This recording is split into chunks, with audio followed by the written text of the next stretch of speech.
Good morning, everybody. I hope everybody enjoyed yesterday. I believe that we were able to have a lot of really positive, respectful, and robust discussion. Yesterday's gathering on the first day really painted a clear picture to me and for me, both with conversations with everybody in the audience and just hearing the panelists speak and hearing some of our elders talk so passionately about the need to acknowledge our treaty rights and mechanize those treaty rights, our need to build components for networks so that our younger generations have something to work with, the need for us to work together and to continue holding conversations so we can determine distinctions that are ours as First Nations, while also revitalizing practices that are not lost, however, can be embedded into the solutions that are so inherently ours. And so I want to say, from the bottom of my heart, thank you. Thank you for yesterday. Thank you for listening. Thank you for placing a lot of confidence and trust into this body and into this space. It's truly my gratitude to have you. Today, we are going to have 4 panels, and the first panel being work on the essential service legislation. Today's panel I will be moderating, and it will be comprised of Chris Moran from Public Safety Canada, Dwayne Zachary, Chief of the Peacekeepers of Ganawage, and my Chief of Police here on Tsuut'ina Nation, Chief Keith Blake. Today's discussion will hopefully provide a lot of clarity as to the work done on essential service legislation. And in full disclosure, I have been a part of the work on essential service legislation in so much as being part of the task force comprised under the AFN, who was the co-development body for the First Nations in the development of this essential service legislation. This is all to say, I'm sure we have all seen on the news and we've heard a lot, and there's a lot a conversation that has been had, and it's sometimes hard to fully grasp the full context around essential service legislation, the needs, the reasons, and I know that we all have those needs and reasons and distinctions, and even before I got into this work, there was a lot that I saw and heard, both in social media and in media. And because I was seeing and hearing a lot of things, I was being very reactive to what I assumed to know. And that's everyone's right. However, with context, it arms us with background and with the capabilities to build something that is necessary, something that is foundational, something that is ours, and something that is built collectively and together. And so today, I'm very excited for this panel so that we can hear from some of the key players that have been involved in this work. As well, I wanted to give option and space and time for question and answer. So today's panel is going to be a little bit longer than most of the other panels. We will be end the panel 10:30-ish, depending on how the panel is, again, working and how the response is. Going into a break, and then our second panel will be focused on the challenges in policing governance, specifically to First Nations, and I'm also very excited for that. Closing out with a lunch, coming back with a panel that I'm also very, very excited for because I think it's so important, and that is women in First Nations policing and policing governance.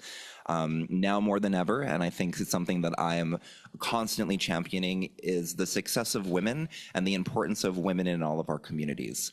I truly think a lot of the reasons why I am able to succeed in this life is because all of the women in my community really did, growing up, take me under their wing, and I was not able to grow up with a mother due to addiction, but I never felt without, because women in my community really galvanized and really showed up, and I think and say all the time, as a two-spirited person, women really saved my life, and I think the value of women, especially in this geopolitical climate, needs to be not only recognized, but I think we need to give space and build the confidence in our women, because something else that I think is really important and that I'm constantly championing and giving space to is women are the drivers for the solutions that are affecting women. And as we are all aware, the MMIWG crisis has been affecting our women for far too long. It's a crisis with an acronym, and it's one of the only crises that I'm aware of affecting a race of people that has an acronym and that has a descriptor. And so I'm really, really, really excited to bring up some women to talk about some solutions, some challenges, and some successes. We'll round out the day by talking about future next steps, and those future next steps will hopefully, and in hopes, lead us to what our next gathering is going to look like. So once again, I want to say thank you for placing trust and confidence in me in coming to this first inaugural gathering. I hope in the next one that we have double the capacity, we have more size, and that's on me. I did not provide dinner yesterday because I just didn't have that in the funding. But as a First Nations person, I will make sure that we have that because I recognize that wasn't something that I was able to provide. And as I move forward, I want to make sure that all of the needs and requirements of our people done our way are not only done our way, but that all of you feel energized, galvanized, encouraged, and you feel as though after these 2 days together, we have made relations so that we can work together to provide solutions with one another, and work in tandem and work to support. I think that's really, really, really important, and something I'm looking forward to as I sit, again, as the chair of this body for the next 3 years. Without further ado, thank you. Without further ado, I wanted to bring up my one panelist who is here in person. Let's welcome to the stage Chief Keith Blake.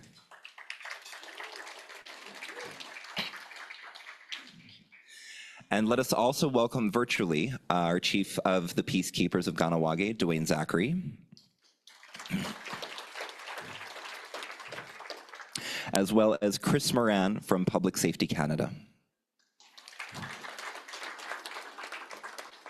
And so today, how this panel is going to how I'm going to administrate it is I'm going to ask a question to each one of our panelists directly, and then I'm going to give opportunity for that panel to discuss the question. I want to make sure that you all are, again, are building the toolbox of knowledge regarding this essential service legislation work. And please, I do encourage questions at the end. I know that this work has been very, very, very big in our communities, and I want to give the opportunity for all of you to speak to some individuals who have been very key in these developments on the essential service legislation. And so let's have a panel.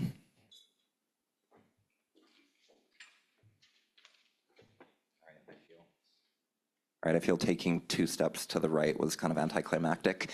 Hi, everybody.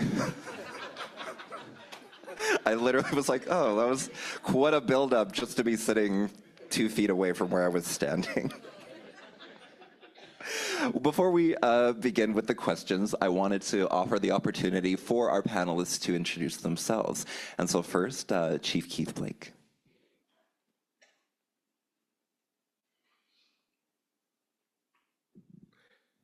Is it on? Dadanistara Siza Keith Blagata, Giyumaha Taskuna. Although I'm not a Tsuut'ina citizen, I acknowledge the importance of the language and in our service, and especially in the things we do for protocol, it's important to introduce ourselves in the Tsuut'ina language. I am proud to be the Chief of Police of the Tsuut'ina Nation and have been in that role for just almost 12 years now. It's a humbling experience to be part of First Nation policing because it really is a different model. It really does uniquely suit the communities that we serve. And having served in the RCMP for 24 years prior to being on Tsuut'ina, I can acknowledge and recognize the differences. We have in our service a complement of officers and staff that are constantly there. In the RCMP, I police 7 other First Nation communities in Alberta, and I was constantly rotating in and out. So it was hard to forge relationships. It was harder to get to know the community and the community to get to know me because after a few years I'd be transferred out. And that's the unfortunate thing of a staffing model that has to serve many in multiple communities. But it truly is an honor to be here today, and I hope that we can get into some great discussions about the importance of essential service legislation, the work that has been done. Teddy had mentioned that some people think it was not a lot of effort put in, but we have people in this room today that were very supportive in trying to move this forward. Things beyond our control and some things that we'll probably speak about within this panel led it to where it really hasn't progressed to the point where it is going to be introduced into Parliament. And our hope is again, we could reinvigorate that. But what is our next steps in the absence of that? So I think these are very important discussions. And again, very grateful and happy to be here. See you, Gus. Dwayne Zachary, if I can give you and ask for you to introduce yourself on our virtual. Good morning, everyone. My name is Dwayne Zachary. I work for the Ganawage Peacekeepers. We're also known in our community as Radinatanuho, which is translated means he who minds the village. There's a whole reason behind that, and I wanted to make mention some of the things that Chief Blake had said. First Nation policing is vital in our communities, and the way we do things is dependent upon the community that we're in. Each and every First Nation community is unique, and the communities who are lucky enough to have their own First Nation police service, those services base their service to the community on a model that's developed in conjunction with the community. So these are all important things, and as we move along and hopefully one day become recognized as an essential service, we all know within our own communities the service we provide is essential, and community members come to us and look forward to having the service that we provide. And as we're moving along, it's been kind of a bumpy road. We've worked really hard to get some movement, but as you all know, and as Keith has alluded to, it doesn't look like the essential service designation, if you will happen soon. We've been waiting for this to happen for a long time, and as we go along, the development of First Nation policing is still going to happen. There's a lot of great people out there who are working extremely hard.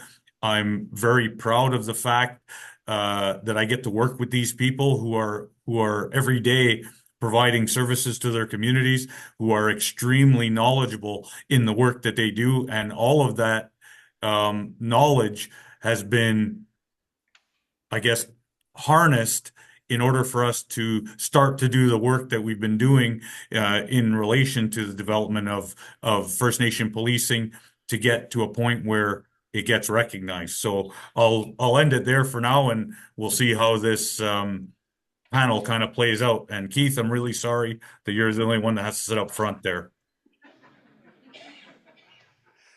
Thank you, Dwayne. Chris Moran, may I ask for you to give an introduction? Thank you, and apologies for the in and out. We're having some technical difficulties here in Ottawa.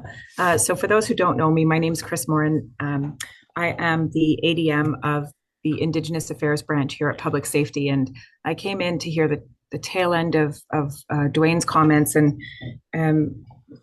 I would note that the very existence of our branch, I think, should be credited to the men that you see before you, the First Nations chiefs of police.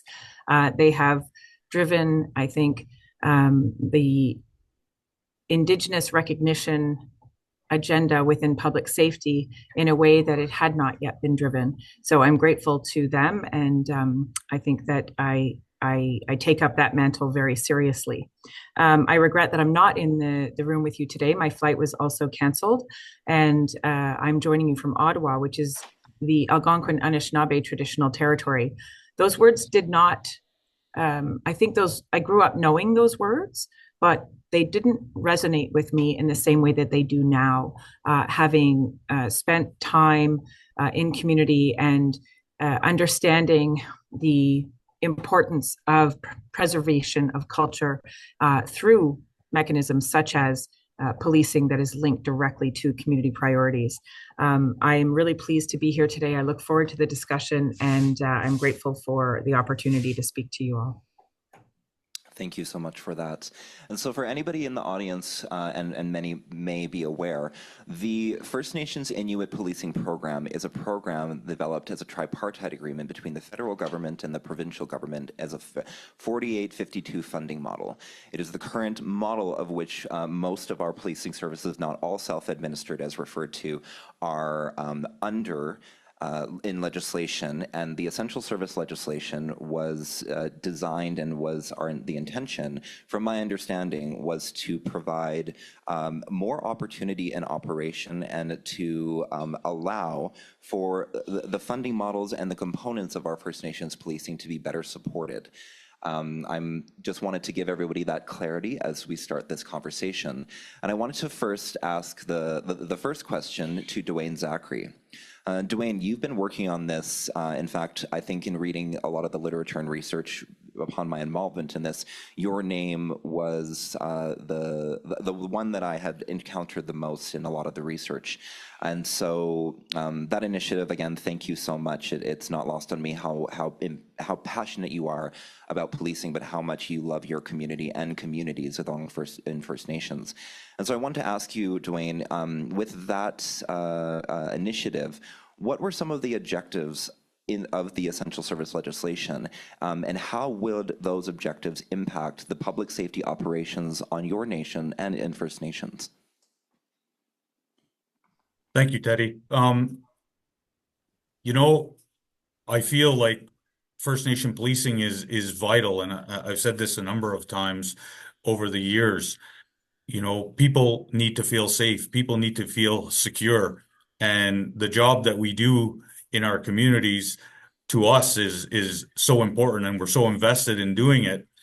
And the reason we do it is because we live and work in the communities that we serve, and the development and the call for people to recognize First Nation policing as an essential service was based on a number of things. We could see some of the obstacles ahead of us, and we could also see, those pitfalls and maybe some of that lack of hearing us. So as a member of the First Nation Chiefs of Police Association, it was our job to try and make the voices of all those chiefs of police across the country who were serving First Nation communities, to make those voices heard. And in doing so, it actually created kind of a wave of people who got involved, saying First Nation policing was actually essential to them. It was important to them. And more people kind of got on board. And lucky for us, we got some really good partners along the way. To Chris Moran's words earlier, like, they've been a really good partner of ours. We've worked really closely with them to try to come to some kind of an understanding for people to know what First Nation policing was about. And as we go along, this recognition of First Nation policing, to us, it means a lot of things. It's increased funding, additional resources, improved community relations, right? The better we can be at our job, the better our community is going to feel about the service that we're providing. And with that, we want to see improved community trust, the recognition of First Nation policing. With that, for us, it means autonomy and self-determination. There's a lot of things that we can do within our own community to provide services to community members. The increase in our workload has, over the last few years, has increased exponentially. And that means that we are required to provide more services to community members. And changing the way agreements were worded is vital to us in order to be able to provide enhanced policing services, being able to address some systemic issues. When you look at First Nation people and the number of Indigenous people within the justice system, in prison, that type of thing, like, we want to be able to have a say in the way people are treated within our own communities. And then the other part of it is, and Keith alluded to this in his opening remarks, or Chief Blake, sorry, nobody knows our communities better than our own people. And First Nation policing helps to develop that by hiring First Nation people to provide policing services. And because we do that, we're able to tailor the way we provide service. And at the same time, all of the things that I mentioned before, increased trust, more transparency, like, that's what our communities are looking for. And they don't want to get the same for lack of a better way of saying it, and no disrespect to anybody, but they don't want a regurgitation of a colonialist model. And because policing always had a stigma attached to it, it's our responsibility as First Nation police officers to change that paradigm and to be able to provide services that are commensurate with the needs of community members. So that way they do trust the job we're doing. They do have faith in our ability. And on our end, I feel like every single member in First Nation policing that I ever speak to, from, people who are on the road, doing the day-to-day operational stuff, right up to the chiefs of police, like they're all super invested, and all of them talk about this and how they work extremely hard to put out a service that each community can be proud of. And for me, you mentioned my own community, like how do we do things here, or what is it that we aim to do? So every single day for me, it's based on building trust with the community. And if we do a good job today in the communities, they may not say it, but the feeling is there, that they think we're doing a good job. It doesn't mean that we can kind of sit back and cruise and say, hey, we did a good job yesterday. It doesn't matter what goes forward. Every day going forward, we have to push the envelope and continue to push for this increased trust. And I've heard this said before, there's a lot of things that happen daily in our services.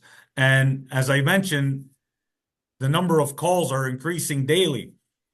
But that doesn't mean that if we get a call, a particular call for service, and it may not necessarily be related to policing, but it's our job to be able to triage those calls for service and still be able to provide, some measure of reassurance to community members. Because if we were, taking in calls and saying, oh, call somebody else, or that's not us, that impacts the way a community looks at us. And I know, like when you talk about these things, oftentimes we're everything to everyone. And in doing that, like we have to be really aware of how much of an impact the service that we're providing, creates this community, I guess, belief or lack of trust. So it's up to us to be able to work hard at building trust every single day. Thank you so much, Dwayne. And the next question to Chris Moran. Chris, I've worked with you, and many people in the room have worked with you, and I can confirm your passion behind this work. And there's been a lot of work that has been done and developed that doesn't always that isn't always provided a space for discussion. So the question I'd like to ask you, Chris, from a Public Safety Canada perspective, can you please provide an overview of the work on the essential service legislation and some of its key components, or some of your takeaways from your time working with First Nations policing services? Sure. Thank you so much. It's a good question, and I agree. We sometimes dive straight into some of the challenges, but there's a lot of success to be recognized. And I'll echo all of the things that Dwayne just said about the commitment to professionalism and trust and service to the community, and that's what we're striving to build on. So, looking back in time, First Nations police services have been, first of all, they've been running for 34 years. So we have effectively, and some of them were in existence before that, by the way, before the program, but the history has shown that there were challenges that Dwayne spoke to.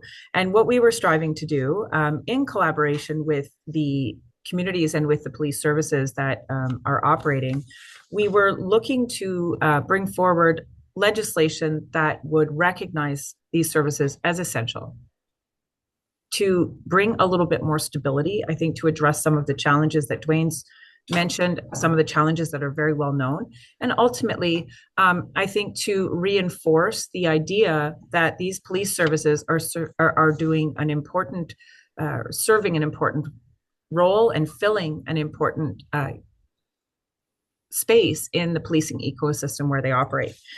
So we undertook a co-development process, and we did multiple rounds of engagement, not only with the police services themselves, who obviously understand their operating space, but with communities, with rights holders directly. And we were striving to understand some of the challenges and where we want to, where we ought to be taking this. Ultimately, we were looking at something that would bring stability and allow for a little more strategic growth, but at the same time recognizing the importance and the role and the equivalence. I use that word a lot because the services that are operating in communities and First Nation communities are equivalent to other police services in terms of authorities and operating training and expectations and standards. And so it was important for us to, I think, bring about a more stable approach to providing funding that would allow us to fully recognize and support that work. We were also striving to, as Dwayne puts it, these are an important part of self-determination, and we were seeing that this legislation was that facet for us. It was the place where public safety could continue to drive towards that recognition. In other words, the goal of it was really about sustainability and ensuring that all of the elements that need to be part of a police service, including a First Nation police service, and that includes governance, was adequately supported, was recognized, and was fostered, so that we were building on all of that for a very long time. And certainly the work that we've been doing over the past few years has really revealed the extent to which police governance. I've just frozen. Can you guys still hear me? We can still hear you, yes. Okay. Oh, you're unfrozen. Okay, great. I live in fear of having my face frozen in a weird space, in a weird grimace. Don't we all? Don't put that into the universe. It might manifest.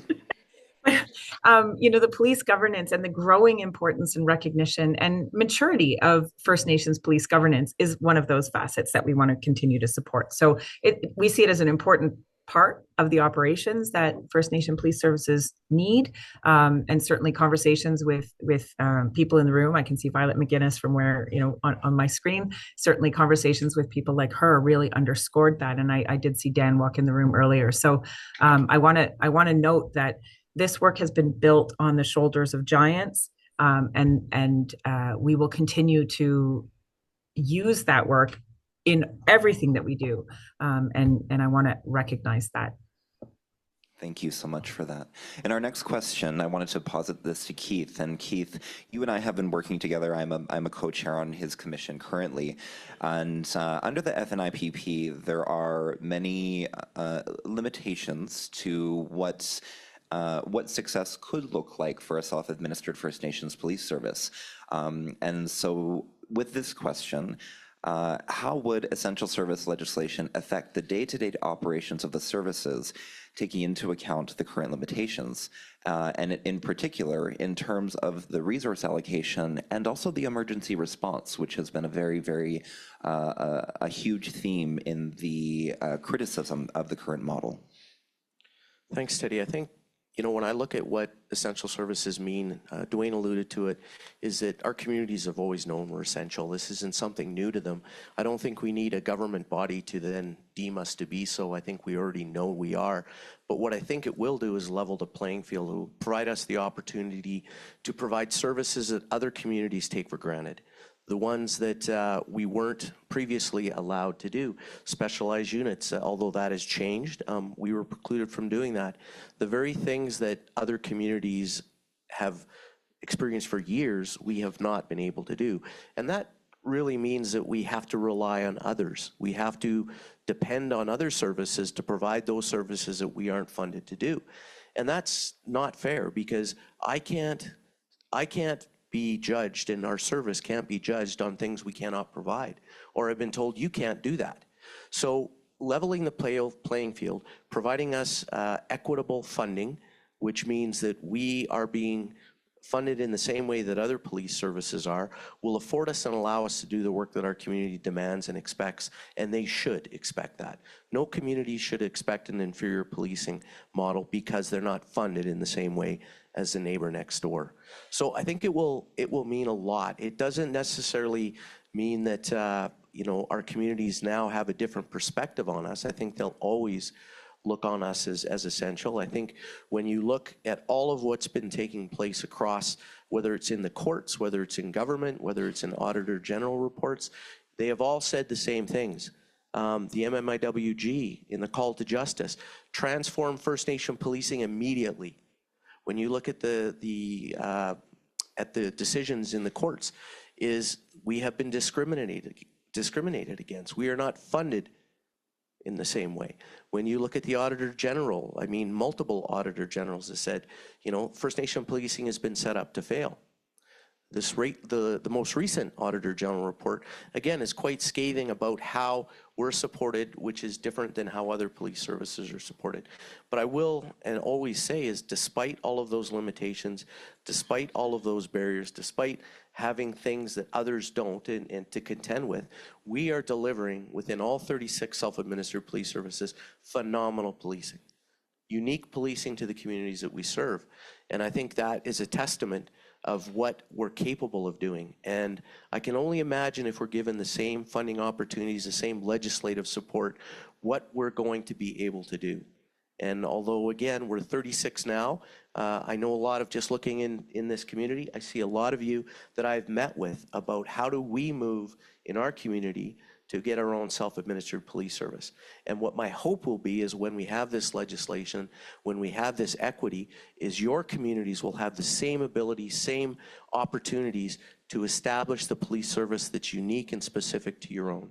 And again, you would be very proud of that. Thanks, Teddy. Thank you, Keith. The next question I wanted to posit to Dwayne Zachary. And Dwayne, you can speak to this as specifically from your perspective on your First Nation, and as well, you are part of a larger community of First Nation chiefs of police, and so I know that the answer will be robust as well, provide a lot of broad context. And so in terms of the essential service legislation, Dwayne, what are the long-term, or what are the potential long-term impacts of an essential service legislation policing for First Nations communities? And how can sustainability be achieved in the context of essential service legislation? Thank you, Teddy. That's a big question, because we're actually not there yet, and everything that we've discussed with our partners has been, what will it look like going forward?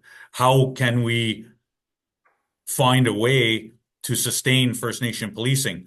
And as Chief Blake had alluded to, there are many communities who have come to us and said, we're interested in doing what you guys do in your territories. How do we do that? What makes that possible? How have you been able to do it? And, in some of the discussion that you've heard earlier, from Chris Moran even, we managed to survive in order to provide services to our communities for a very long time. And some First Nation communities, those services existed before, at the time it was called FNPP, now it's FNIPP, they managed, and there was a reason why they felt they had to survive, and they had to push the envelope in order to prove to people, this is viable, this is worthy of its existence. So I guess maybe to put a finer point on it, everything that we have discussions about with our partners, whether it's at the federal or provincial level, is all about sustainability of First Nation policing. And how can we grow First Nation policing? How are we going to be able to receive the training that we require? How are we going to go ahead and build those units or divisions within our services that provide advanced service? Or how do we go forward and develop partnerships with possibly other police services that are out there? And I know sometimes when we ask these questions, we have a police force, we have a police force, we don't have a police force. For me, the word force is something that I try to take out of my vocabulary, and I like to talk about service because that's what we do, right? We're in service to our communities, and we know how important that service is to our community members. So when you ask me a question about sustainability, we don't have a choice, right? We have to find a way to make it so that First Nation policing grows, and into the future, it continues to evolve. And then somewhere down that road, we expect to be able to say, look at how First Nation policing is flourishing. Look at how it's growing. Look at how it has expanded. Look at all of the First Nation police services that now exist. Right now, there are 36. Who knows what tomorrow would bring, right? 50, 100, who knows? I believe there are 640 communities. Imagine if every single community had its own service. Now, if you look at the flip side of that, what's the cause and effect? What happens when more services come online? So all of these are all discussions that we have at various levels to figure out like what will the impacts be? Right? If tomorrow there are 10 additional First Nation police services, right? Like they get the go ahead, the green light. They decide within their own territory, this is what we're doing. Where are we going to find these First Nation police officers? Right? How are we going to populate these services? How are we going to ensure their longevity? Because if you think about it, if you go back in history, when the First Nation policing program first came into existence in the early 90s, there were about 58 First Nation police services. Now we're 36. So as we've gone along, right, there have been some, definitely some highs, but definitely some lows too. And we want to ensure that the existing services are stabilized and can continue to do the good work that they do. And if new services or when new services come online, we want to make sure that they don't have to go through all the trials and tribulations that some of the other services had to go to in order to exist and in order to continue to survive. We don't want to just survive anymore. We want to be able to give service to our community so our community can feel safe and secure. And I know I say this quite a bit, and anyone who's heard me speak, they know that as far as I'm concerned, you know, First Nation policing is essential. First Nation policing is vital. It's so vital that without First Nation policing, there's no such thing as national security, right? Because we're such a part of the fabric of what makes our communities safe, as well as communities that surround us. So going forward, sustainability and growing First Nation policing, like that should be number one on everyone's list. How do we continue to grow First Nation policing? Because as more services come online, that will be a huge impact. Thank you. Chris Moran, from the perspective of Public Safety Canada, what measures are being taken to ensure the sustainability of First Nations policing? Thank you. So just in terms of the stability and sustainability, the first thing is we continue to secure new funds for self-administered policing. I can say that while the First Nations and Inuit Police Program covers not only self-administered policing, it also covers something called community tripartite agreements, where provinces and First Nations are able to secure additional RCMP resources, where we're keeping very close track of where CTA officers are operating. And if there isn't a CTA officer operating, we are ensuring that we're able to use those funds to drive towards the challenge that Dwayne has pointed out, where the instability and the funding is creating challenges from a capacity perspective. So that to me is the first, the first order of priority. It's really about securing funding. It's about using every cent that we have within that programmatic envelope to drive it into the self-administered space. We're listening very carefully to the chiefs of police, Dwayne and Chief Zachary, and Chief Blake have said, along with the other members of the First Nations Chiefs of Police Executive, that it's really important to ensure that we are closing the gaps where they are most needed. And across the board, investment isn't necessarily the right way to go. We have to find a balance, though, because this is a cost matching program. And we are also working closely with provinces to ensure that they are securing funds. I know that many of them see that, this is an opportunity for growth, and that stability piece is really important. So we had full engagement with provinces and territories in the course of co-developing the legislation and working on all of that substantive work. And I think we will be able to keep that momentum in the near future and driving out into the future. Without prejudging what might happen, what I would say is we're being very, very careful as well about creating new police services. One of the findings in the Auditor General's report, which was particularly challenging for us, was the fact that although there had been significant investments in the program, there hadn't been any growth. There hadn't been creation of new police services. And I think what the Auditor General's report failed to understand was the fact that we were making decisions on the basis of what the 36 self-administereds needed.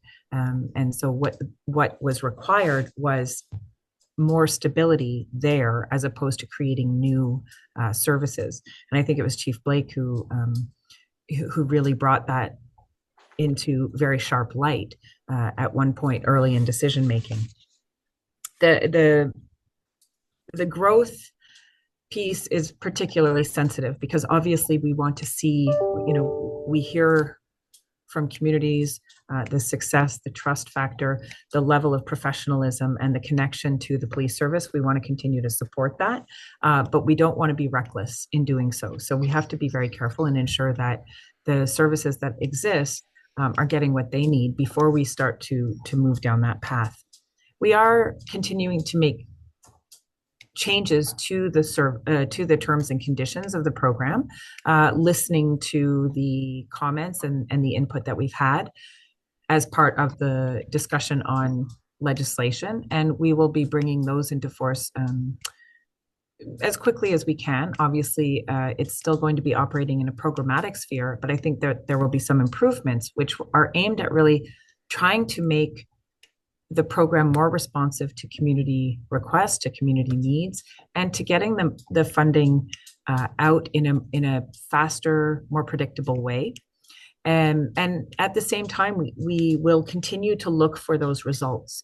This is a program which I think was brought together from a few different places, and there was never a coherent approach to tracking the results. We know from discussions with communities that they definitely feel the trust factor in a different way, but we are not able to really describe in the type of language and the type of data that our Department of Finance and that the Treasury Board really want to see. So we're continuing to look at what those could be, working with provinces and territories, and certainly listening to the chiefs of police about the types of information that they track, because they are fully fledged police services. We know that there's a lot of data in this field.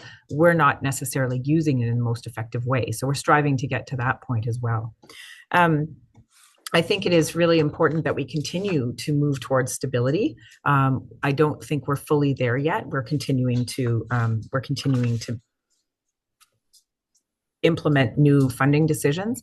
And I would note that it's in the last 5-6 years since 2018, and largely thanks to, again, the efforts of Chief Zachary, Chief Blake, Chief Swamp, Chief Paulson.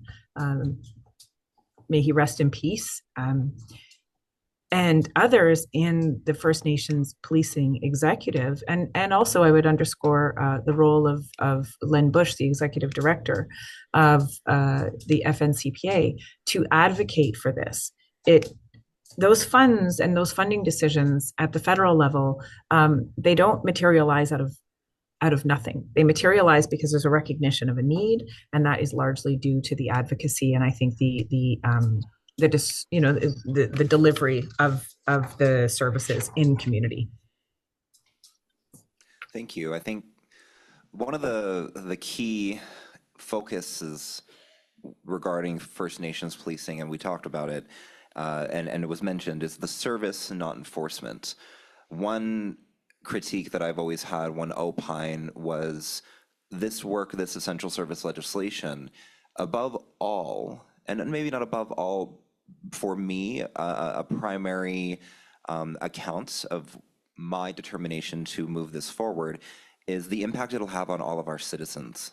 I know every chief of police and all the officers, every one of us governance actors, we show up because our citizens are not only deserving, but everybody has the right to feel safe in their homes. And I know for our chiefs of police, that has been a very, at times, tenuous discussion. However, it has been a constant discussion as to how we create a mechanism that accounts for all of the specific and unique needs while also recognizing rights of First Nations, whether that is derived from treaties, the right to self-government and autonomy, and the right to have a nation-to-nation relationship with one's government and one's leadership. And so I know, Keith, you and I have had this discussion many times, and for the audience, which I don't want to do don't ask this question necessarily to beat any sort of horse that may be dying, but to provide clarity as to the challenges that were faced in the development of essential service legislation while considering the community that it impacts. And so I wanted to ask, can you describe those specific challenges that First Nations communities face in the terms of policing and public safety, and how an essential service legislation for your policing service would have impact on the community you serve? It's a good question, and it's one that I think we often talk about. And I think when you're looking at research is often a way to highlight why we're seeing certain things in communities and why we're not maybe seeing things in communities. And I think despite the fact that we've talked about the inequities, the disparities, the challenges that we face, I think the delivery of the service is unprecedented. I think, you know, when we do the work that we do, it's done in a way that I think is, once again, everyone on the panel has talked about the uniqueness of each service, and it is tailored to the communities that we serve. And even though we don't have that same level of funding, and we do have some legislative inequities that currently exist, we're doing it in such a way that the community is benefiting from. When you look at statistically, I think yesterday we were talking about research on high-risk situations and possible exposure for our officers. When we look at the Crime Severity Index, which is a Stats Canada way of determining what levels of severity of crime are in our communities, unfortunately within Indigenous communities, we're off the charts comparatively. I think in Tsuut'ina, we're 5 times out of the city of Calgary, 3 times out of the city of Edmonton, or they could be switched around. But that is significant. Our officers have a higher propensity to go to high-risk calls. They're also going to calls more often or not without backup. We did a survey within the First Nation Chiefs of Police Association, and it was upwards of 55 to 60% of our officers are working alone.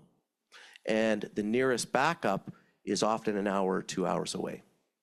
So imagine going to the highest risk calls, imagine going there by yourself and have to de-escalate a situation that often involves weapons, that involves addiction, that involves mental health.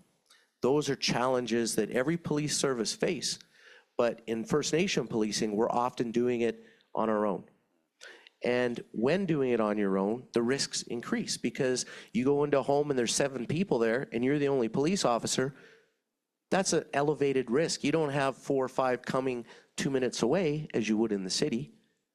You're doing it by yourself, and you become very good at de-escalating the situation. You become very good at understanding the family that you're going to. You have probably been there multiple times before, and you understand the triggers that already exist. You understand quite possibly the historic trauma that exists within that family. And you can go in and you can de-escalate the situation in a way that other services aren't necessarily able to, not because they don't have the skills or desire, because it's the relationship that you formed. And that relationship itself has de-escalated the situation. I don't think I need to tell anyone here about a year ago, or it's less than that, 6 months ago, when we had the tragic loss of life of Indigenous people in police contact. I think there was 11 within a span of 7 months. In the whole history of self-administered First Nation policing, we have only had 2 lethal force encounters in the 34 years that have existed. I'm not saying that those that have occurred in other areas aren't justified. It is a tough job, and sometimes you're faced with a very critical and tough decision to save a life or to save your own life. But what is clear is in First Nation policing, statistically, we're doing it much better. And I think research should look at us to say, how and why is that level of force not being used, and what key factors are occurring that enable the police officer to de-escalate in First Nation policing? And equating it to what would that mean on essential service, what would that mean in equitable levels of funding? I think it would afford us and allow us the ability to understand that through research. It would afford us the opportunity to have enhanced resources to go to those calls, to de-escalate those situations in a way that other police services have. I think, as I said, when you're looking at what we're seeking, it's not anything more than what currently exists in policing across this country. But it doesn't exist with us, unfortunately. And if we do see that, comparable levels of support, legislative restrictions removed, funding equitably, I think you're going to see First Nation police services being the pinnacle of policing. I truly believe it, because I do think that they're tailoring it to the community. And I don't suggest that other larger centers aren't doing it. I don't suggest the RCMP aren't doing it. My suggestion is the fact that we are held to a different lens of accountability, because the community itself will certainly tell me when they're not happy. And I have to live every day in the community. When I say live, I don't actually live in Tsuut'ina, but when you work there, you live there. And every officer can tell you they are part of the Tsuut'ina Nation. And when they're not doing their job, they're hearing about it, we're hearing about it, and then we work collaboratively to how we can combat that issue and how we can move forward together. And I say, if we are given those comparable levels of funding, comparable levels of support, you're gonna see First Nation police services thrive instead of just survive. Thank you, and I echo that. I do want to, as well as an extension, and I'm sure everybody in here, all of us as leaders, everybody who lives on a res, grew up on a res, that component of thriving and of feeling empowered in your homelands is something, is a component that is not only our right, however, it's not always felt, and so that's where I do truly believe in the work of policing services and public safety and community as moving forward on that theme and moving forward with that perspective. Dwayne Zachary, I wanted to ask, in Ganawage, and I had the pleasure of visiting your homelands last year, and it was thank you for the tour, thank you for the opportunity to experience, thank you for the lunch at your beautiful golf course. If anyone's ever in Ganawage, get a quick 9 in, it's a beautiful place. I was also able to visit some of your facilities, such as your casino. And it's amazing to see how transformative First Nations policing can be to community and how much effect it has on it. And so, Dwayne, despite the challenges, I wanted to ask, what are some strategies or what are some initiatives that have been effective for your force in building trust and cooperation between your service and your community? Thanks, Eddie. That's actually a great question, and I think Chief Blake alluded to it a little bit in what he spoke about. So for us, we're always under the microscope, right? We live and we work in the communities that we serve. The community has direct access to us. You know, every single day here, you know, community members have access to me. And if they're not happy with the way things are are going, they definitely let me know about it. And it's the same thing with each of our members of the Kahnawake Peacekeepers. People are not shy. They're not afraid to say like, hey, you guys, you could have done a better job, or we think you're not doing a great job. And then it's up to us to adapt to the needs of our community. And we take it one step further. Like, we have lots of community collaboration. We're always consulting our community about the way we're doing things, about what can we do better, you know. And here in Kahnawake, we're one of the unique things that we do here is we do something that's in parallel to what the province is doing. So we have our own peacekeeper law. That's the law here in our community that gives the Kahnawake peacekeepers its reason for existence. It gives us our mandate. And we've gone a step further, and we've signed a bilateral agreement with the province that recognizes what we're doing.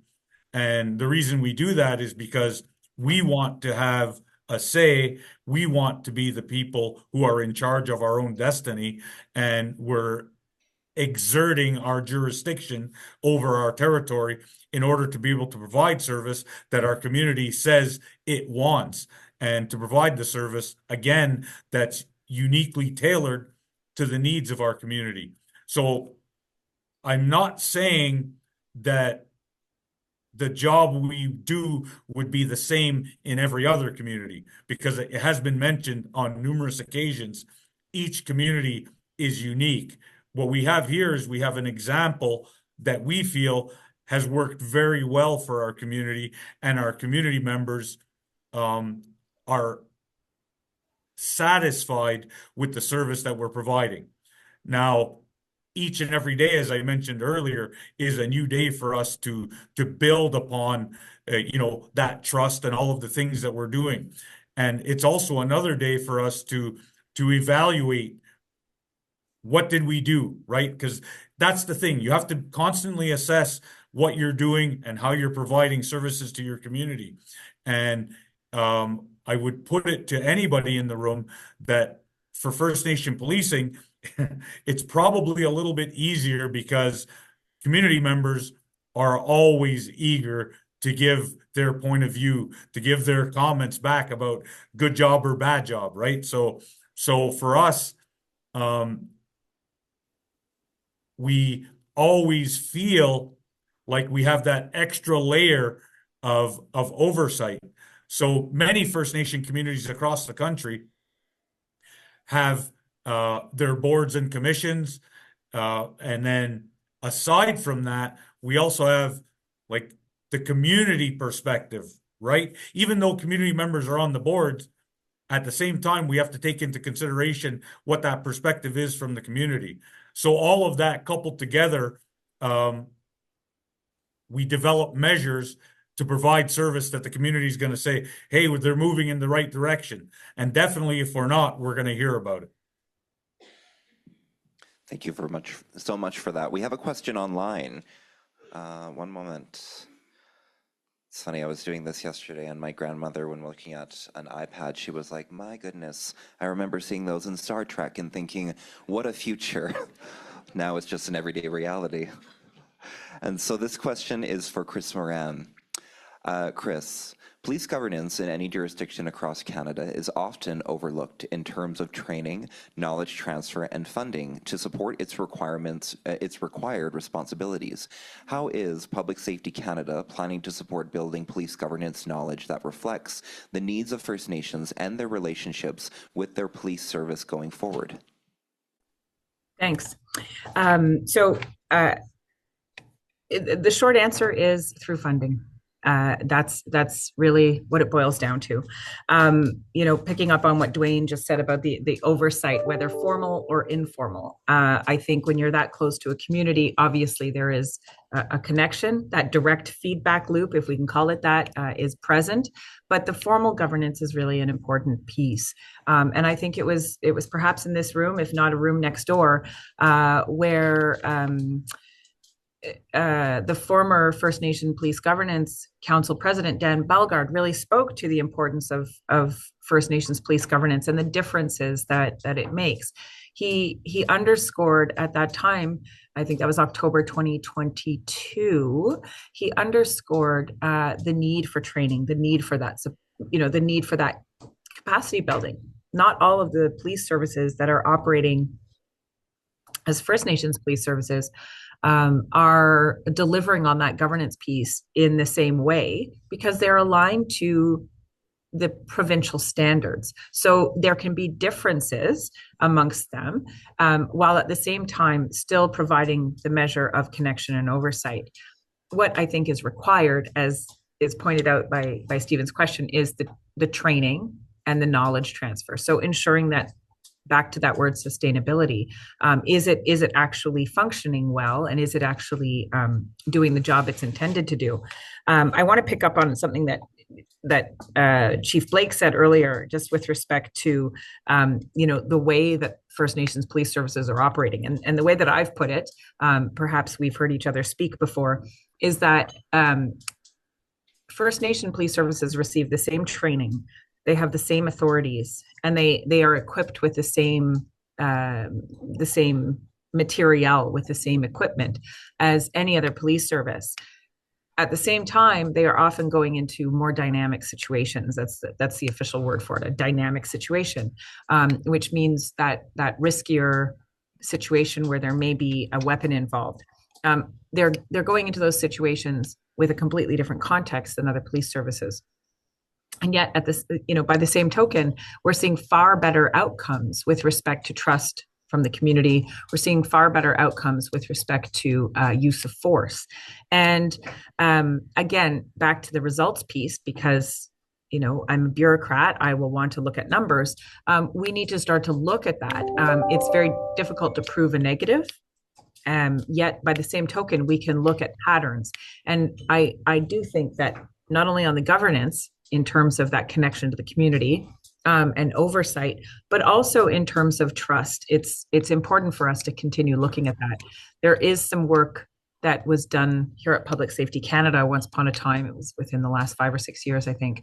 It predates my arrival, but there are two important points that I often bring to light. And the first one really speaks to the level of satisfaction and trust and confidence that communities that are served by self-administered police services, so First Nations-led police services, and they are 3 times as likely to feel that community safety is a strength in their community.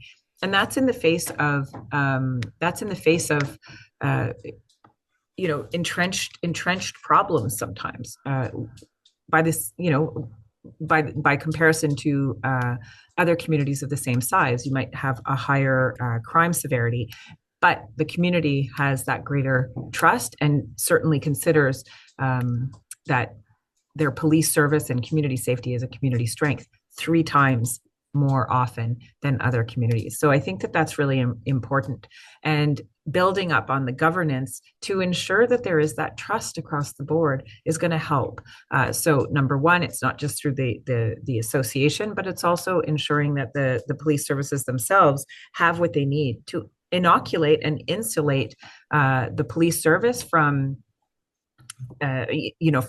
criticism, from interference, from all of the things that police need to have in order to operate effectively. And I think that those are things that we'll want to continue to drive towards.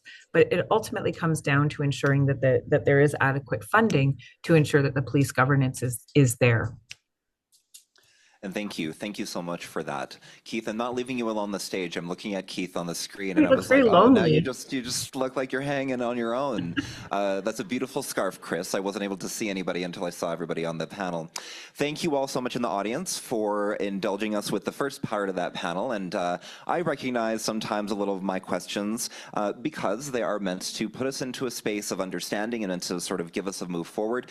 Now I wanted to turn this back into the audience and open this up for any questions that anyone had regarding the work on essential service legislation, and I wanted to encourage everybody in that. I do have two men that are going to start us off with questions. So we're going to start with my esteemed colleague here, Dan Bellegarde, and then head over to Billy Wadsworth. And again, this is a space provided for everybody with respect and encouragement to one another to ask questions to our colleagues at Public Safety Canada, to our esteemed chiefs of police, Chief Blake and Chief Zachary. Thank you, Teddy. Good morning, Chief Zachary, Chief Blake, and ADM Moran. Good words all around.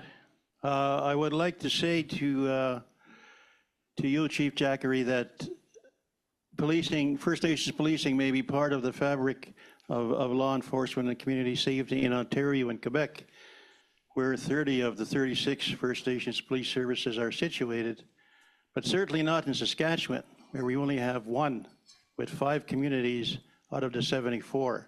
So that's a significance. So if we want to talk about equality and equity, let's start with ourselves and try and get more police services west of Ontario in Manitoba, Saskatchewan, Alberta, and British Columbia, not to mention the north and eastern Canada.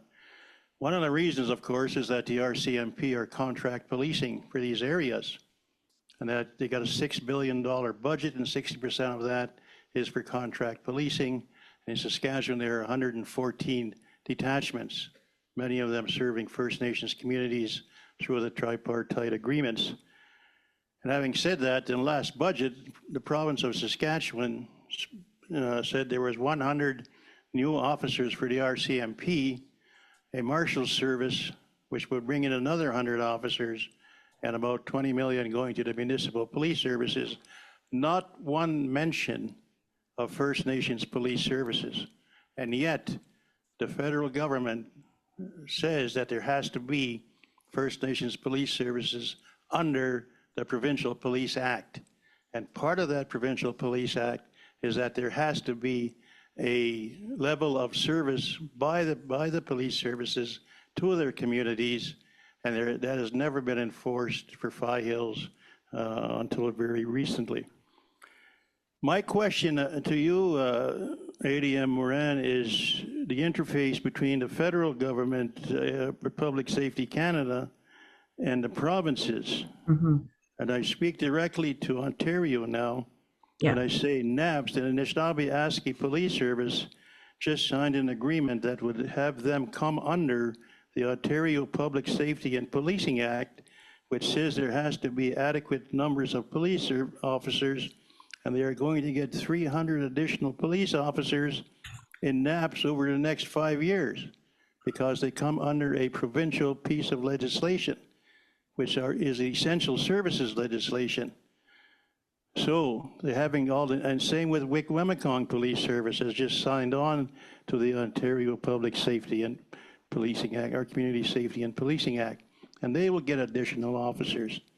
This is not something, I'm just wondering how Public Safety Canada and the First Nations, the Inuit Policing Program, will provide additional officers and equipment and costs, since you want a 52-48 cost share with the province of Ontario, while you can't provide that kind of support for the Prince Albert Grand Council or the Touchwood Agency Tribal Council, who have been lobbying for policing, First Nations policing for many years now. I just don't understand the rationale for something like that. And I know that the RCMP are negotiating their contract services now for the next 20 years. It ends in 2032. They're already negotiating for the next 20-year agreement without any First Nations participation.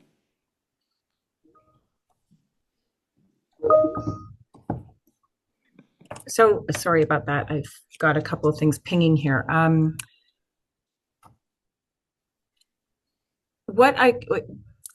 Dan, what I can say is that I think that part of speaking to the FedProv collaboration, this program is a cost-sharing program. I refer to it as cost matching. The provinces are not bound by the level of funding that we have. We can provide up to 52% within the confines of the budget authority that we receive. Ontario has seen the success of First Nations policing and has opted to include their services. So you've named a few of them there. They've opted to include them in their new Policing Act, and those are services whose councils and police boards have opted into the benefits of that legislation. That is distinct from the First Nations policing program. So, irrespective of what we're doing, Ontario has decided to make that investment. What I can say on that is that I think that the work that we're doing and the significant investments that we've made over the last few years. So this was a program which was hovering at about $100 million per year. We're up to roughly $400 million now. So we went from 91. We're at 350 and growing. We continue to receive new investments for self-administered policing, and Ontario saw that level of commitment at the federal level and said, this is where we want to go. I think that really does speak to the sophistication, the maturity of the First Nations policing and the recognition that it's truly part of the policing ecosystem. I can't speak for the decisions that are being made necessarily to the West. We are in discussions with provinces like Saskatchewan, Manitoba, and Alberta about where there's interest in growing. So to pick up on what Chief Zachary said earlier, there's roughly 640 First Nations. We know that there are many First Nations that don't yet have access to this program, that don't yet have access to this type of policing. We want to support that. We want to keep moving in that direction. I hope that answers your question. Hi. I believe that question, and thank you, Dan. We are going to earmark that, and I don't think that question is necessarily going to be answered here because, as Dan just indicated, it wasn't fully. However, I do want to earmark it because it was an excellent question that does. I would like some clarity on that as well to assist in what we're doing here on it from a governance perspective. And so thank you, ADM Moran. Billy Wadsworth. Okay, nisto go kiskito kanopkatu to Ghana. Nisto go 6 gates to be to. My name is Bill. My English government name is William Wadsworth, number 5370001. That's my government issued number. Having said that, the trust has been broken with the newcomers to our land since they got here. It's been difficult trying to adjust to a new world, a new way of doing things. Us as First Nations people have had that difficulty, not to mention being forced assimilated into the Canadian system, the Crown, British Crown systems. The claim to our lands is based on a flawed doctrine, the doctrine of discovery. The Canadian legal system is based on the doctrine of discovery. You're new to our lands. I'm not sure if you've been mandated not to talk about treaty, but I'll ask you a treaty question. How does the legislation respect and implement articles of the treaty? That's one question. Two, from a young research perspective, I'm a researcher. I collect data aggregation, and I know how to analyze data. With your data mind, from one person surviving in that research world, you have how many people when you implement and pass legislations in the House? You have how many people in there? 400, 500 people debating. You consult with each other, you talk. You have 35 or 34 self-administered police services, and we haven't been engaged once directly. And how many years have you been drafting the legislation? we haven't been engaged directly as us as the Bloods, First Nations, the Kainai.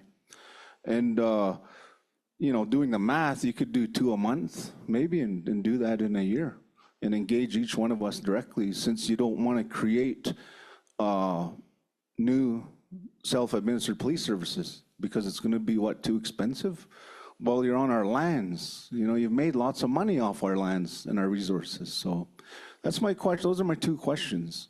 Why haven't we been engaged directly? Because we don't talk for nobody else other than our nation, right?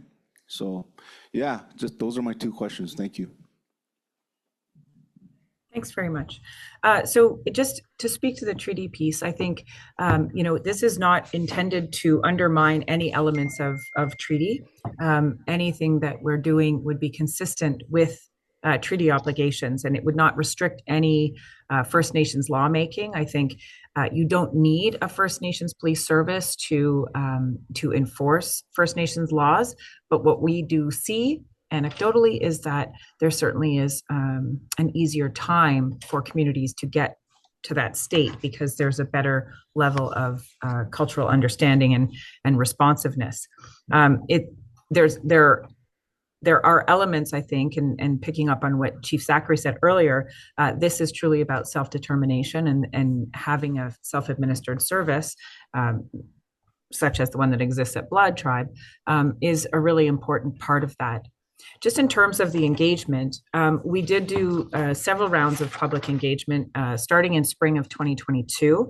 All First Nations, all rights holders were invited, and we have accepted invitations across the board from chiefs and council. So we have gone out many times directly to treaty associations, directly to chiefs and councils on a bilateral basis, and we have made ourselves available for those discussions. And we've invited all rights holders, treaty and non-treaty members, to participate in engagement sessions, in what I would call sort of validation sessions, starting in spring of 2022, with broad public engagement, ongoing discussions through various mechanisms. And then again in the winter of 2024, after having engaged the Indigenous Leadership Development Institute to do Indigenous-led engagement, there was another round of public engagement, and all First Nations rights holders, were invited. Mr. Wadsworth, I think you and I have met before, but I'm happy to make myself available for further discussions if you want. I'm very proud of the work that the team has done in the engagement sessions, in learning and examining some of the challenges that we see, and hearing from communities the types of things and types of priorities that they have. So I would be very happy to have that discussion with you. And I do think that the continued engagement is part of the success that we know is required. It's part of the reason that public safety has actually established an Indigenous affairs branch. We spend probably, I would say, 95% of our time on First Nations policing. It's such an important part of what we do, but we're looking to ensure that community safety, crime prevention, and other parts of our mandate here at Public Safety, which is not limited to policing and community safety, it's much broader than that. And we're striving to get to a place where things are a little more sustainable, that they are running smoothly, that we can continue to grow, deepen, and enrich the conversations and the relationships that we've developed, and also drive towards something that makes a little bit more sense. So I would be happy to share information on our engagement that we did do, but we remain available, and we look forward to those conversations. Thank you so much, and thank you for the questions. If no one else in the audience had a question, I did. Thank you.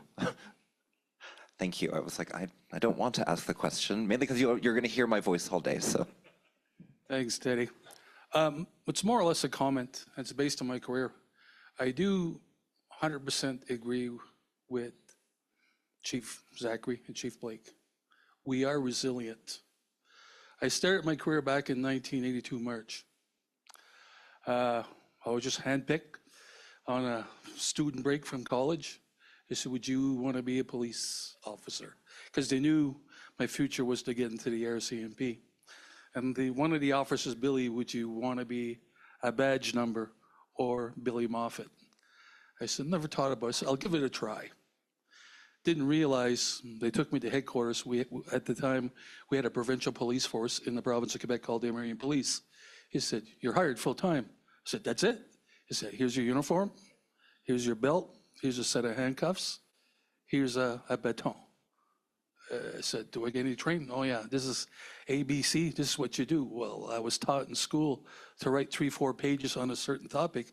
He said, no, here you go, point form, 1, 2, 3, 4. I said, okay. When I put the uniform on, when I got home, I knew I was essential service.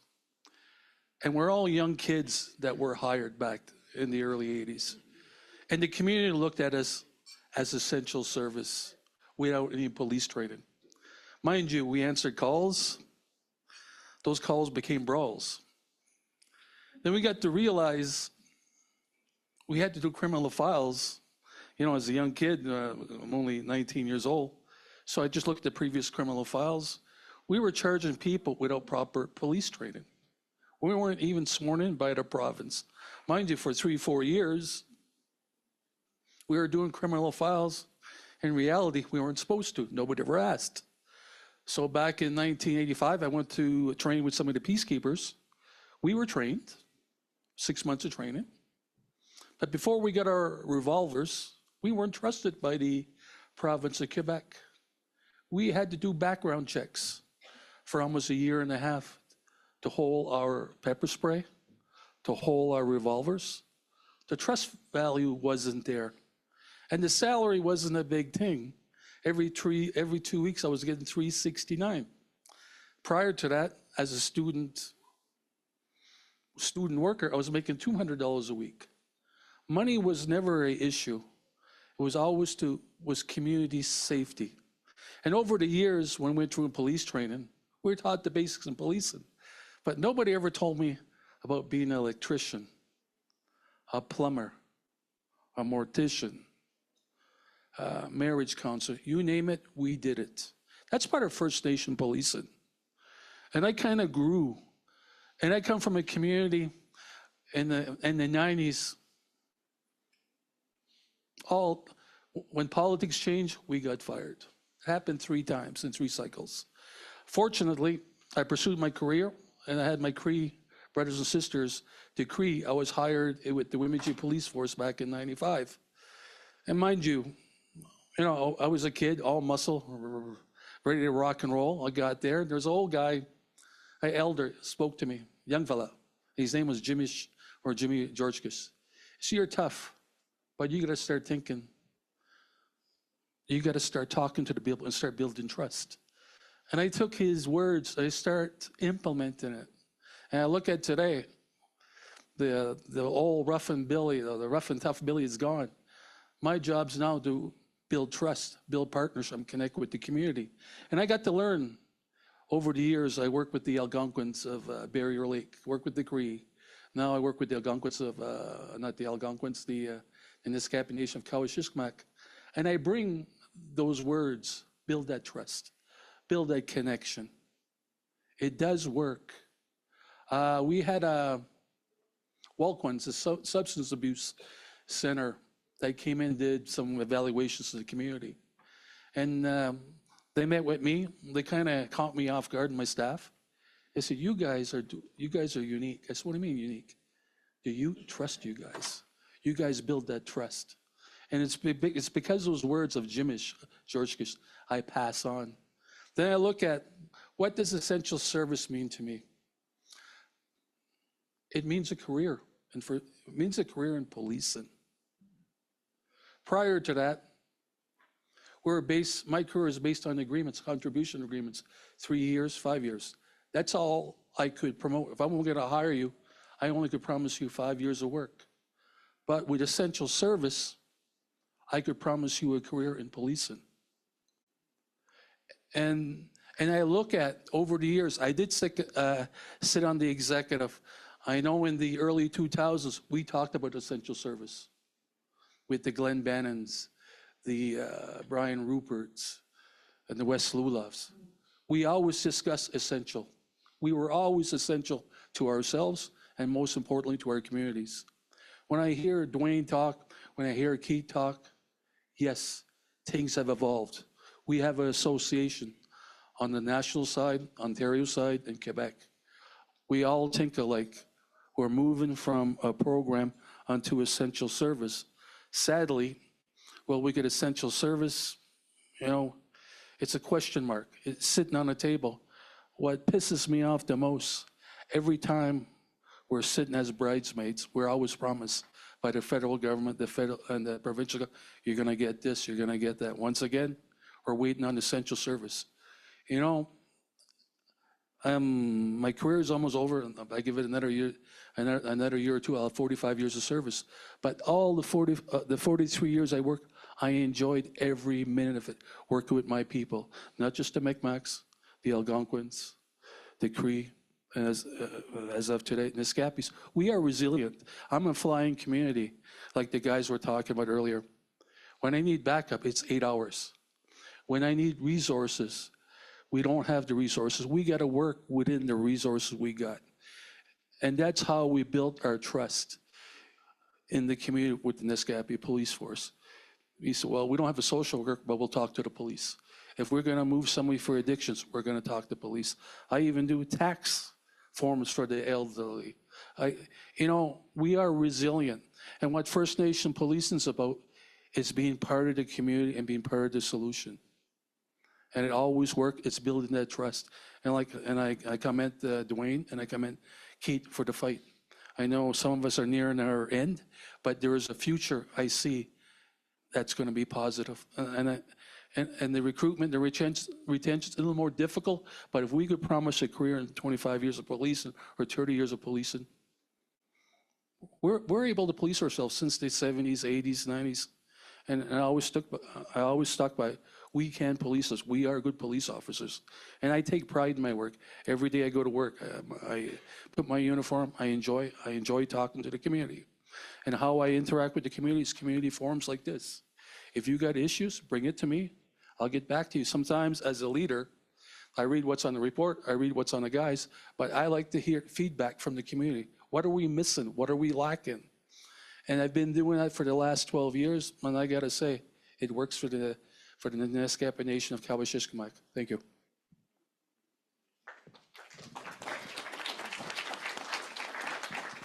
We had a question from our esteemed guests from the James Smith Cree Nation. Good morning, Chris. Councillor Alvin Moses here, James Smith. Just a few questions on, I guess a lot of our communities are still living in poverty. And we have housing issues, we have water issues, policing issues. And you know, the thing that bothers me the most is that natural resource transfer agreement that was signed in 1930 that was passed on to provinces. Lots of funds can come from that natural resource transfer agreement if the provinces would share with the First Nations. But it doesn't seem like the provinces want to share with the First Nations. I know the government was the ones that transferred that NRTA to the provinces.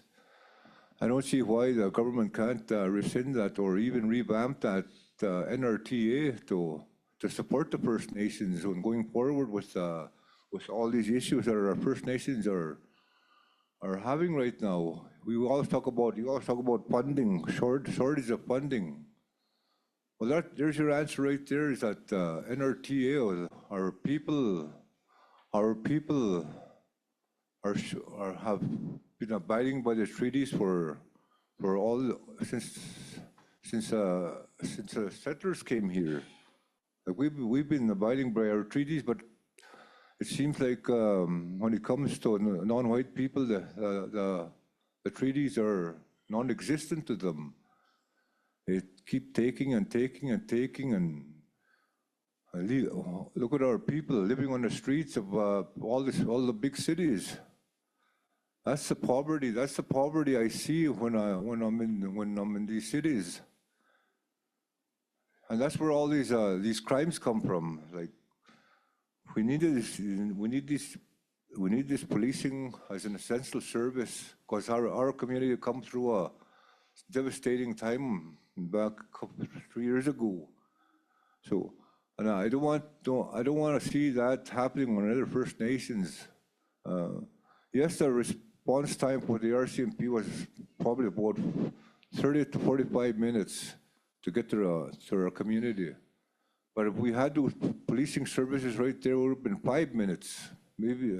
So I'm grateful for what we have now for police, for the system that we have now, but I think there are a lot more can be done in those areas.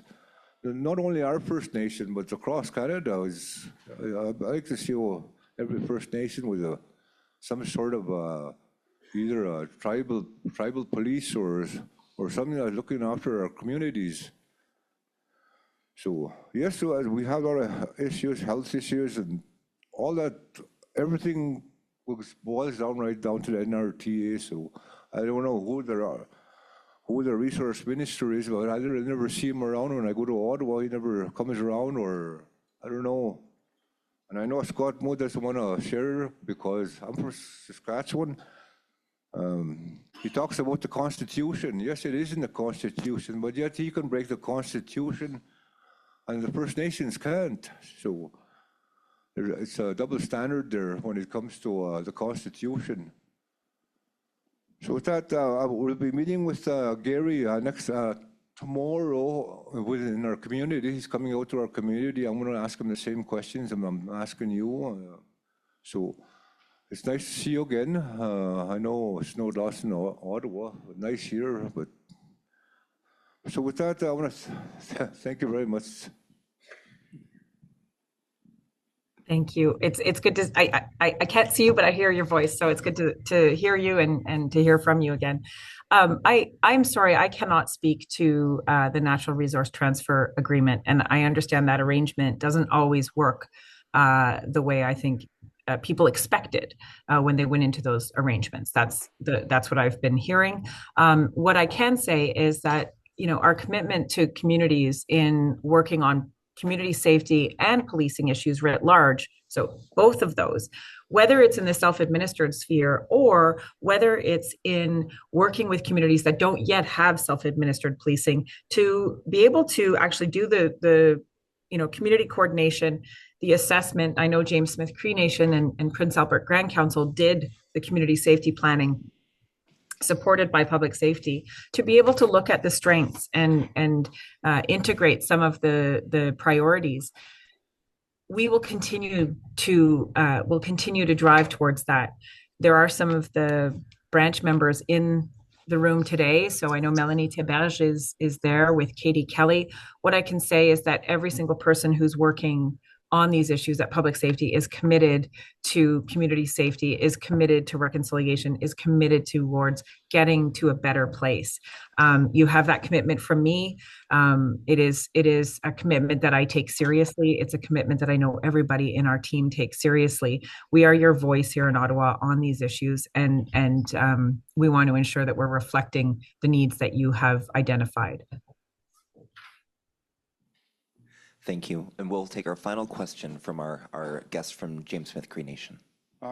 Good morning, Chris. It's former Chief Wally Burns from James Smith.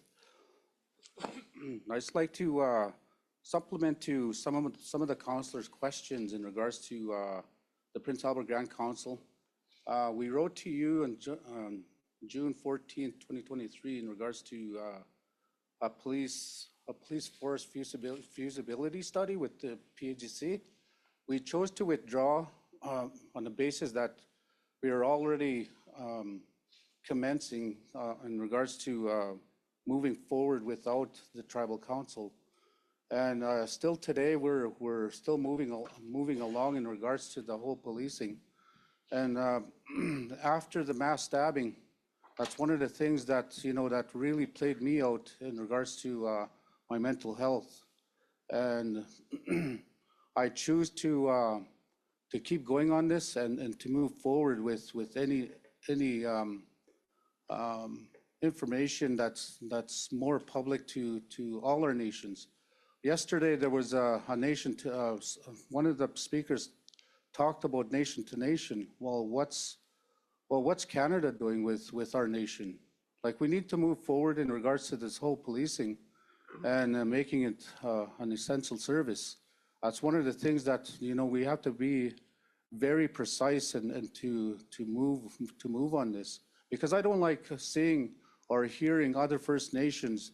It brings back a lot of trauma when I heard last week on a stabbing in Big River First Nation in Saskatchewan. That to me, like, it brought a lot of bad memories, because, you know, things like this, they still didn't find the guy that did this. But we still have to move forward on this, because, you know, I'm hearing, yeah, Big River has the first police members on their First Nation, but yet it takes half an hour to 40 minutes for them to look for somebody. And, you know, we got to be more proactive on things like this, and to keep moving forward. Like, I commend the guy I hired for our justice, Eddie Head, and also Councillor Mustus and Adam Whitehead for Peter Chapman. And you know, I'm very thankful for, you know, having a retired RCMP member working with us and moving this forward. And, you know, it takes a lot of effort and time to move things like this. And I think, you know, speaking and hearing and observing a lot of First Nations talk about what's happening in their communities, or how can we provide funding from the government? You know, if it's a yes or a no question. Are you guys going to help us? Are you guys going to, you know, for 130 years, are you guys going to not do anything with us? Or, you know, things like this. It always comes to mind, you know, when we move forward and we have ideas, but it's yet the envelope is at the government table. Are you guys going to sign it or not sign it? So that's my thoughts of today. So I'd like to thank you, and nice seeing you. Thank you. Thanks so much. I think on the it does boil down to funding, as you know, and you know, as I mentioned earlier, I'm not sure if you were in the room at that time, Chief Burns, but we are not able to establish new self-administered services. I recognize that there is tremendous appetite. I see it, I feel it on a daily basis. And I am aware, you know, I am aware of the circumstances and the frustration that you have with the way that Saskatchewan, and especially the Prince Albert Grand Council, is moving forward. But we are not able to, at this point, we're not able to establish new police services because we're still stabilizing the services that we have.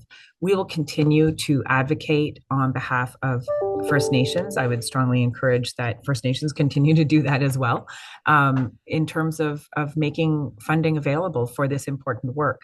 I see, I hear, and I feel the passion and the difference in communities that have a self-administered service.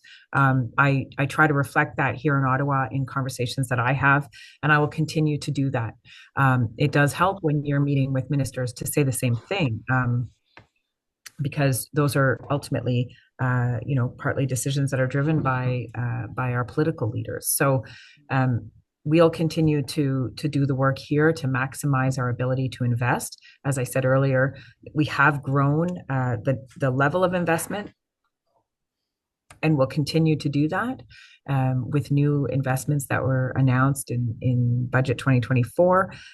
But we will also need to consider very carefully where and when new services are being established. Some of that does rest with the provinces. All of the people who are in the room are operating under provincial frameworks. They are equivalent to other police services that are operating in the jurisdiction, and so we want to ensure that that continues and that support, that level of support and recognition is there. It's a really important thing to recognizing the maturity, the effectiveness, the professionalism, and the importance of the services. And so we'll continue to work closely with provinces and territories to make those new investments as well. Thank you. Thank you to my panelists. Before we take a coffee and an internal smudge break, for those of us who are smokers in the room, I wanted to give an opportunity for both of our chiefs of police to give a final thought and comment. And first, Dwayne Zachary, final thoughts and comments to our group today. Sure, thank you for that. I really enjoyed listening to all the questions. I think First Nation policing, from my perspective, is an essential service. That's why we've been having this fight, if you will. I know there are lots of things happening across the country, especially if you look at some of the things that Mr. Bellegarde mentioned about Ontario. You know, at the end of the day, like, I'm just the chief peacekeeper of the Kahnawake Peacekeepers, but I know what my service needs in order to provide services that my community needs. And for a very long time, I've been advocating for First Nation policing to become an essential service. And it's up to me to be able to pass that information on to my chief and council, to my board, to anyone who will listen, so they can make an informed decision about what they feel is the right direction that my community needs to take. And at the end of the day, for us here in Kahnawake, we're asserting our own jurisdiction, you know, and over the years, it's been extremely difficult to provide services when agreements are 1-year extensions or 3 years or 5 years or even 10 years. You know, for sure, I'd like to see somewhere down the road First Nation policing being just a perpetual thing where we don't need to go through this whole process. But we're not there yet. It's an evolution. When you look at First Nation policing across this country, you know, people mentioned since the inception of the First Nation policing program in 1991 to this day, it's about 34 years. But many First Nation police services have existed before that. And it was those communities who said, hey, we need something different. They went ahead and developed their own services, and to the detriment of their own community. And I say that meaning maybe they didn't have certain frills, if you will. No snow removal, no infrastructure development, no, you name it. There were other services that took a back seat because communities realized how important it was to have their own service providing safety and security in the realm of law enforcement. So there's lots of work that still needs to be done. We all need to work together on this. We definitely need to pull together because as one person, you know, like from me, I guess, if you look at it, maybe I just have a big mouth. But together, like we have a voice that can be heard. So we really need to push the envelope. We can't give this up. And more work definitely needs to be done to see First Nation policing recognized as an essential service. And each and every one of us, those in the room included, like we need to keep advocating for this because it's definitely important. Thank you. Thank you, Dwayne. Chief Blake, final words. Thank you, Teddy. And I think everyone can understand that the passion in the room is high to get us to the essential services. I don't think there's anyone, whether it be on the call or virtual or in this room, that doesn't think that First Nation policing is essential. The only issue that we've had is there's always seeming to be another priority. If you take a look at border integrity, I think it's, and we have our financial, our partner in the province here, Wendy Ellenberg, who, again, now we're looking at a border integrity issue where I think upwards of 28 million have been put towards border integrity in the province of Alberta from a policing perspective. So where does that leave us now in supporting First Nation policing that have been under-supported? When we're looking at the national level, all of those things are continuing to be pressure that might take away from the momentum that we're trying to get that essential service legislation. When I put the microscope on what it means is without essential service, and I think Chief Moffat said it very well, it's a career. Now, it's a career for our officers and our staff, but it's also a support to the community, because those officers that are working in your community are dedicated and they want to be there 25 years from now. They don't want to know in 2 years I may or may not have a job. And that is unfortunate what we have. In our service 2.5 years ago, we lost 1/3 of our frontline operations to the Calgary Police Service. Why? Because they have better pensions, they have better salaries, and they have better benefits. Take a look at Lakeshore, Chief Siniak and Chief Cox. I mean, they lost, I think, half of their front line to the RCMP. I think Chief Buckskin has gone, but they have similar departures into the RCMP and Lethbridge Police Service. Why? It's not because they don't want to work in our communities. It's not that they don't want to work for the communities that they're invested in. It's because their futures aren't assured when they work in First Nation policing. And so they look for opportunities elsewhere. We did a scrub down on our pensions, and the difference between a 25-year constable in the Calgary Police Service and a 25-year constable in the Tsuut'ina Nation Police Service meant almost $1.2 million difference at the end of a career. And it's not that we don't want to give that, we can't afford to give that. And so those are the challenges that are real. Those are the challenges we face. And until such time as those challenges are met with changes, we're going to be still facing the same retention issue. We're going to still have challenges in attracting good people. And it has nothing to do with they don't want to support the community. It has nothing to do that they prefer to work elsewhere. It's because there is a difference in their future when they choose First Nation policing. And there are people that continue to choose it despite that. God bless them for doing that, because they could be going elsewhere. And we have great officers. We are very attractive to these services. So again, when you look at that, any police service in this country, if you were to say you just lost 1/3 of your front line, that is a crisis beyond crisis. And you would see it in the news, you would see it anywhere. But we face that almost on a weekly basis because we just cannot compete. And so it is so important for our officers, our communities, to be treated and supported in the same ways. And once we're seeing that, once we have that legislation that mandates it, it's entrenched, we are going to see thriving in First Nation policing. And I want to thank everyone's support here, because truly it takes a community to make this change. And I also want to thank our partners, Public Safety Canada and the province. I mean, people may not think that there's been a lot of effort and work. I can tell you there's been hundreds, if not thousands of hours that I've been a part of, that I've seen others been a part of in this room to try and move it forward. And again, Teddy, thank you for your advocation in this, not only from the AFN side on the drafting side, but in the governance side and then on our commission side. It is a Herculean effort to get this done, but we have to continue. We have to remain resilient. We need to move forward.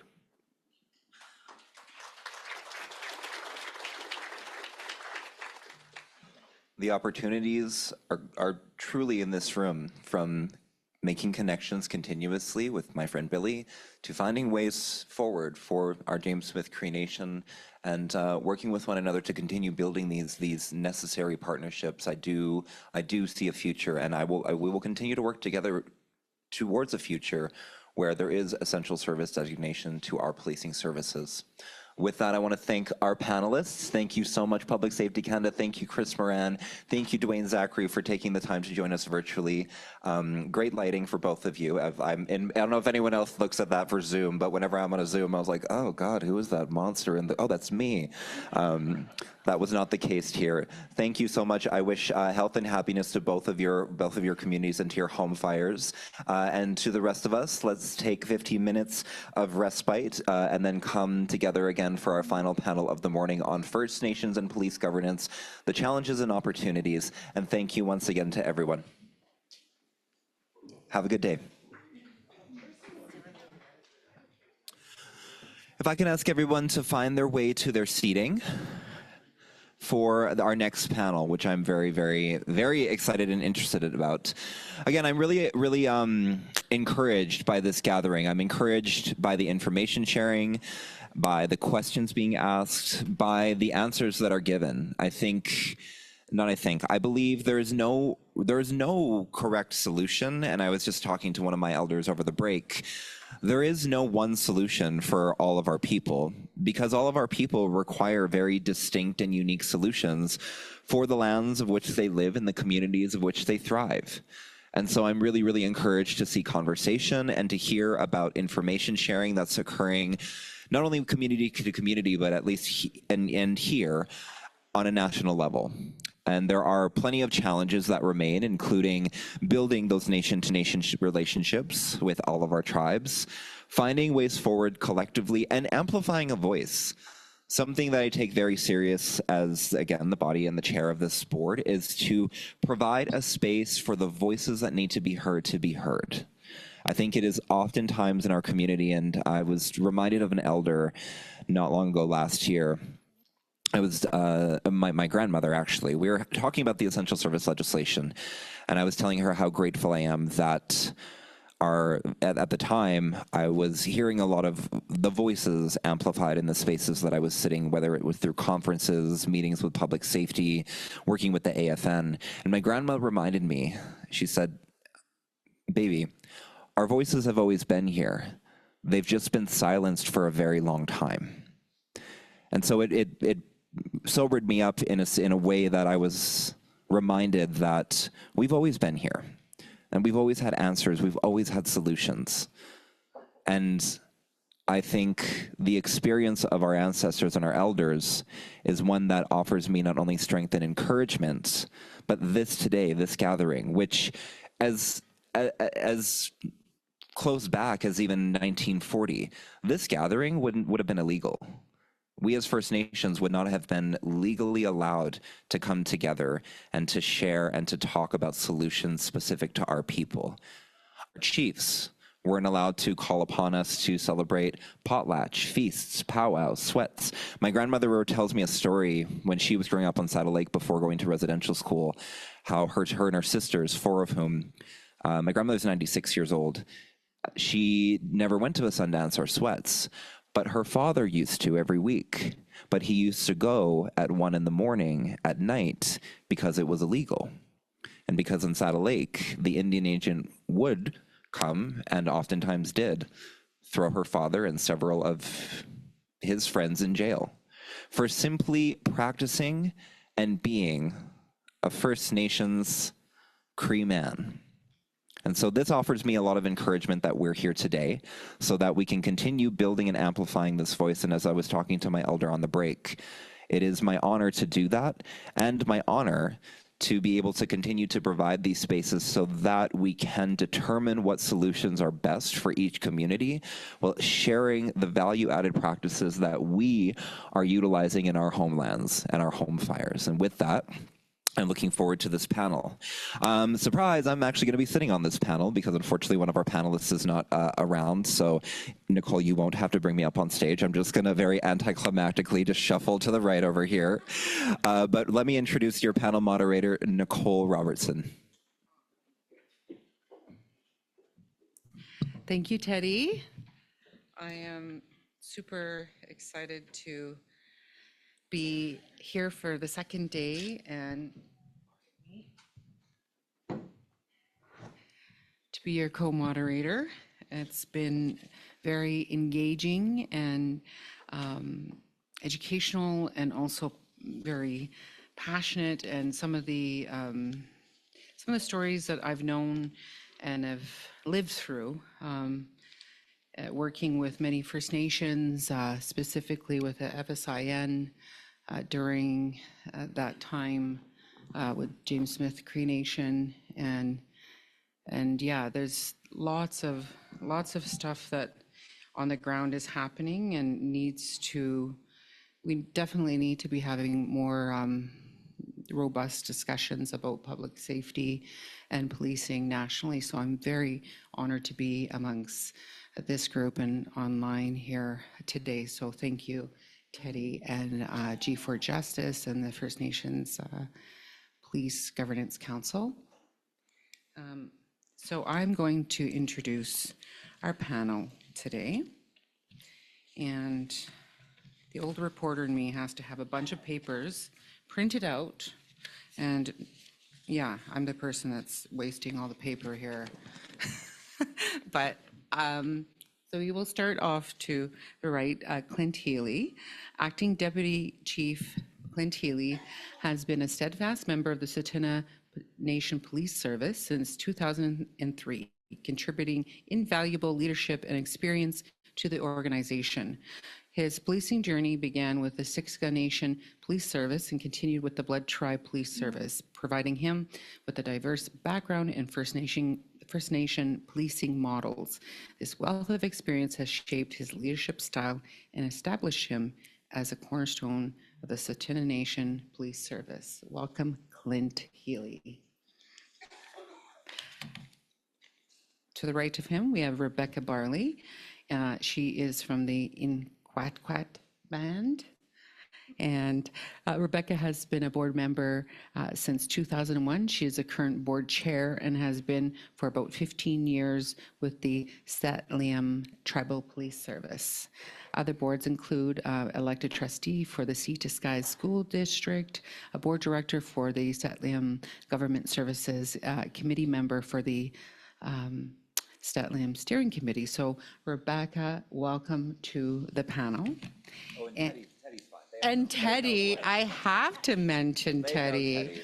Teddy is receiving an award this month, and it is through King Charles, and has done so much, in our community to help elevate, give a platform to not only public safety and justice, but I've known him for a couple of decades and is very, well-rounded and respected and fun and educated. And I tell him, having discussions with you is such a aha moment sometimes, and you could always learn from younger generations as well. And I have so much respect for the work that you're doing. So let's give him a round of applause for being such a fantastic host. Yes, Teddy. So with that, we will start with our panel.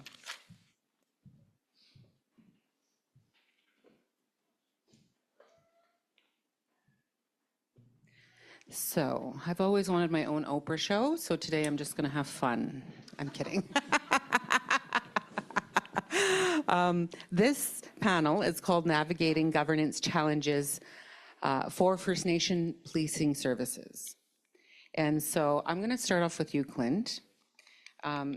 What are key governance challenges faced by First Nations police services today?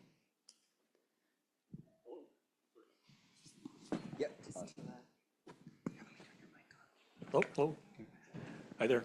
Maybe just before I start here, I just want to just to acknowledge some of the work of our past chiefs, or chiefs of police, current chiefs, our leadership, commissions, chief and council, for moving the needle forward in relation to essential service legislation, as well as pension equity, wage parity.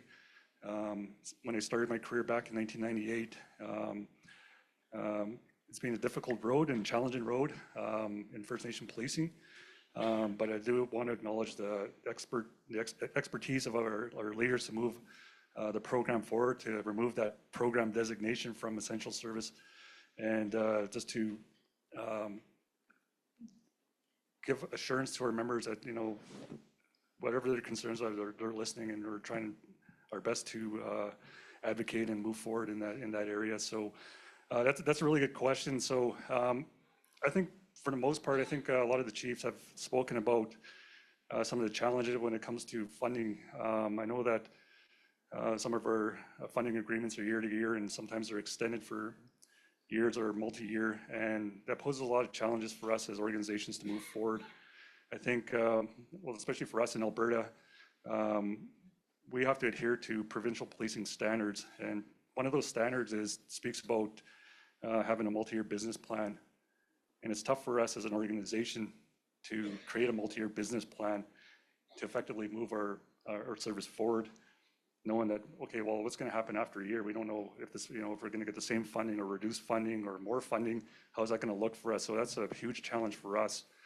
And also, too, I think another challenge in governance is, and I've seen this over the years, is sometimes when we have a strong advocate in government, that person transitions out of their role, so a new person transitions in, and now we're having to bring them up to speed on kind of what's the latest of, some of the issues that we're facing as First Nation communities. And I think a lot of and it takes a while for that person to get up to speed on some of the issues and long-standing issues. So I think those are kind of the challenges that really stand out for me currently. So thank you. Thank you so much, Clint. That was really insightful, and we'll loop back around. I'm going to ask Rebecca, how can First Nation police services effectively collaborate with community leaders to address challenges? I think I'm going to, first of all, comment on your question. Go right ahead. Absolutely. Because in BC, it's a little different. We are the only self-administered in BC, and we actually have a 10-year agreement in place. So we are able to provide a bit of the stability. And through other sacrificing in other areas, we were also able to become part of the municipal pension plan. So that allows municipal officers to laterally transfer and their pension follows them. So that's an attractant for us. As far as how can our police service support our communities, it is through, so our board structure is, we represent, we have 10 different communities as part of the Tsuut'ina Nation, and each of the 10 chief and councils select their representative. So we try to support each board member to be able to report back to their communities and to bring forward any community concerns. Plus, we meet, either myself or our chief officer, as needed. We'll meet with individual chief and councils as the board chair and our chief officer, sometimes together. And also when our Tsuut'ina chiefs meet, we also report back and bring forward any challenges. And one thing that we find difficult, and I find it a little offensive as well, is whenever there's any sort of engagement, whether it be federal or provincial, no one is invited from the board or the Tsuut'ina Tribal Police. They only recognize chiefs and councils of each of the communities. So I often find a way, and thankful for my community, and my chief is here as well. As a board member representing Naquaqua, I feel quite supported, and they often will invite me and let me know about these events. Current example, BC is undergoing a reform of the Provincial Police Act, and we were not invited. And they're talking about self-administered, and so I was participating as much as I could, and was able to answer most of their questions when they're talking about training and recruitment. And much of the province believe that we don't have the same authority, where we have the exact same training as our municipal counterparts, all the other departments in the province. So, we have that, and then they invited every Indigenous community in British Columbia to participate in this reform conversation, and a huge piece of it was the desire to have their own self-administered services. Yet, Canada wasn't at the table. So they're having these conversations. It's almost misleading in saying, it looked like these communities stood a chance of becoming self-administered. So we're constantly being approached to help them and how to get there. And yet we hear the ADM say today, we're not creating any more self-administered. So it's a very misleading conversation that was occurring. Thank you. Thank you so much for that. Teddy, do you want to add on to anything that Rebecca just said before I move on to another question? We'll be here all day. Let's go for another question. Okay. These chairs were not designed for little people. I know. I'm like sitting way back here. I'm I like, fell into my chair too. so Teddy, what are some of the successful examples of governance models in First Nations police services that have effectively addressed community concerns? I would say those are being built. I'd say there are a lot of examples. I'm going to do this twofold. I'm going to describe pre-contact and now. When I think about pre-contact and when I sit with my elders, there is often stories regarding those policing structures that were administered in the camp. I know they're referred to under many names in our traditional languages. One of them being, at least in where I come from, the Dog Society.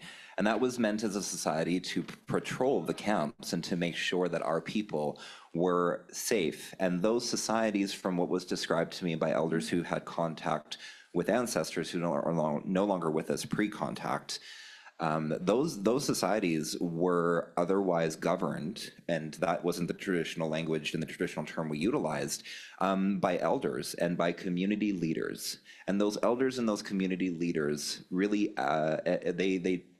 they communicated through stories, and stories often for our people tell a better story and paint a truer picture, because there are a lot of descriptors through natural law, through components of ceremony that are resonant and true to our people.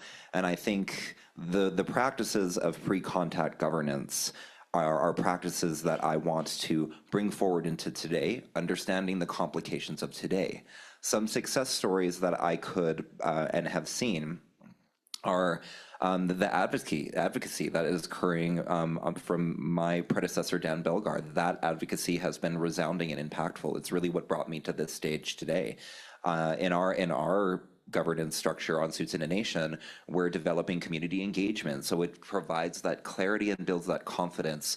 I think everybody in here is a governance actor, and even on police services, we can probably all get a little fatigued from hearing and seeing the posts on social media that offer really, really harsh criticism to what it is that we're trying to accomplish. And all of that is valid. It is valid. Everybody is deserving and has the right to opine and to be critical of any system that they don't feel is working for them. And as governance actors, as governance individuals, we are and we can be that responsible conduit back to community to provide that transparent, responsibly transparent mechanism. And I believe that as governance actors coming forward, I truly take into account that pre-contact administration of our governance models, and how do we accomplish that today? Our traditions, our protocols, our ceremonies are so important, and MI Anti-Violet constantly reiterates this into natural law as we're making decisions. Those decisions we make as governance actors, I think, are the incumbent to the success and the confidence of our communities, while also supporting those who are members in service. And I think mirroring the two, and as well, I say there's complexity, and perhaps, and this is where I'm great to sit with elders, as I just sat with our elder representative on our commission. Are there complexities? Why don't we just do it? We're First Nation. If we're describing what we did pre-contact, I don't think we necessarily need the permission of anybody who is non-Indigenous. And I don't necessarily want to use the term white men, because there are several people who work in government that aren't white men. So I don't necessarily need the permission of a non-Indigenous person. However, a lot of the time those people sit in the influence and power, and they are the ones that hold or have the necessary requirements in order for us to be successful. And so it's finding those cadences and building those relationships while making sure we are continuing to instill our natural law and our practices pre-contact that are more aligned with our protocols, our ceremonies, our true ways of knowing. Amazing. That is a perfect segue into the next question I have for Clint. And it is a bit around the traditions and incorporating them. and natural law and an Indigenous worldview. So how can First Nations police services navigate the balance between traditional governance structures and modern policing requirements? Good question. I just want to maybe just circle back to what Teddy had to say, maybe expand a little bit on success of the policing program in Canada. I mean, you know, I was part of an organization that shut down back in 2002, you know, and for our self-administered, you know, the 36 right now, to maintain and to strive, and some have thrived, and I understand that some, you know, have challenges as well, but I think it's a true testament to the leadership that we have, you know, with our leaders in our community. So, like I said, I give a lot of applause to those who are, you know, fighting a good fight and beating the drum for us. So, but when it comes to your question, I think a lot of it revolves around education.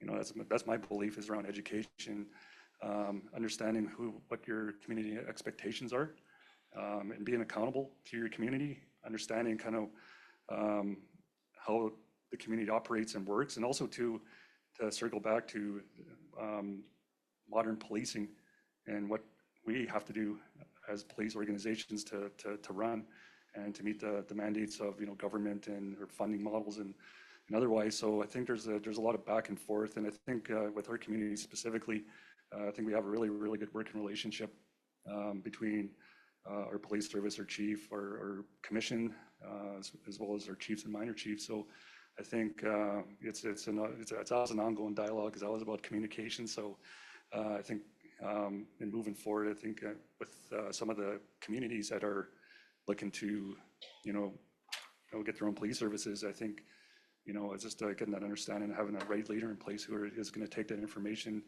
you know, filter it down to, you know, the men and women that are working, as well as, you know, and also educating the leadership as well, and kind of what we can and can't do in policing. So. Thank you for that and insightful, you know, sharing your thoughts on that. And I think that, you know, for the audience and those online, you know, it's been such this past 2 days of understanding and getting a good idea of where things are at in terms of governance and police structures and policing, and how they change from province to province. I didn't know in BC that there's a pension plan and that you have Tsuut'ina, and also the Reform Policing Act. I don't know if that's happens interprovincially, but I wanted to ask the next question to Rebecca, because, you know, in BC, it's different from here in Alberta, and of course, different Saskatchewan, and I know of some of the services that NAPS, also in Ontario, offers, and it's good to hear that they're expanding, because they definitely need to get 300 extra police officers in northern communities, specifically right across this country. But it's good to hear that. So Rebecca, I am going to ask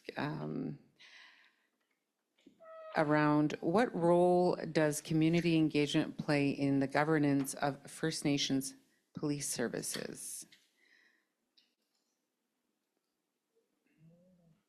Does the community play?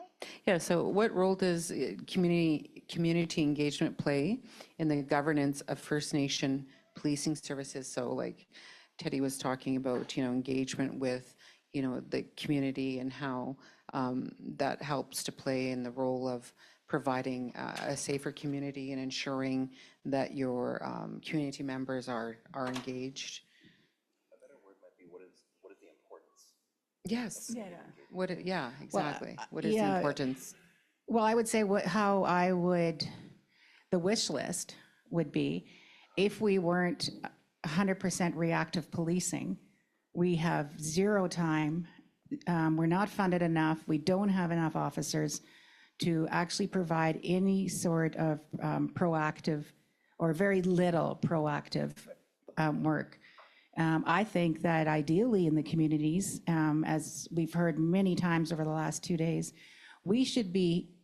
policing should be working with our social development, with our housing, with you know, our health, because all the issues in our communities are multifaceted. And a big piece of, I've been a school trustee in the public school system in our area for over 16 years, because I believe education is the key for us to get out of this. And also, we've worked really hard over the last few years, and we're attracting our Statlium youth into policing. And I think that will help stabilize the organization. We've been a training ground for decades. We've been, Statlium has been there for 36 years, I want to say, 34 of that being self-administered. And I can't even count the number of constables we've trained and lost to other organizations for many reasons: funding, overworking, they're not getting any sort of family life or any time off, so mental health breaks, all the above, and that is directly related to underfunding. So in an ideal world, that is what I would like to see happen. And even when it comes to our board and any sort of, we need advocacy, we need capacity building, but we need funding to do that.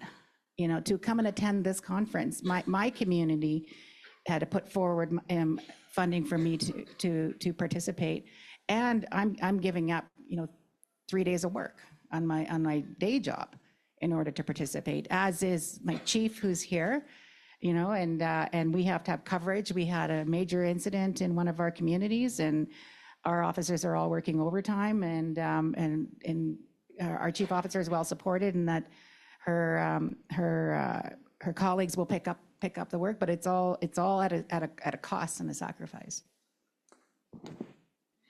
Thank you so much for that. It's very insightful. And I hear like the overall, some of the themes around retention and underfunding and looking at ways of, having members that stay within police services within the nation, and then building trust. So how does that all come together, do you think, Teddy, in terms of ensuring that your community members feel trusted with the police that have been here? Like, say, for instance, I know that the chief of police has been here for many years, Chief Blake, and having that and building capacity. So I see, beautiful new Tsuut'ina trucks that are out, and the police, you guys are really leveling up. And I just think that that's great to see. So maybe you could share a little bit about some of what you guys are doing here. And I think something, if I was to encapsulate what we're, I think, referring to collectively, including, and thank you for being here and taking the time to be here, truly, from gratitude. The word that I believe encapsulates what we're inferring to discuss is value. And I say value because when I hear about underfunding, there's a value there that is not necessarily respected or understood. When I hear funding, because we talk about it, I think funding in Ottawa, it's the F word, and it is such an important word, and it's one of the most important key components of what can drive and instill our success. And through funding, before and after, I often think about value.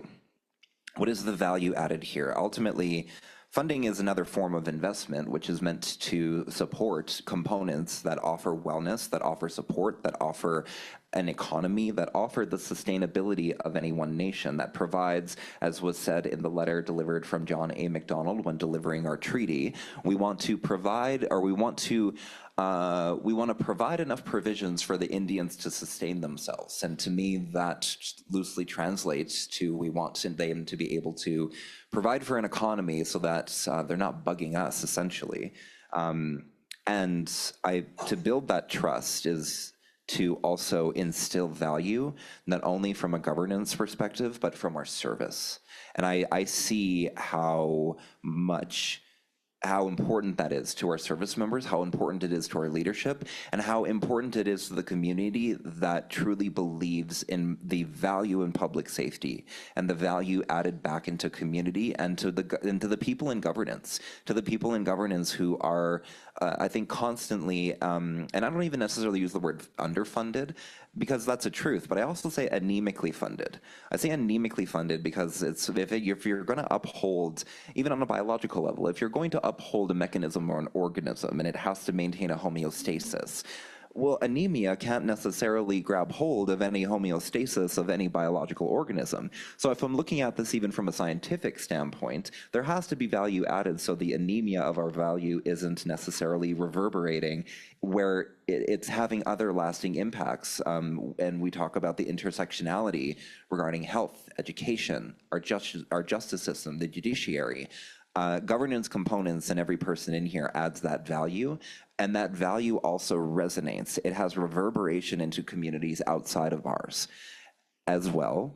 I also think when you add, I've seen it, when you add value through your public safety mechanisms back into community, it can be transformative for the next generations so that they're living healthier and they feel as though they have an opportunity. I've seen it here on Tsuut'ina. I grew up on Tsuut'ina Nation. My joke is I grew up when we were so poor I couldn't afford Two Spirits. In reality, we were that poor. We just didn't have any money. And at that time, when I saw anyone in my community, two-spirited or otherwise, there was such little hope for opportunity when it comes to going and becoming educated. And what that means should be subjective, because it's also important, and I'm constantly reminded of this by my Auntie Violet, is not going to ceremony a form of education? Is not making regalia a form of education? Is not going to learn and to hunt and to skin a buffalo a form of education? Although my dad sent me when I was 11 and I have not eaten red meat since. So be careful what you do with your kids. All that to say, it's the value add that governance and policing services add back into community. It's the value that they add hope to, the value in receiving that education. It's the value in knowing that you are safe in your homelands where traditionally the people that you were calling were chief and council, and those are not the people that can show up in a crisis, and they shouldn't, because they are not trained the way our officers are trained in order to de-escalate a situation and know what to do and what to say when that situation turns into a crisis. It's the value of having my friend here from BC being vocal and taking up stance to say, if you're going to make changes in this province, you need to include us. Our representation matters, and nothing about us without us. And if it continues to happen, you will continue to make calls to this reconciliation, these 94 calls that are not our calls.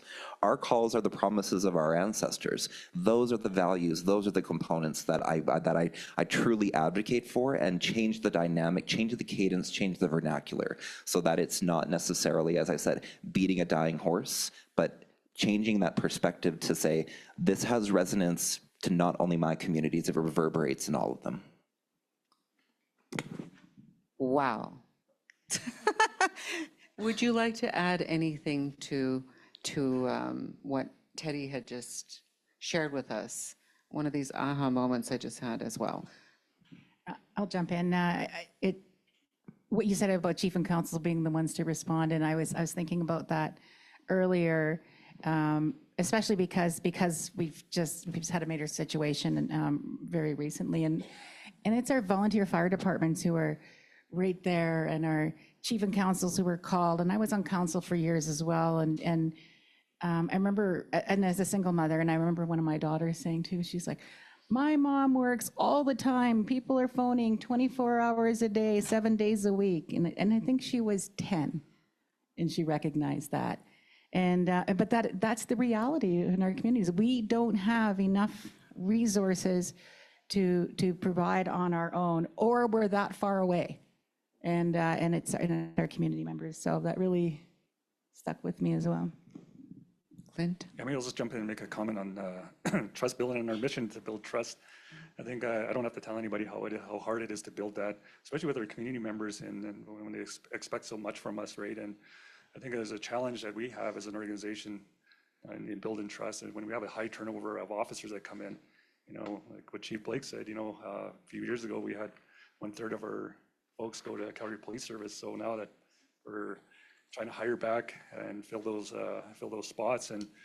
But when you have an experienced officer, say from the RCMP or Calgary or wherever, then they come to Tsuut'ina Police Service, we have an expectation of them, the community has an expectation of them, but sometimes it's getting them to understand and adapt to that expectation. And, because, it's really difficult when somebody breaks trust, and how hard it is to gain it back, right? And you can take one individual, they can go out, they don't know the expectation, they say something, and, then, obviously it's shot up the chain, and we have to deal with, putting out that fire. But at the end of the day, that's some of the challenges that we have,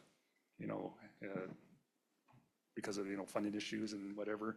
And so, I just want to make a comment on trust building, but, at the end of the day, I think it's a, like a top-down approach, and making sure that, that it filters down to the bottom rank, what we expect from those guys going out to the community and what they deserve at the end of the day for service. So. Yes. So on that and building trust, I just want to ask, because I yesterday had mentioned that I live at Redwood and Tsuut'ina is out there as well. Is there a different way of dealing with, because a lot of non-Indigenous people live in that community, as well as Indigenous community or Indigenous peoples from different areas. And it's very unique because that's the very first ever that I've known nationally. So you guys are in that, on Tsuut'ina Nation lands, it's leased land, but is there any different ways of creating that trust within that community now that you guys have that jurisdiction back on your own lands, on the Tsuut'ina Nation lands? Yeah, for sure. I know that for those that don't know, we now police Redwood Meadows community, which is in the west. It was policed by the RCMP a couple of years ago. Then we took over policing responsibility of that area. So I think leading up to that, we were working with their town council, their leaders in the community, and we didn't do anything totally different that we're doing for our nation here. It's the same thing. We're trying to maintain our visibility. We're trying to get out there and show that, we're actively engaged in the community, and especially with events, they're pretty good about contacting us to say, hey, at Christmas time, we have this going on, this event going on, and depending on what we have going on in nation or otherwise, I think we do a good job of trying to meet that demand. And we do get really good feedback from community, because I think at the end of the day, when the RCMP were coming out from Cochrane, again, not to, back to RCMP, and that's not my intent, but at the end of the day, I think because of the resource and issues, they just couldn't be out there as much as they could have. So at the end of the day, I think we didn't really change a whole lot. We kind of stayed true to who we are as an organization and how we deliver that service to Tsuut'ina members versus, the people that are living in Redwood Meadows. So.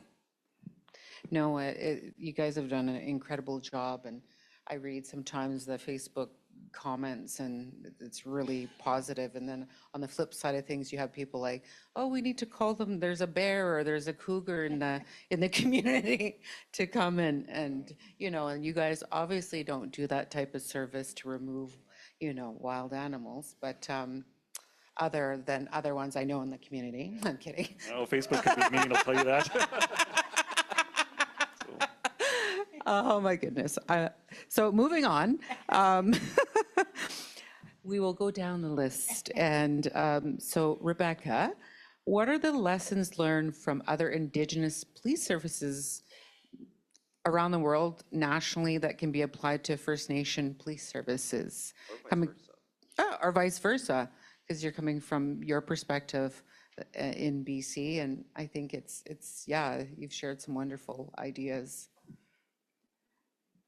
I actually don't have an answer to that because I don't really know anything about any Indigenous police services worldwide, to be honest. Yeah. Well, does anyone else want to take a crack at that? And we'll come back to another question. No, but I had a question for Rebecca about BC. No, it's mainly because I'm like telepathic with Billy and I. Right now, I'm I'm getting and maybe it's the ancestors. Something's telling me about treaty. And I know in BC there are challenges because most Treaty 1 to 11, that's the right mechanism, that's the rights mechanisms that we utilize for these components of public safety, education, health, services that we deem essential in our community.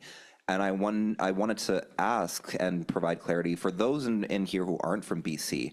How does that work in your First Nations with modern treaties, without a treaty? You said that you guys, one of the reasons we would never, I guess, enter into a municipal pension framework because it referentially incorporates, in many ways, by legal scholars and of our elders, it can delegate our treaty right authority to municipal frameworks, and something we're always taught is we don't want to become municipalities, but it works so differently in British Columbia. And for those First Nations in here who don't necessarily have that perspective or experience, how do your nations navigate the challenges of modern treaties and or without having a treaty? And where does, if there is, a rights mechanism come from?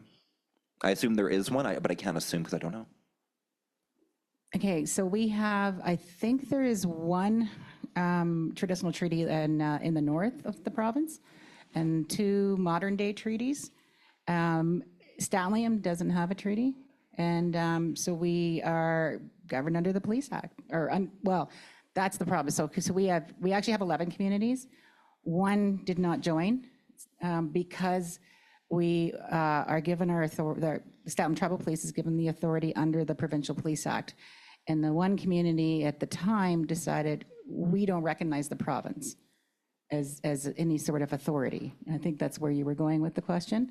The balance of us, so it's operating in 2 worlds, because when it comes to labor standards, we operate on federal lands, according to Canada, yet we're given our authority under the Provincial Police Act. So we're often doing that dance: are we federal, are we provincial, and such. So those that create a lot of different challenges for us in that respect. Thank you. And I think historically, I think it was Tate back in like 100 years ago or whatever that decided that the Indigenous people of BC were of no value to even engage in treaty, and maybe did us a favor in some ways. Yeah. Thank you. To your question, which I can answer, I was recently at the Alberta Chiefs of Police, the Alberta Association of Chiefs of Police, and they had the Attorney General from Chicago present. She sits, her PhD was in policing in some area. I don't have the full title of what she studied, but in Chicago, one thing I did learn is you don't want to overgovern your policing service. And at least in First Nations, I never thought about that. Chicago has 13 oversight boards for their policing service. They have 90 people, 90 individuals from 13 different boards that govern the policing service, coming from 13 different funding mechanisms. And she said how that works is by the time the funding trickles down, there's no more funding left. She said it is such a corrupt system because if you have 91 people that that are oversight board members, that have autonomy, that are decision makers. Now, can you imagine on any one of our First Nation, 91 people overseeing anything? You can never come to consensus. You can never agree. And now that you have 13 different boards, all trying to at least guide this one system, how are 13 different boards going to guide one system when 91 people aren't able to come to consensus? So I did learn from Chicago, you don't want to overgovern or overburden the system. And at least in First Nations, that's something that I'm always aware of, because I lived in New York City for a time where it's also the policing system is very corrupt. In fact, in Chicago, they refer to it not as the Windy City. It has nothing to do with the wind. If anyone's ever been to Chicago, it's not a windy city at all. It's a very beautiful city on the water. They call it the Windy City because of the mafia, because the mafia would come in and blow out. They would come in, they'd invest in money, they'd sell, and they'd blow away, and they would use government mechanisms to otherwise corrupt the system and launder or make more money. And so you don't want to create mechanisms that overgovern any body, because it lends itself to corruption. It lends itself to instability, it lends itself to murky waters, and it in fact, it helps to perpetuate crime. In Chicago, as was described as an attorney general, that's her biggest challenge, is trying to not only combat the crime on the streets, but now you have corruption happening within these government bodies. And so then the international level, that has been a lesson learned for me, is to make sure you're not overburdening any system, especially the system of policing, where there's always the possibility of corruption, especially if there are too many hands in the cookie jar. Thank you for that. It just brought a thought to mind. So as I have zero experience with any worldwide policing, but what I have learned over the last couple decades, participating at any sort of national level, is that what I am grateful for within our organization is that our communities, our 10 communities, delegate the financial responsibility directly to our board and our chief officer. And that the funding comes direct to us. So there's no, it doesn't go to any sort of tribal office where there's an admin fee taken off and pieces get, and I think that occurs, or it did occur in some of the First Nations police forces. Thank you. Police services, because I like that, whoever did that correction, I like that. Police services. Oh, question. So we are going closer to noon, and it is 4 minutes to 12, so maybe we'll go into the Q&A. And Dan, if you want to, I will bring the mic. Crystal's coming. Oh, Crystal's coming. okay. We're all going to be running to Dan with a mic. Okay.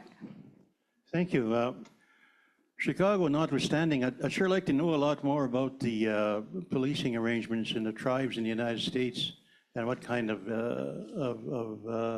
governance that they have, because I think they're quite frankly far advanced in terms of public safety in certain of the tribes at least.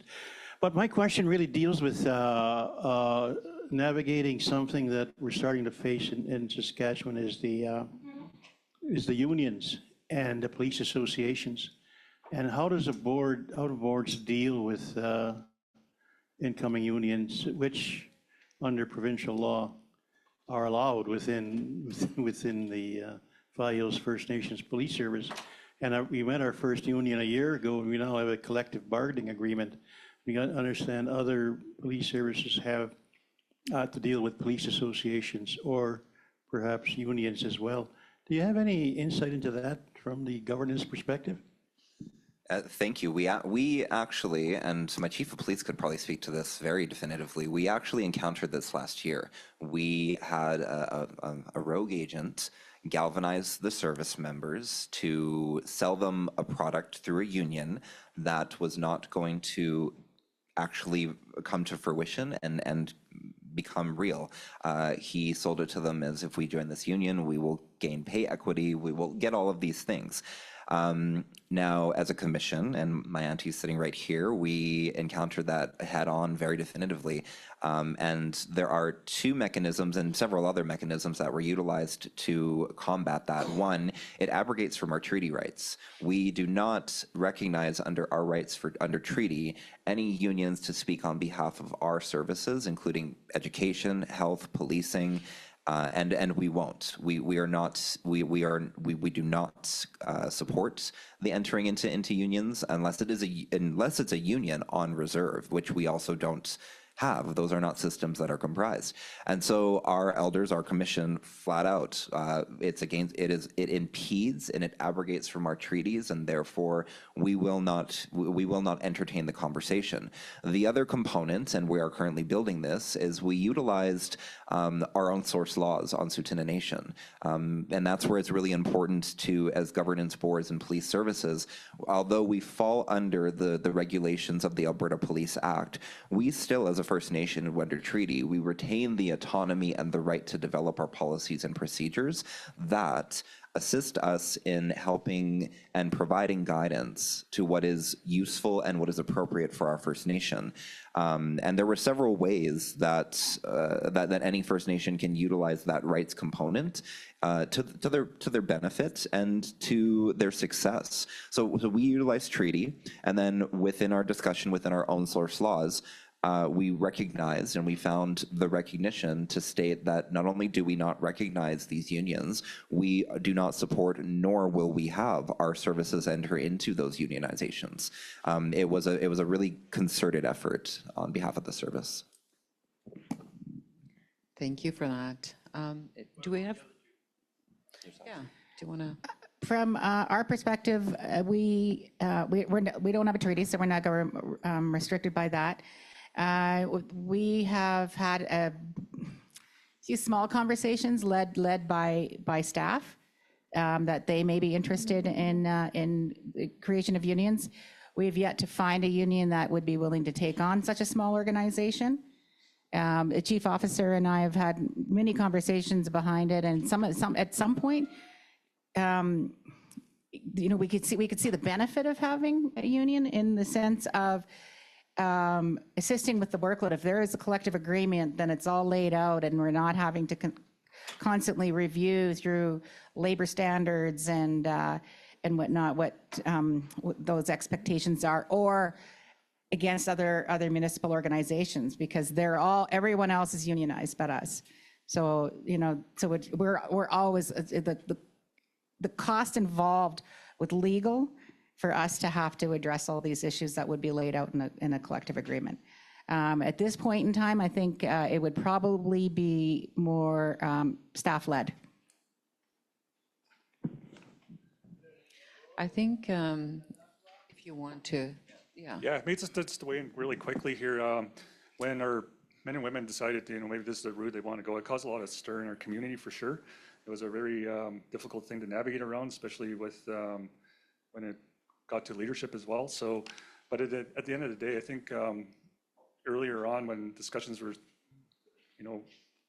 had with our folks in regards to moving to an association, we don't have an association out here. I think we've been really good about working with our people to try improve on some of whether it's an employment condition or otherwise, how that's going to improve their livelihood and the work-life balance. And what Teddy said, it was an individual that came in and caused a bit of an issue for us, right? So, but at the end of the day, I think moving forward, we're trying to navigate around and we're trying to work towards a different type of situation without going with an active union. These are really early discussions right now, but we're doing our best to work with our folks to understand kind of what their needs are and how do we do this without going that route. So. Thank you, Clint. I think we'll go to Billy now. So just very quickly, so did you build that into Tsuut'ina's agreements or requirements for the officers when they come in and join the service? Is there some kind of orientation process that they got to come and know and understand that treaty relationship? Because oftentimes you're going to get, we just do by virtue of the system, we get officers that are trained within those colonial external systems. They come onto our reserves, our nations, and don't know that history per se, maybe. Is there some kind of orientation process that you do to engage your officers when they first come to effectively help you to maybe enforce those at the end? Like we don't get enforcement of our bylaws and our treaty position. We don't get anything like that back home. Yeah, I'll stop there. Just a quick question. Yeah, no, thank you for that. Every new hire on our service gets a weekend at Regina's. I'm just kidding, that's. However, that might be a really good idea because they'll come back and they'll teach us. So that question, I will at the lunch, I think can be more clearly answered by my chief of police. And I will say that at least on a commission level, on a governance level, the treaty and the understanding around it, the rights, why it's important to us. My Anti-Violet, the commission, the chair for my commission, yes, we do host with our service when appropriate lunch and learns. For my job outside of this body, outside of all the work that I do, I host lunch and learns to develop that understanding around the essential service, the bylaw enforcement, what are those challenges, and we do bring in guests once a month usually to discuss that, and especially for new hires, we have had there's one of my colleagues here. who's been with the force for, I want to say, 18 months or so. And we do take it upon ourselves to, again, provide that space for that opportunity of learning and how it works. I go back to what I've said before from that elder in Lethbridge. If you don't understand how it works, it doesn't work. And what we try to accomplish in the treaty acknowledgement and the treaty understanding is to provide those who are not necessarily treaty First Nations people, but to also deliver the understanding that we're all treaty people.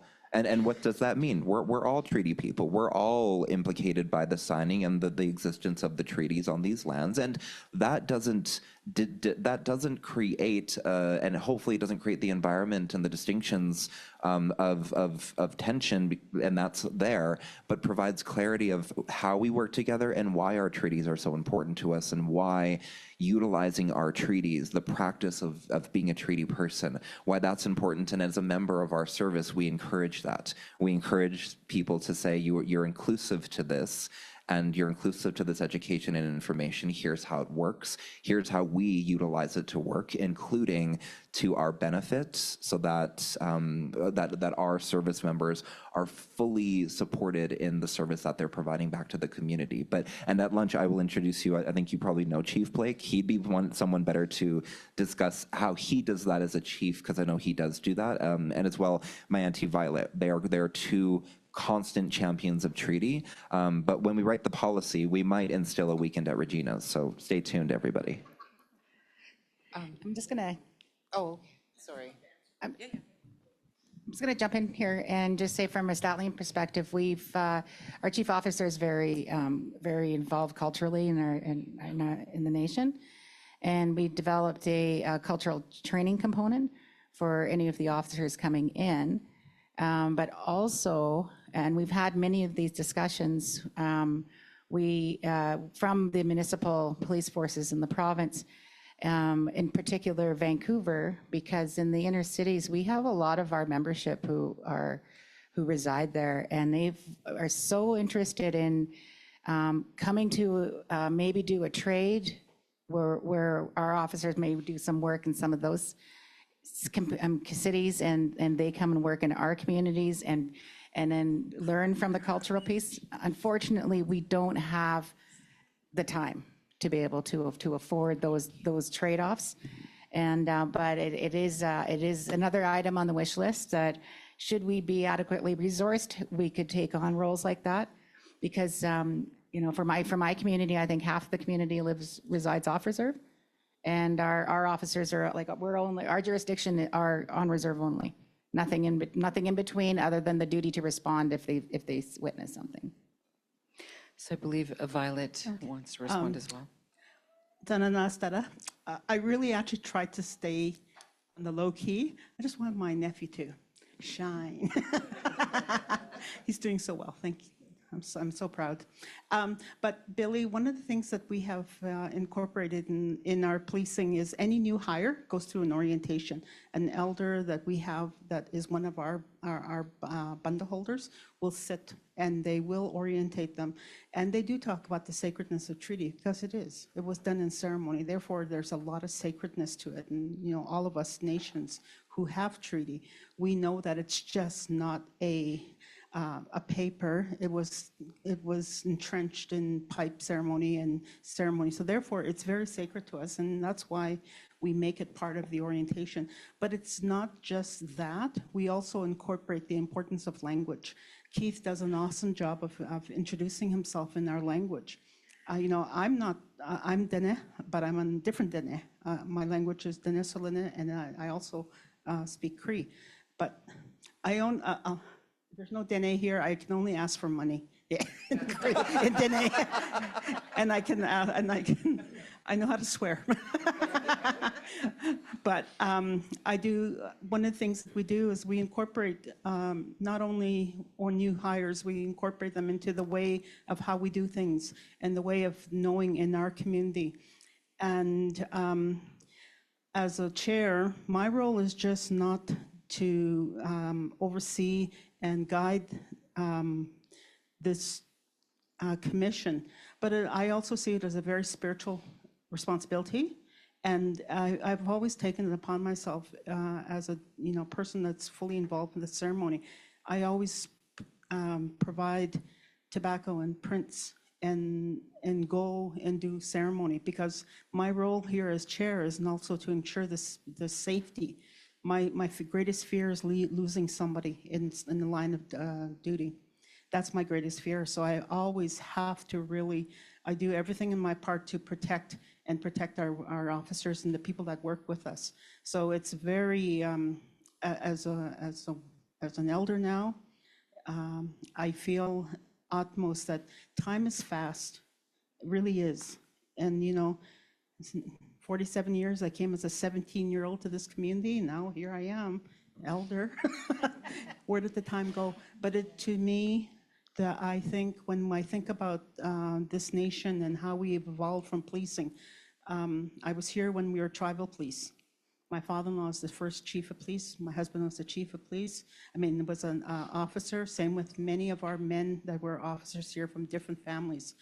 And that evolution has only occurred because there's people that had to be champions. We always had to push. We always had to, and they're not the ones that you hear all the time. It's people that are, the quiet ones too, that really helped us. And ceremony is important. You need to incorporate that in anything you do, and it should be incorporated. I know the value of incorporating it into what we do. Ultimately, the only reason why Tsuut'ina will continue is because we have a vested interest. It's a spiritual vested interest, and we want things best. And we always think about WUSA. I know if you see my comment there, I always, our chief and council always, and Regina's there to, educate us on treaty, but the one thing that every hakake I know, all of our chiefs, they always tell us, we always got to think about what's good for our children, our grandchildren, what's best for our great-grandchildren, and those children still coming towards us. We need to really always make sure that the service that we provide is there for their safety and well-being. So, sorry, that's my long-winded answer. Thank you so much, Elder Violet McGinnis. That's beautiful. And we're going to wrap it up with a question here from... My name is Eddie Head from James Smith. Yes, I serve James Smith Cree Nation and the Peter Chapman Cree Nation and Chigas Basin Cree Nation. It's comprised of 3 First Nations into one because of the government as to the rebellion in Patosh. In the last day and a half, there was a lot of discussion. And I love the elder that spoke yesterday, the history of the treaties. And she mentioned the 69 white paper, which also, I was hoping she would speak on the Meats Lake Accord as well. It was the Meats Lake Accord came after the 69 paper, and there was only one First Nation member that stopped that Meats Lake Accord, which was Eliza Harper in Manitoba. And I had one First Nation member from Cumberland House, and he always used to bug me, and he says, Eddie, what do you know today? And I said to him, all I know is that you didn't stand up with Eliza Harper. That's all I know, I told him. And he never once ever asked me that again. And he never asked me, what do I know? It's because I didn't believe. I believe that he should have stood up the same way as Eliza Harper from Manitoba, and he was representing Saskatchewan in the Cumberland House area. We had the opportunity to visit many self-administration places across Canada, and I really admire what they've done. Just recently, we came from Naps, Mrs. Nappy. We were part of the Prince Albert Grand Council to visit them, and the 30 years that they battled Ontario and the self-administration. As Dan mentioned, on December 10th this year, they finally signed their agreement.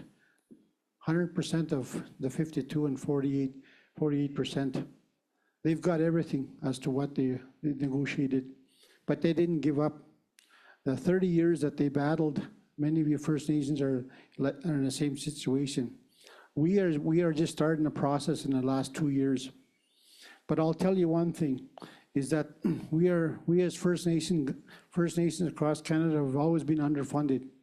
You look at your education, your post-secondary that we're shortfall. Look at our social development that we get funded for our First Nation. 80% from our First Nations are our social development. That's their biggest income within our First Nation. We got to turn that around. When our councillors talk about the NRT, the monies that is generated across Canada within your province is a huge amount of money. You look back as to what you've done in Alberta here. There was an announcement that was given a little better than a year ago, where the government of Alberta mentioned that they were going to withdraw from the RCP contract. They wanted the RCP out of the province of Alberta. What did the government of Canada do? They right away they said, well, you've got to remember you got First Nations in that territory, and we govern the First Nations. So how could you pull out? We will look at that option. Maybe it's a blessing in disguise, as Dan mentioned. In 2032, the renewal of the RCMP is up. They're looking at the negotiation. Maybe it's a blessing in disguise that we need to be part of that negotiations to allow our First Nations self-administration places to be part of that. If that's a part of that, then we got to take the next step as to what we talk about our institutions. The federal and provincial institutions that we have, especially in Saskatchewan, we occupy First Nations, we occupy those facilities at 93.5%, 96%. Our women's jail in Prince Albert is 100% overflowing with our First Nation people, ladies. When they come out, where do they go?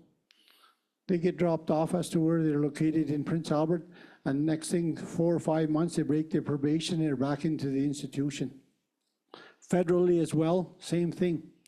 When the individuals come in, there were speakers, the speaker before me and said that when they go in, they're more criminalized when they come out. Exactly true. When I attended a conference in Saskatoon, over 225 officers in Saskatchewan, where's the biggest crime coming from? Biggest drugs that are provided in our First Nations is our First Nations. That's where the revenue is coming from those gangs. We just had an incident that Dan comes from, 4 individuals shot. No arrest yet.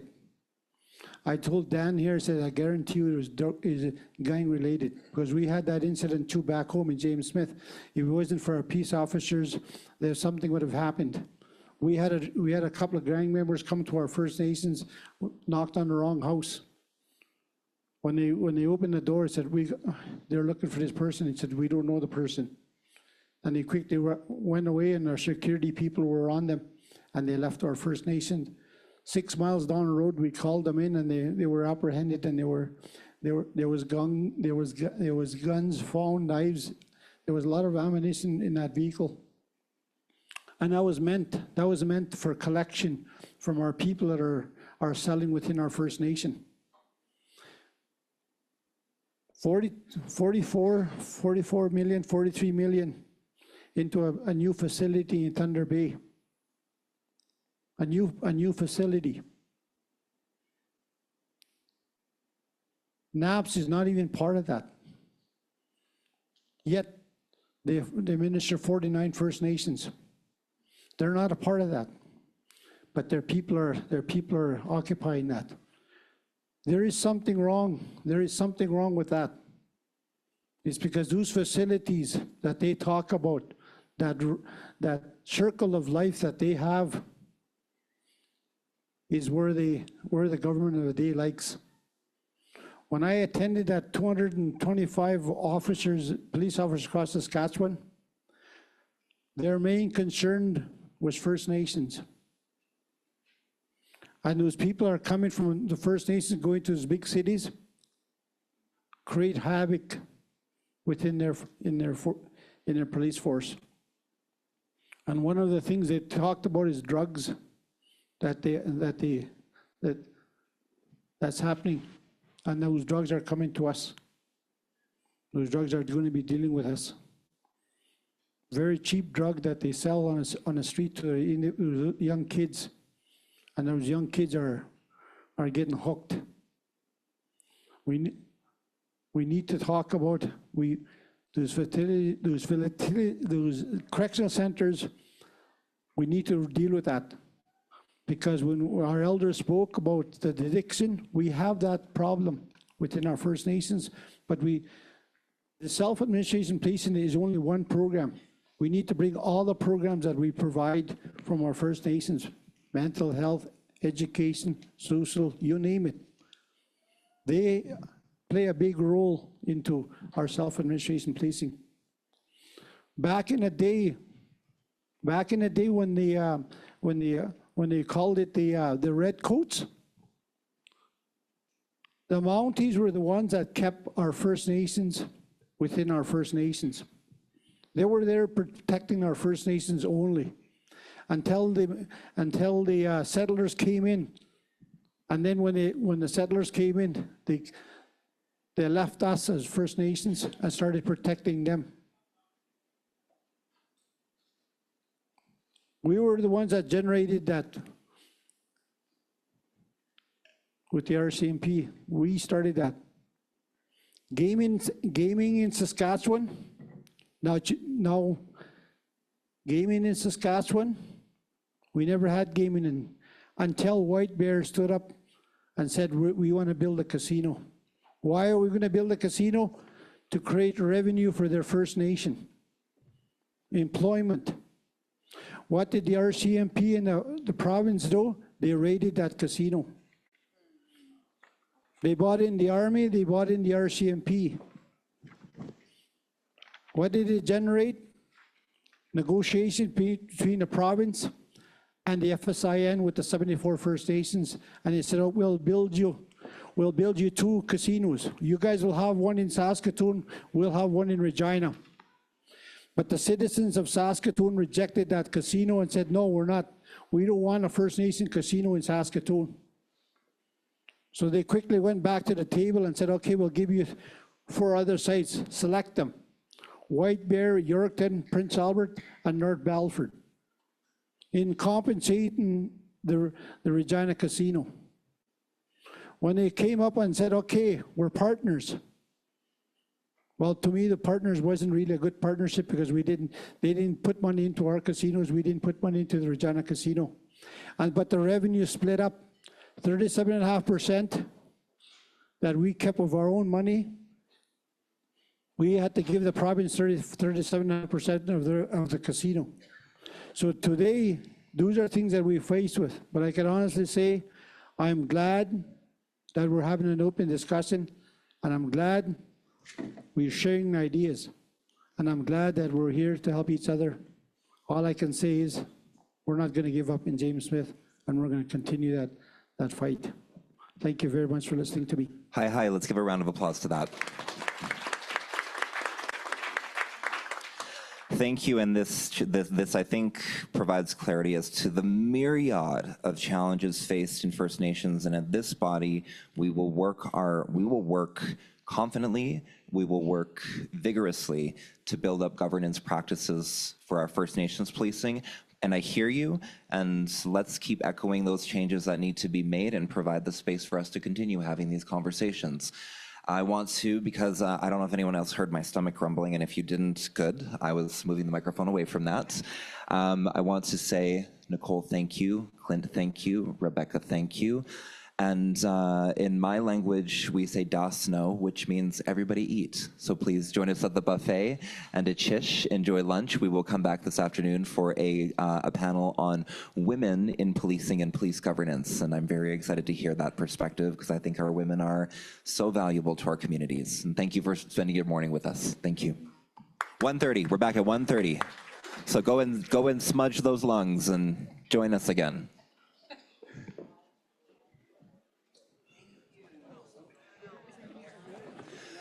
Hello, hello, hello.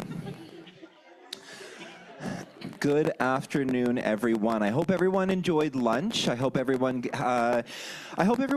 sincerely been enjoying these past 2 days together, or a day and a half.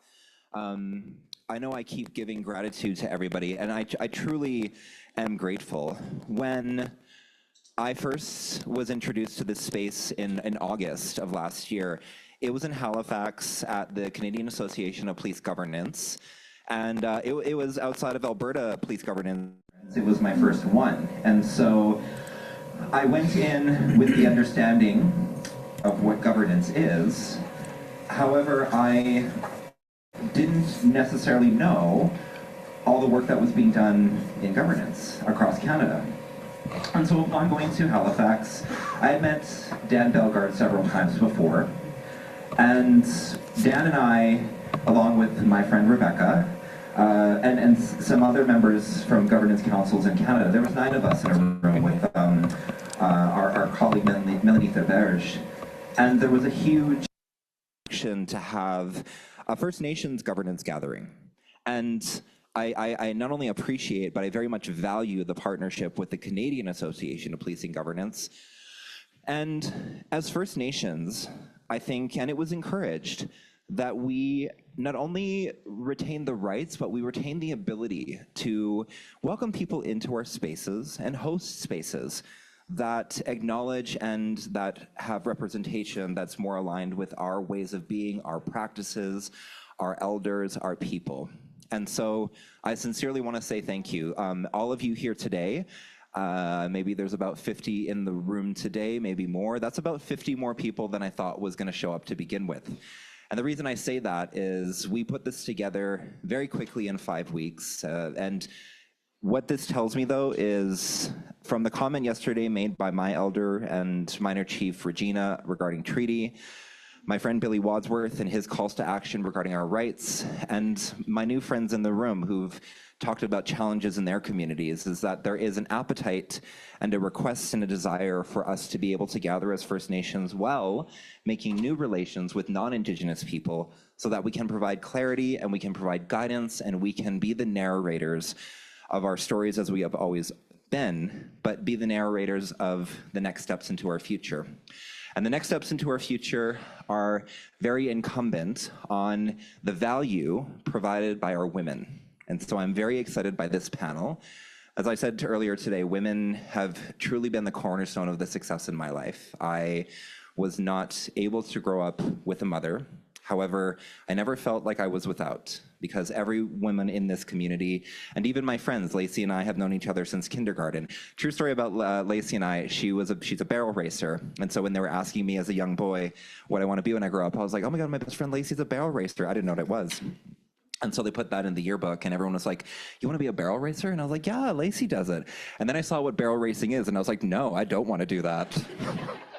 In fact, as a boy, I don't think I can. So all to say, let us give some warmth to our panel of women. I'm very excited to have this occur today. Your moderator is going to be my fellow on the First Nations Committee for the FNPGC, Michaela Hayes, and I look forward to today's discussion. Thank you, ladies. Thank you very much, Teddy. Before I start, I will tell you that microphones make me really nervous. And also, I don't have my full voice. Yesterday, I had no voice at all. I have just chugged a bottle of Benylin, and I hope that keeps me through this session. It could go either way, so please bear with me. Hello and good afternoon. I am Michaela Hayes. I'm the chair of the Victoria and Esquimalt Police Board. We call them boards, not commissions in BC. I'm also the vice president of the BC Association of Police Boards and a member of the board of directors of the Canadian Association of Police Governance, which is where I met Teddy and how I ended up here. Through my work with CAPG, I also sit on the First Nations Police Governance Council Committee, which is quite a mouthful, and I've been really lucky to have had the opportunity to learn more about and be part of the important and necessary work of FNPGC. We also have our CAPG board director, Linda Jackson, here with us in the audience, and our executive director, Stephen Reed, online. He'd hoped to be here in person, but like many people, his flights from out east got canceled. I'm so pleased to have been invited to participate in this conference and in this session today. Thank you, Teddy, for your warmth and for placing your confidence in me. I feel so lucky to have met you, Teddy. You're such a bright person, and I mean that in all senses of the word. I appreciate you so much and for the work that you do and the person that you are.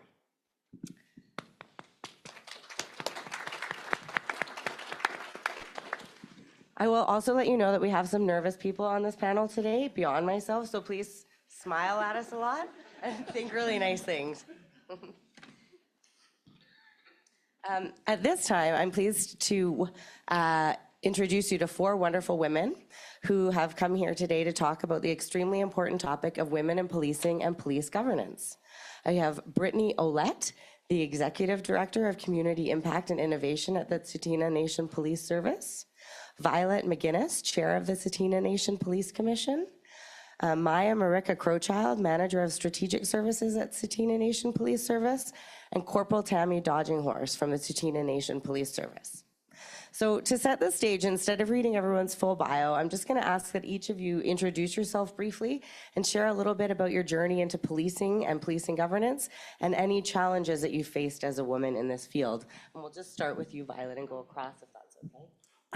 I need a pillow. Did anybody bring a pillow? I'm way back there. I feel like my legs should be dangling out. So Dananastara, Size Violet McGinnis-Ata. My other name is Osa Kihiusko. And I actually, before that, I was Tsuut'ina for the longest time. And that was my childhood name. So it just means little woman. And eventually, as I got into my, actually, it was only in the last 4 years that I received that name. And it's Golden Eagle Woman. And I got that in Sundance. So I'm quite pleased to finally have an adult name. But my background is this. I'm coming into my last term as chair. It's been, thank you. Thank you. Ask and you shall receive. Thank you so much, Teddy. And one of the things that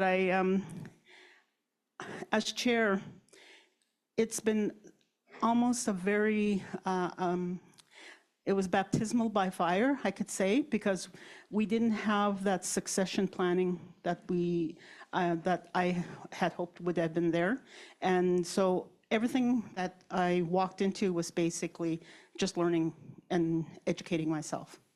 So that was quite the challenge. But I think, but I've always relied on my cultural background. I've always relied on my culture. And what I always say is, when in doubt, go back to your culture. So that's what I go back to. And I'm a retired teacher. I haven't taught for a very long time. And currently, I'm the consultation director for the Tsuut'ina Nation for the last 10 years. So I consider myself a protector. I consider myself, it's my role to educate people about who we are as Indigenous people. We have to use our culture in everything we do. If not, then we could be just a municipality. We can't be municipalities, that's not our way. We have to use our own Indigenous way of knowing. And so I'm a proud mom of 5 children. We had 7, we lost our first 2, and our twin boys passed, and so we have 5 since then, and we have 13 grandchildren. And we just recently got our twins back. I have twin grandsons, so life's good. I'm really pleased to have my grandchildren in my life. And I have a wonderful husband. You all met him when he did the prayer. And, in 3 more years, we'll be celebrating our 50th anniversary. You're all invited? Yeah. No. Yeah, my children were talking about that the other day. He said, Mom, we got to start planning your anniversary. 50th. I said, oh, yeah, okay. We won't do a renewal, a vow renewal. Somebody told me, don't do that. It kind of sets bad luck. And I said, okay, well, we'll just have it until we'll jump the broom. But I just want to say, I actually really am grateful to be here. I'll try to, share as much as what I can. I think it's our purpose to teach you, to share. Tsuut'ina has always been very giving. We like to share our experiences because we don't want other people to go through the pitfalls. If you don't have to go through it, don't go through it. We're here to help. We're here to share. We want, and the staff that that are up here, they're very knowledgeable, educated, and they're very committed to their work. And I think you're going to hear a lot of good information. So thank you so much, and welcome to my nation.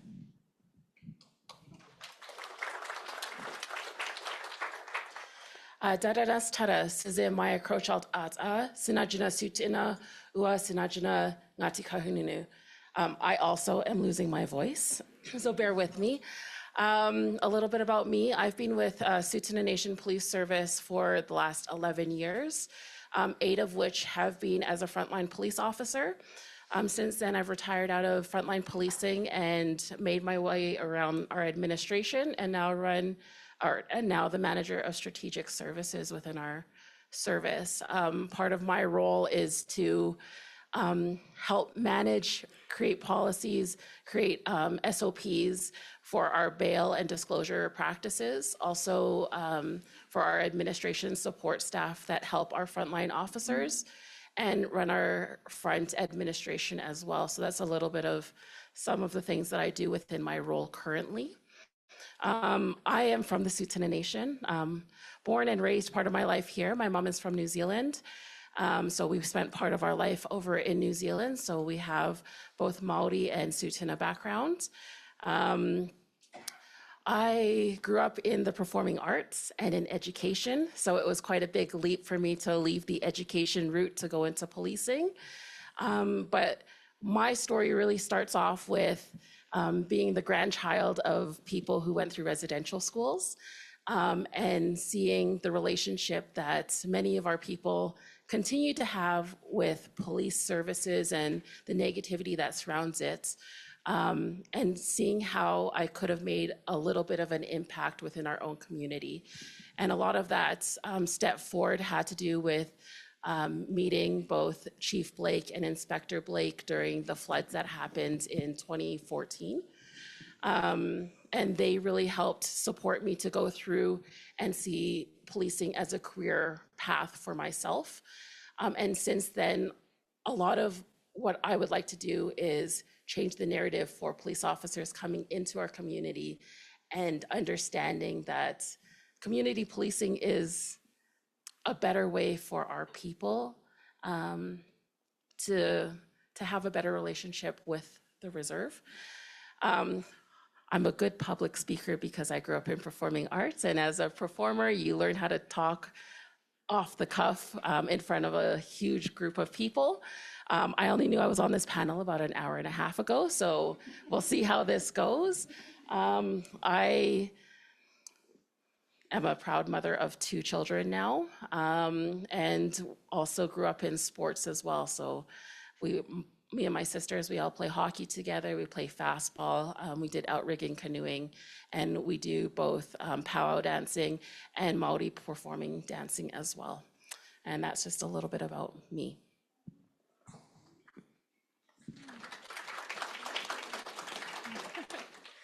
I'm one of the nervous ones. I'm Brittany Olette. I am from Jackhead First Nation.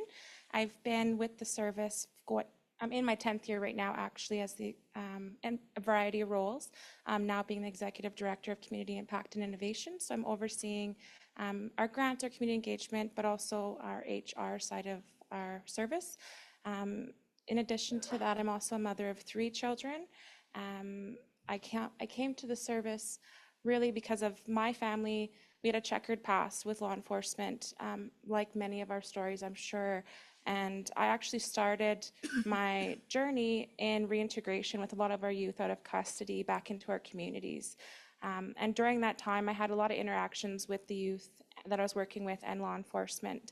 But one day I walked into the Tsuut'ina Police Service and I was on my educational journey, and I started working there in a practicum role, and I just have never left, actually, because they're doing things a lot differently here, and it really aligned with me ethically and being able to make some of the changes that we've been striving to make in the system for a long time. So that's really kind of why I've stuck around and what keeps me coming to work every day. It's a really awesome place to work, and we do things differently. We challenge the status quo, and so I'm very proud to be here. Thanks.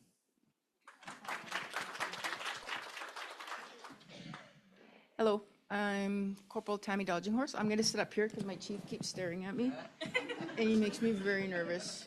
I'm into my 29th year of policing. I started off always wanting to be a police officer, always wanted to be in law enforcement. I was debating Calgary City Police or RCMP, but when they opened this position for policing on the reserve, I thought it was best that I work with my people. And being from Tsuut'ina, I knew I can make an impact. I'm currently in my 32nd years of marriage with my husband, and I have 2 children. What brought me into policing was the community aspect of it, wanting to make a difference. Every time I wake up in the morning, that's the first thing I think about is I want to make a difference, especially with my people. And being from the nation, policing the nation has its challenges. I almost retired 3 years ago, but Chief Blake is keeping me hostage here. So I plan to be here for another 3 years. His vision of our service has grown. I always say when I talk about Tsuut'ina is that Chief Blake, we were all in this big box of mixed up pieces, like a puzzle. And the only, the vision that Chief has, he's the only one that knows what's on the front of that puzzle. And he's putting us together piece by piece. And when he retires, that puzzle will be done. But by that time, we are going to be an amazing police force. I would not want to have gone anywhere else. I would not have been happy in RCMP or Calgary City, just from the stories that I've been told. I'm happy here. I'm happy with my community. I'm happy when the kids come up to me and they know me as Tsuut'ina or Tammy, you know, or Auntie. I am forever Auntie. Anybody in cells, you can tell I have so many nephews and nieces that I don't even know. They call me Auntie. Yeah. So, so that's just my backstory.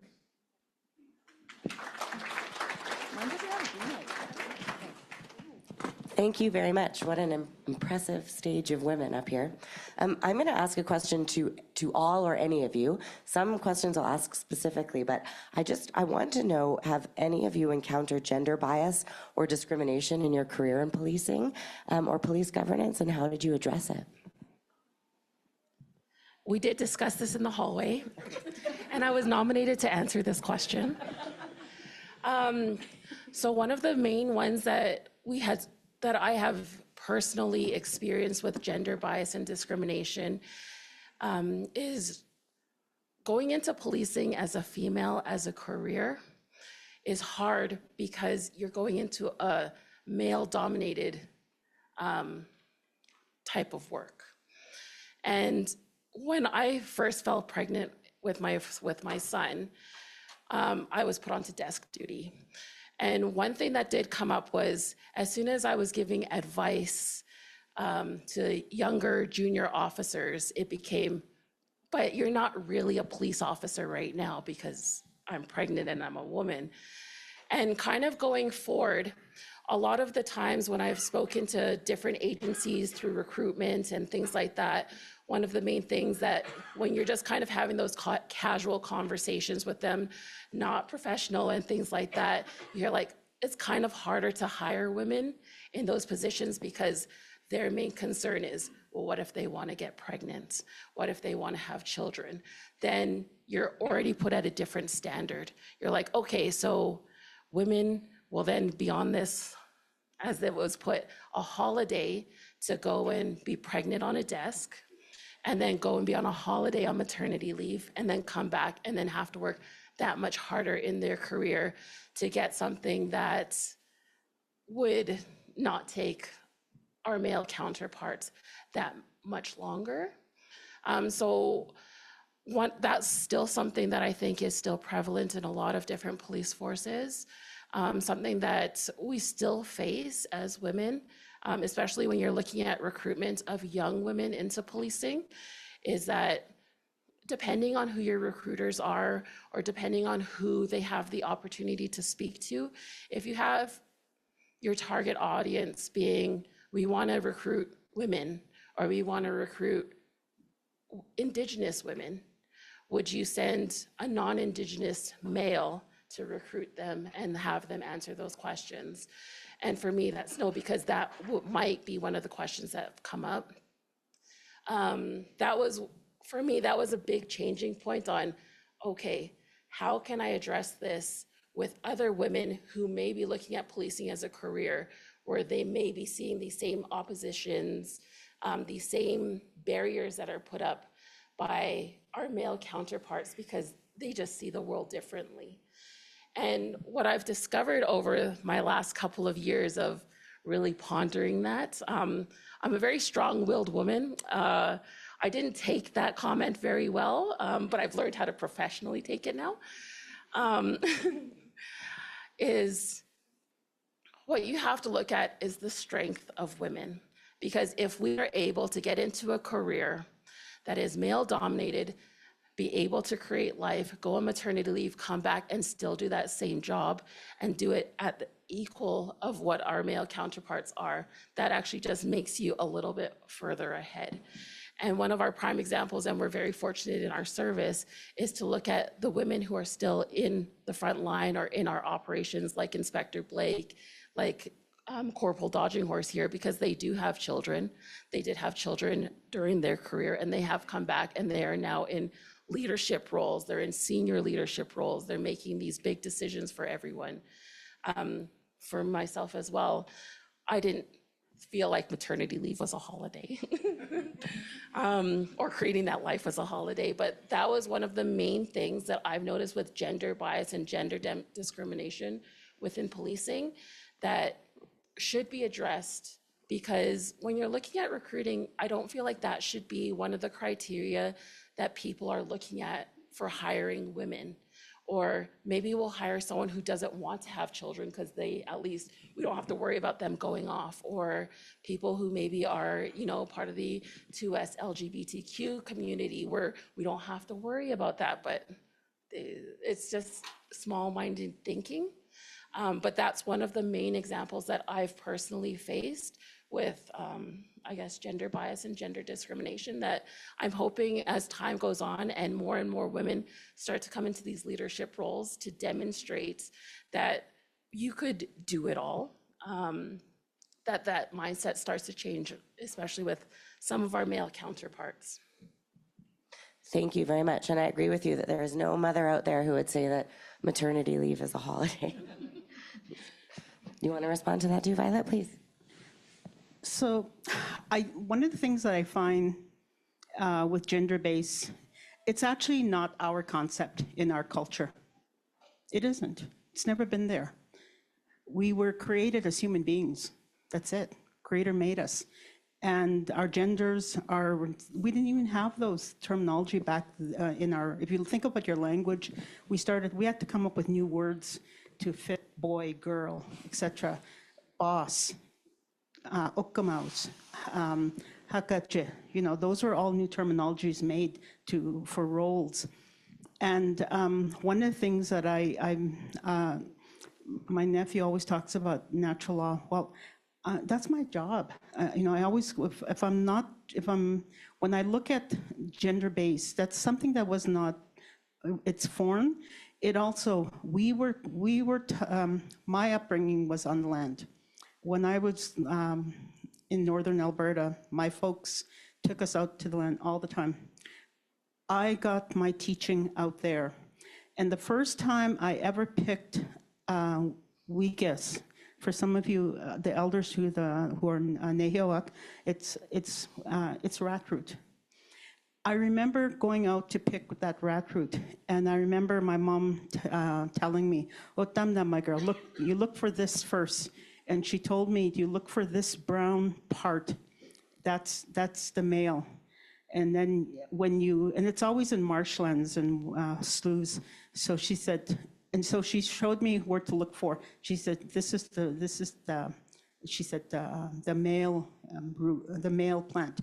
And then she said, "Then you connect." She said, so we went into the water, and then she connected to all the other plants. She said, they connect to the female plants, and the females are pink on the bottom. I said, okay. And then and then she said, this tells us that man and woman are equal. We need each other. We don't, there's men cannot survive without us. We as women cannot survive us without them. So this is the story that tells us that we need each other. So no matter what, there shouldn't be any gender base, because that's not the way that was taught to us. That was the one teaching that I always remember in my head. So when I go forward in my life, I never let anything stop me just because I was a female. You know, I had challenges, I had barriers. Yeah, I went to university 2 years into my term, my university. I had my daughter, kept on going, just like this young woman. She had her children, kept on going. Tammy had her children, kept on going. We do that because it's not something that should stop us, and we shouldn't be making that, giving it validity by putting it into our policies and putting it into how we think. There shouldn't be any gender base, and you know, like the fact my nephew always talks about the two-spirited. We had that society, those individuals, and they were gifted, they were revered. Just like everyone should be revered because they're human beings. Thank you very much. Brittany, did you want to respond to that? Sure, I'll add. Is just in general, I think the system of policing is a patriarchal system. It's a colonial system that was brought over and put in place for us, not as a favor to us. And I think, you know, growing up, our community is very much matriarchal based. The women had, you know, a lot of the power. And at our service, I laughed this morning and I was joking around, but I was actually serious sometimes. I laugh and I'm serious at the same time. But at our executive team we're actually quite balanced right now in our perspectives, because we have, you know, Inspector Blake and myself who sit on that table, as well as the table over there with the three other bosses. But, you know, our policies, we've gone through a lot of our policy changes and a lot of our perspectives changes, and it's really a balanced approach that we're taking at our organization, because matriarchy is really much focused on collective care and collective well-being, and it's not so much, you know, well-being for a woman or a man or whoever, it's for everybody. And so we have that balanced approach. And I joked this morning, because I'm like, well, if they didn't agree with, you know, Dawn and I, we're just going to go to their wives anyways, and then they'll agree with us. They'll agree with us tomorrow. So we have that balanced approach, but it's really about making sure that we're reinforcing our traditional models back into the system and challenging the status quo, because it is a patriarchal system. And I think a part of our role as women is to challenge that status quo and bring that back. Thank you. I think that's a really important and effective way to look at it. So thank you for that. I'm actually going to ask you another question right away again, because you did such a great job with that one. How do women in First Nation policing services contribute to the overall safety and well-being of the community? I just think that ties into what you were talking about, so I'll let you keep going for a bit. Oh boy, thank you. You're welcome. I think, you know, as a First Nations woman being in this service and holding the role that I do, a lot of what I strive to do is really empower the people around me to use their voice, especially women, because again, we are matriarchal based, is to really make sure that we hold power in our voice, and to make sure that we're using that voice within our policies, within, you know, the actions that we're holding in community. You know, sometimes we may get a couple comments here and there about being too soft, but it's not about being soft. It's about doing what's right for our people, and really challenging that status quo, challenging, you know, the colonial rules that have been placed on our people and on our communities. And I think, you know, part of my role here is that I'll continue to challenge. Chief Blake empowers me to continue to challenge the status quo, so I really appreciate that. And along with all of the other women in our organization, we appreciate when they speak up and tell us when there's something that's wrong. And it's our due diligence that we need to then look at what's wrong and change that. So. Thank you for that. I'm going to ask you a question now, Violet. How important is it to have women in oh God, I'm getting bad now. How important is it to have women in leadership roles within First Nations police services, and what impact does it have on the organization and community? Well, I actually think that women in, especially in leadership roles, it's actually very natural, because we have an innate ability to rise up. And that, you know, because it's just within us. We have always had that ability. We can overcome a lot of obstacles. We can overcome, but it's the fact that we have. I know that when I first started as chair, there were some challenges. We went through some growing pains, I guess I could call that, and but. I had a vision. I had I guess it's called a vested interest. I really believe in Tsuut'ina. I believe because it was a service, it was an entity way before pre-contact. We had it in our camps. We had it law and order in our camps. We carried it on, and then the old tribal police days. We had it then, and then it evolved to where we are today. But I believe because my family comes from that background, I really felt there's honor and integrity in being the one who looks after the others.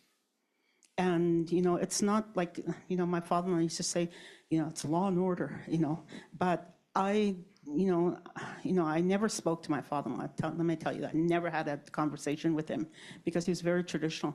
But his speaking words to my husband were, you have to do it. And you have to make sure our people are always okay. Because that's the end, that at the end, we're responsible for other people.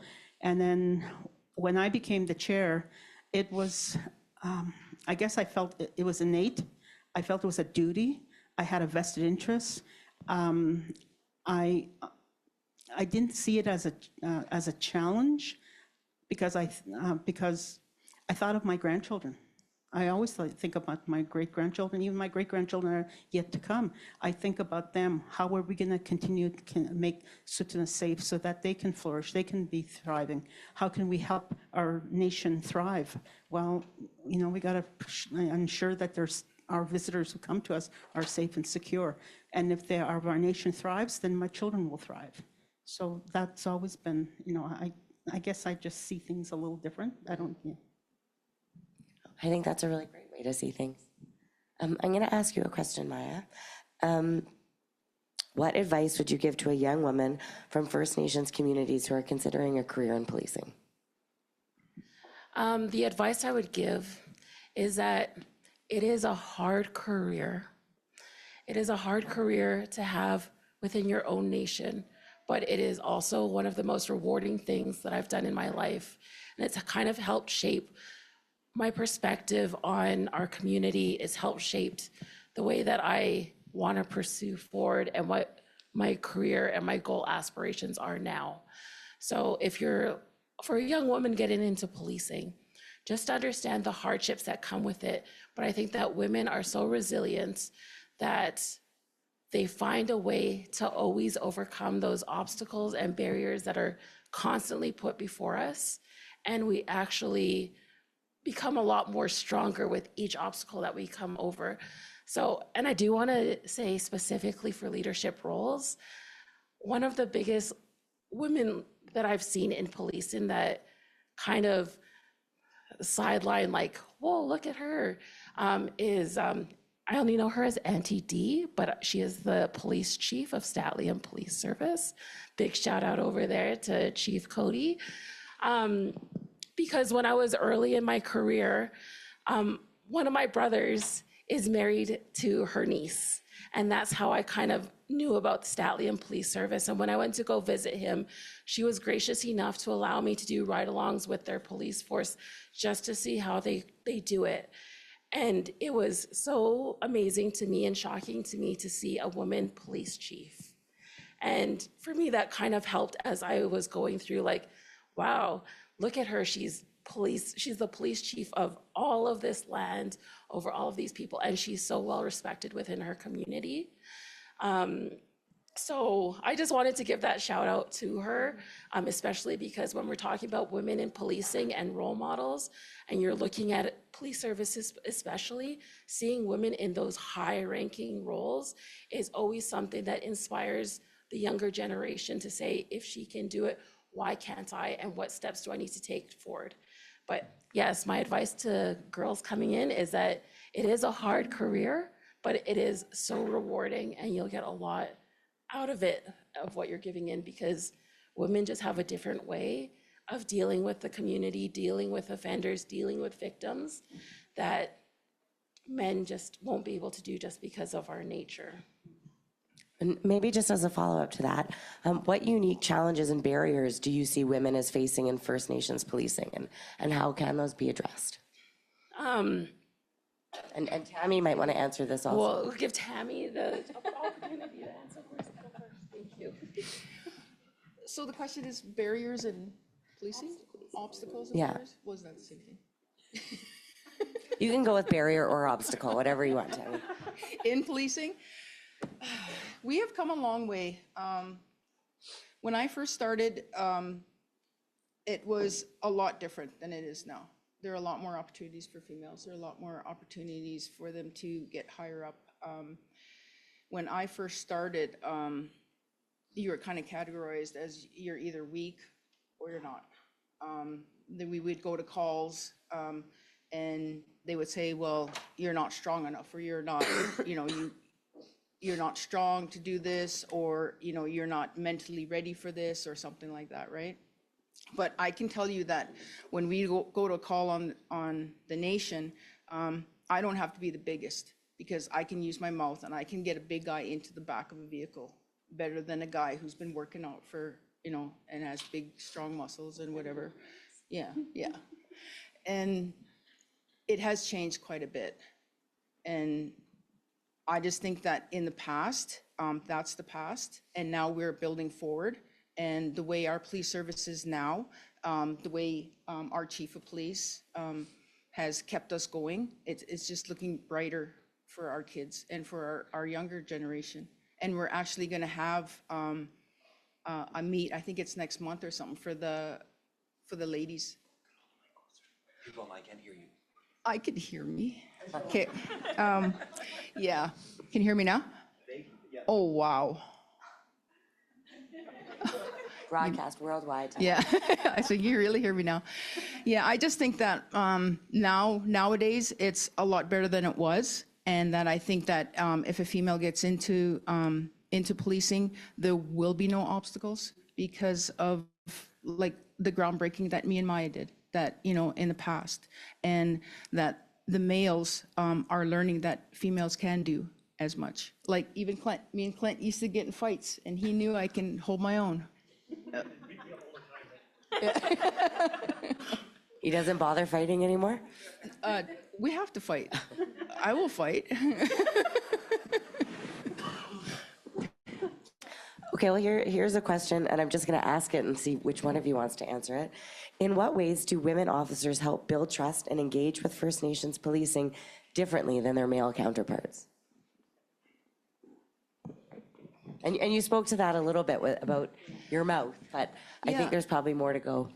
It's cultural as well. Like when we go to like a sudden death, the females know we ask the male of the household, like, what do you want done? Like, there's protocols when you go to this house. You need to ask the male, like, what do you want done as we remove, the person from the house? Like, there's protocols, and we know that. So, Maya? Oh, to repeat the question? Oh. In what ways do women officers, oh, sorry, no, I don't even know what question I asked. That one. Oh, yes. In what ways do women officers help build trust and engage with First Nation policing differently than their male counterparts? So I just wanted to say, Tammy is a black belt in Hokkaido. So that's not a fair representation of all of us women. But, kind of to touch what she says about the barriers and obstacles, physical attributions, men will always be physically stronger than women, genetically. However, in 8 years, I have not been in one fighting physical altercation because I was able to use different ways of calming a situation. And to really touch on what Tammy was saying, your voice and the way that you speak to people and the community connection and the way that you approach situations really helps diffuse situations, really helps how you go forward from that situation and the relationships that you start to build with the people that you deal with. And so one of the biggest things that I think women have a little bit of a step up for is that we all have that maternal feeling about us on how we approach people who, whether they're the offenders, the victims, children's, adults, anything like that.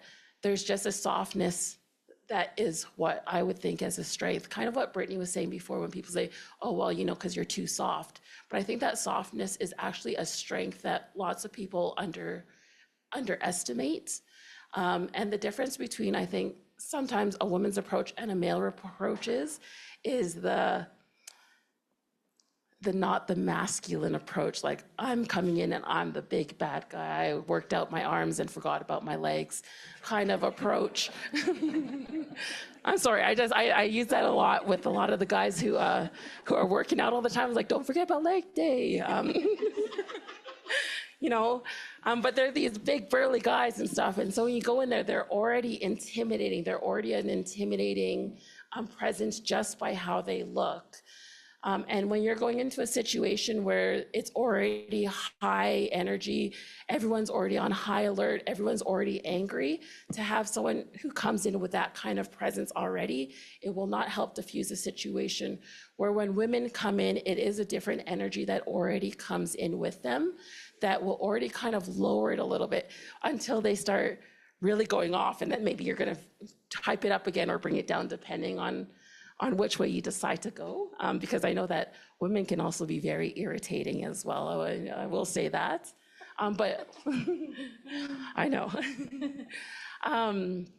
But that a little bit about that, I think that that's the difference, is that we bring a softness to a situation, and I think that's a big strength between women and men.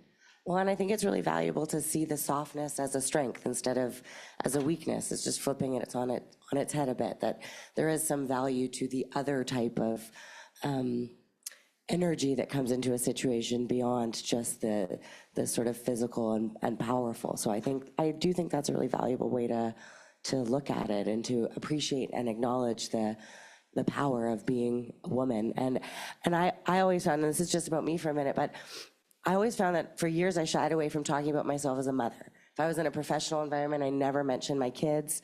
And then all of a sudden I was like, shit, that's what makes me good all the time, is that I have the ability to look at things from that problem-solving perspective, motherly perspective, and I leaned into that a lot more, and that made me much better in my work in business and my work in governance. And I think that the more that women lean into what they naturally are instead of trying to, be more like a man, even in male-dominated environments, is what makes women stand out as being more powerful and effective in their work. So, okay, I'm gonna ask you a question, Violet, a more governance-based question. How can women in First Nations policing influence policy and advocate for better governance practices? Well, one of the things that I tend to do a lot is I try to form relationships, even with government officials, because I think you're far more effective if you get to know these people on another level and a very personal level. And I find that that's the best thing I do. And I'm a hugger. Everybody knows that. And it's just the way I was raised, I guess. The ladies talked about a lot of what the challenges are, and unfortunately, we're all impacted by various traumas. And, my background is intergenerational trauma of Indian residential schools. I had a parent who went 9 years. My mom, very, what healed her was going back to ceremony. So hence, that's where my background, why I feel I'm so grateful she exposed me to that. But Dad was 3 years, but he was more the encouraging one. But the one thing he told me, my dad, he says, nobody's better than you, and you're no better than anybody. So that sticks in my mind. So when I meet government officials. I try to meet them, get to know them on a personal level, get to know them on and form that relationship, and then we can talk. And then I'm not shy to go ask for more background, because if somebody tells me something, I'm not going to just walk away. Yeah, I think I understand. No, if I don't understand, I'm going to go back and say, could you explain that again? What did you mean by that? Could you send me some links so I can learn more about this? I really believe in no human being knows everything. So you gotta, if you don't know it, go find it. And if you don't know, ask that person that just told you that. What do you mean by that? You could explain that further. And I think when we're in leadership, in governance, and you're trying to speak to other government officials, know that they're just a human being just like you. And you can ask, they work for us. That's what I always tell people. Government people work for Canadian public, and we're the Canadian public. So you can ask them questions. You can, Wendy knows that, if I'm not sure about something, I can ask. And I think we have to remember that make your, I guess we're, so many times we're trying to fit the mainstream policy and fit us, but no, we have to make our own. So I really believe in, the fact, just have that relationship. And I think you'll be, you're far more beneficial if you, and they remember you. Again, I have to go back to what I was taught. My dad said, one time my dad told me this, he said, my girl, nobody will ever remember what you did in your life, but they'll remember how you made them feel. So I always, Dad was a smart man, and I always remember that. So I think when I work with people, I try to make an impression. Not that I'm smart or I know how to solve everything. The fact is I'm another human being, and I'm here because I want to do this, and I want this better. I have a feeling that not very many people forget you, Violet. I'm going to ask this question to you, Brittany. Can you discuss the role of mentorship and support networks in your career and comment on how these can be improved for future generations of women in policing? Sure. I think for me, mentorship has been really key, actually, to kind of me being even here in this role today. I've had, mentorship within our service. I look at the stage today, a lot of these women that I work with every day are my mentors, and that's where I take a lot of my lessons from. But I've had mentors throughout my life, and one of the funny things that I was told the other week was someone asked how old I was, and I laughed because I'm like, well, I feel like this place has aged me a lot, and so I said, oh, I'm 31 and a half, and they're like, you're lying, and I'm like, actually, I'm 31 and a half, and I was saying I was 32, but I'm 31 and a half, and that's actually my true age, and people are surprised by that a lot, and it's because I'm here where I am today because of my mentors and because of the people encouraging me to challenge those statuses, challenge the roles. And, sometimes you get imposter syndrome, and the mentors are the ones that bring me back down and ground me and say, keep going. We need you there. We need you to be at the table. And that's been really key for me. And so I think as we move forward, what was the second part of the question? Sorry. How can mentorship and support networks be improved for future generations of women in policing? Yeah, and I think that's, for us, what we've developed at the service has actually been a mentorship program with elders. And so when officers come into our service, they're paired up with a mentor elder who really is there as one of their grounding opportunities. And I think that's really key because, especially in policing, it's not the career that it used to be 20 years ago, 10 years ago. It's not an attractive career as it used to be. And so to get people to be here for the right reasons, to be here and be grounded and be healthy for our community members, we need to make sure that we have the proper supports in place for them. And one of that is the mentorship roles and also providing those opportunities for their natural supports to be involved. And so, at our service, we do a lot of, get-togethers, and we always say, bring your kids, bring your families, because those extended families are also our family, and we have to make sure that they're also strong as a network. And so the natural supports is huge, and I think for me, I use it as a grounding. When I go home, even though my kids are 2 and 6, they're wild, they drive me up the wall at night, but they're also a grounding for me to bring me back down to reality, to be like, okay, this is why we're doing the systems work. This is why we're doing the changes that we are and why we're keeping to go. And the mentors are really there as a guide. So it's super important. Thank you. And I don't think you look a day over 31.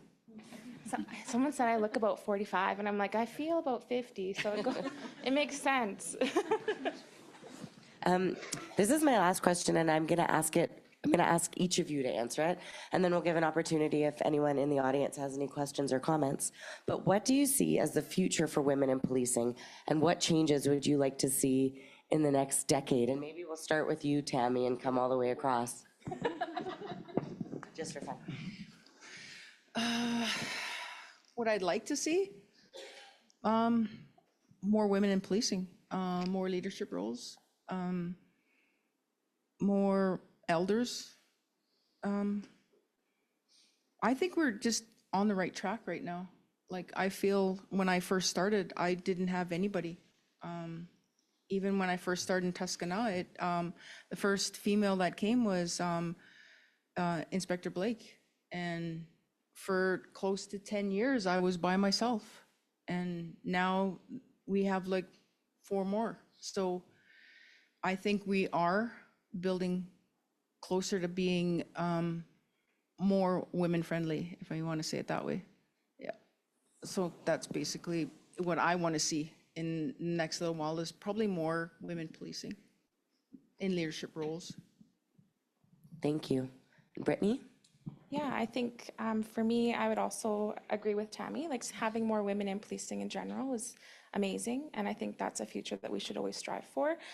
The leadership roles, but I also, to highlight the fact that there are civilian opportunities out there for women that may not want to be an officer, but still want to contribute to the system and the systems change that has to occur. So just to highlight those opportunities as well.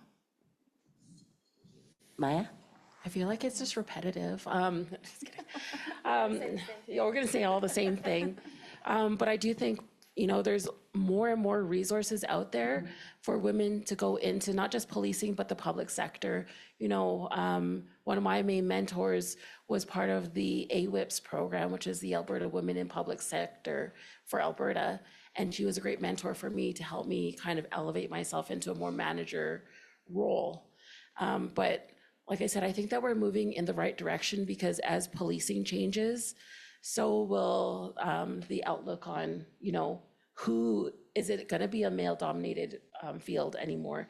Is policing just police officers, or is it, like Brittany said, it's everything to do with policing. It's, civilian roles, it's other roles as well. So I do think that we are currently in the right direction. We just need more women to have that interest in coming into policing, with more advertising and more recruitment strategies targeting solely into women.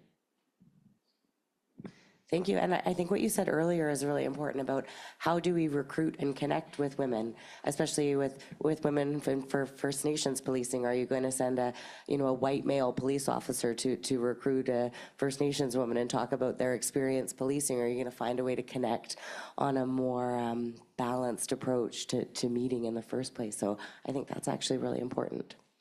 Violet? I think I would actually, one of the things that I'd like to see as a commission is, and by the way, I have my commission here too, so I know she said, don't look at me. Faith Crowchild is one of our police commission, and Regina's daughter, so we're covered. I have a Roja Crowchild somewhere back there, yeah, yay, there she is. And myself, and of course Teddy, Teddy's our co-chair.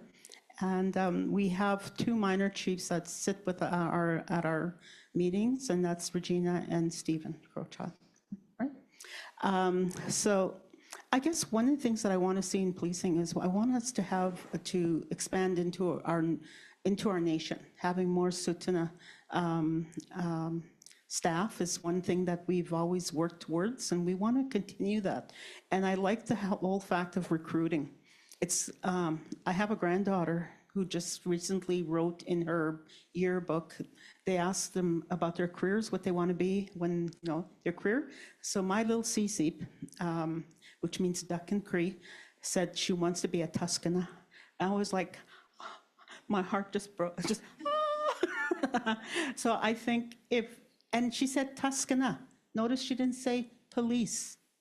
She used our terminology. Because we incorporate language and we teach our children language. That's what's going to make us people, is we got to hang on to our language.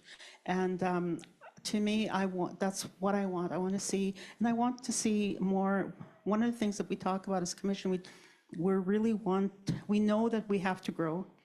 Unfortunately, when the nation has visions, we have to fulfill those visions, and we do that by, making sure that we have the right people, and we don't have to go far. We have really talented people. These women, and then the men are very supportive. We have a really good group of people working for us.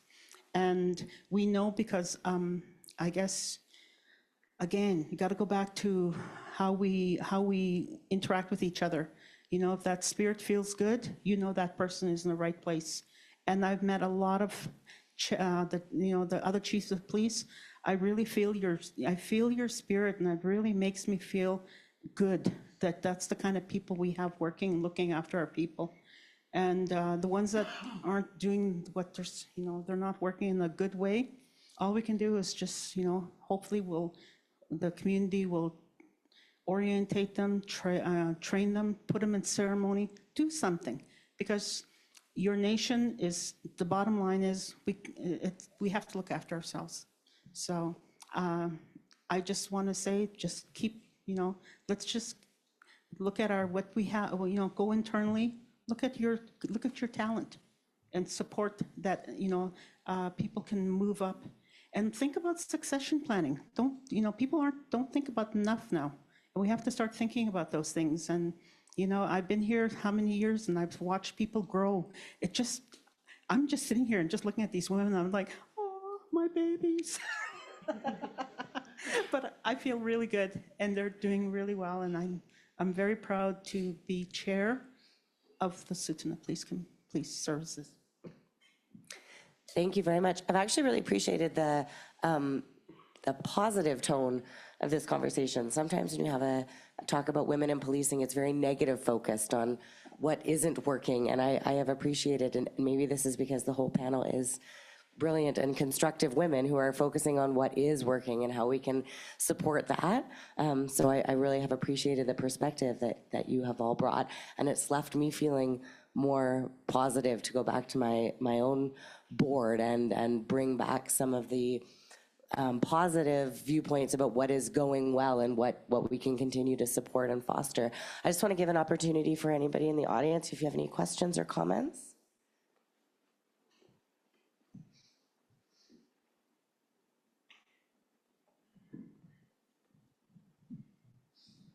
Thank you.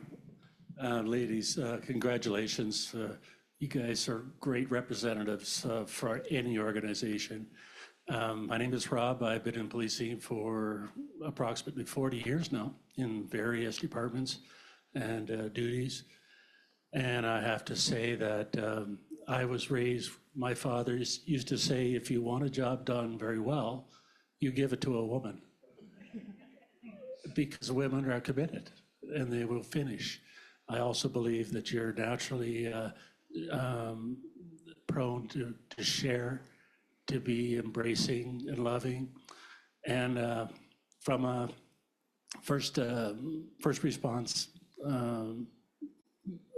my experience in first response to crisis, when people are in crisis, they don't want more crisis, they want less.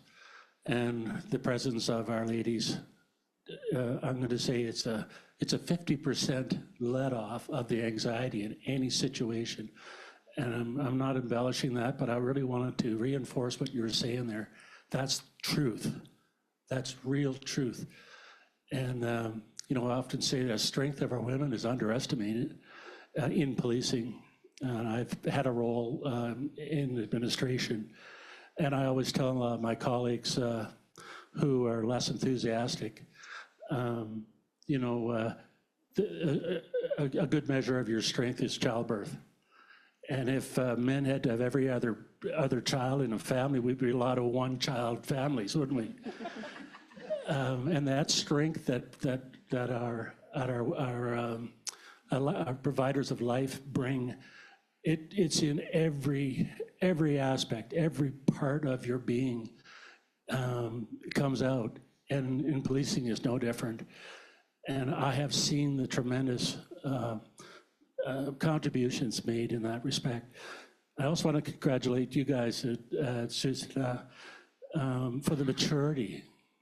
I know you guys have been one of the leaders, along with NAPS and other people, and you've suffered. You've put up with, you've fought, you've continued on, and you've persevered. And that needs to be congratulated. You have persevered. I'm particularly impressed with Good Corporal. They're 29 years in a crazy occupation of male stupidity. And I say that with honesty. Just some stupid ass men that you've had to work with. And you know, you should be congratulated for your tenacity. But I just wanted to reinforce what you're saying. It's the truth, folks. Women in policing, they're so important, and we need to make sure we have opportunities. Our concern in starting an organization is the requirements to have our ladies participate in police colleges, and police colleges are,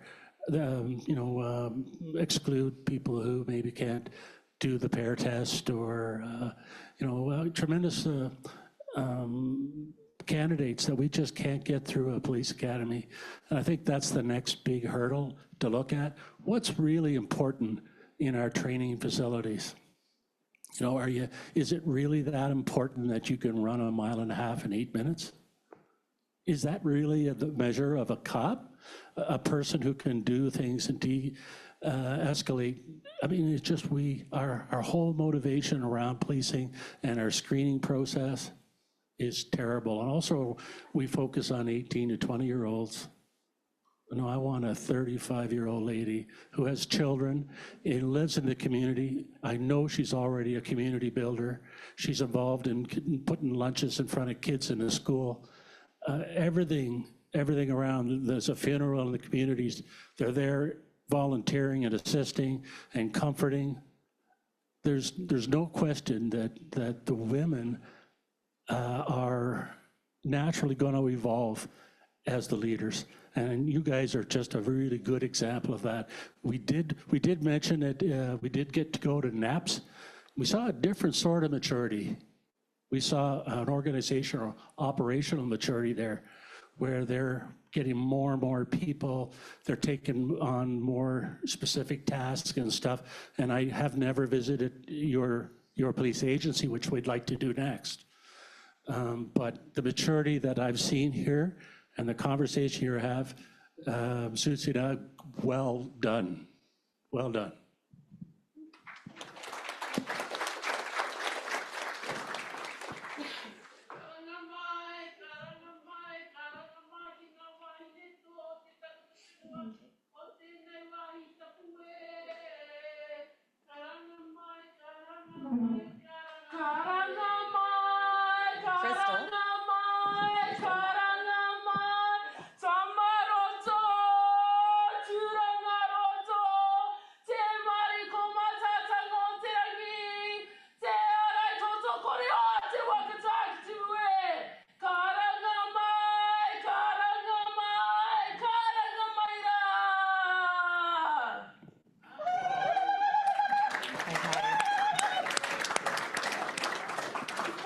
And I can just see we have one more question.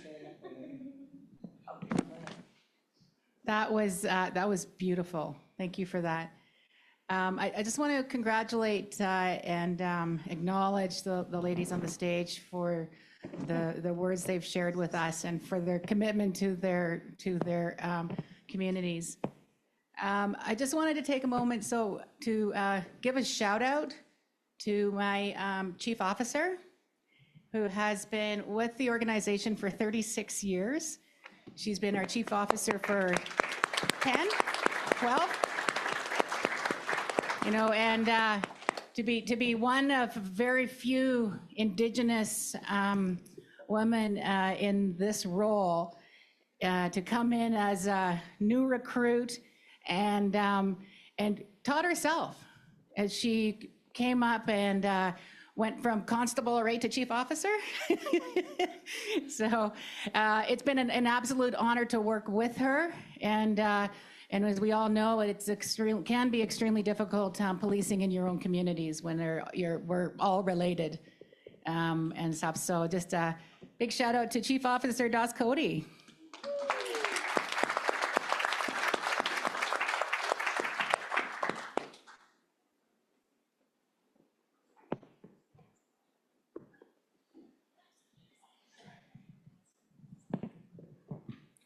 Good afternoon.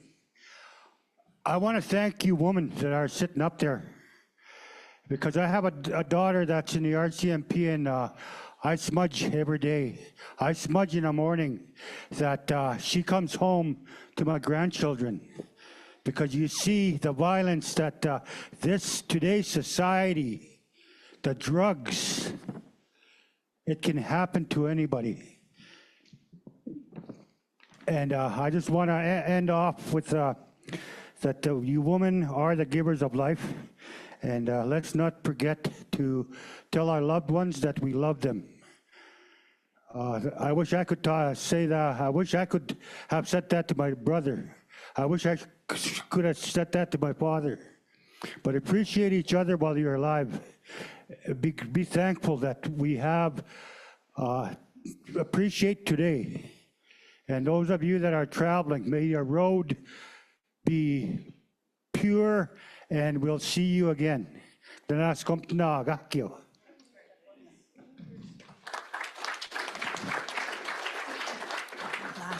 question. Comment. It's not a question, it's a comment. I'm Marcia Hansen from the Calgary Police Commission, and I just want to give a shout out to you girls. We as women are very proud of you, but I also want to give a shout out to your chief, because to hear the respect that you get from your team is not always there. So thanks for listening to them, because a lot of chiefs don't listen to their people. And so I'm actually excited to be able to start. I'm a newbie. I've only been 90 days on the commission, and I'm still there.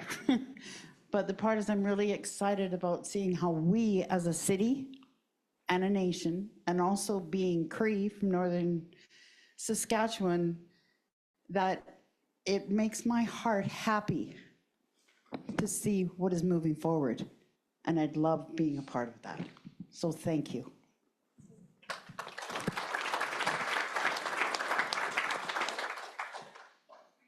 Oh, I think we'll just take one more question over here, or comment.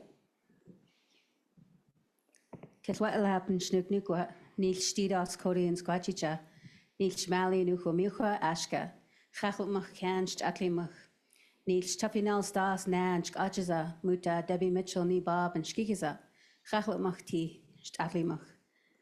Neil Bertha Bob, Muta, Schmari James, Ni Sheep, Na Ian Kukukwa, Chachelmach T. Neil Pete Louis Bob, Muta, Philip Das, Na Ian Spispapaza, Chachelmach T. Hello, everyone. My name is Dee Das Cody, Deborah Das Cody. I am from Hacklip, and I'm Statlium.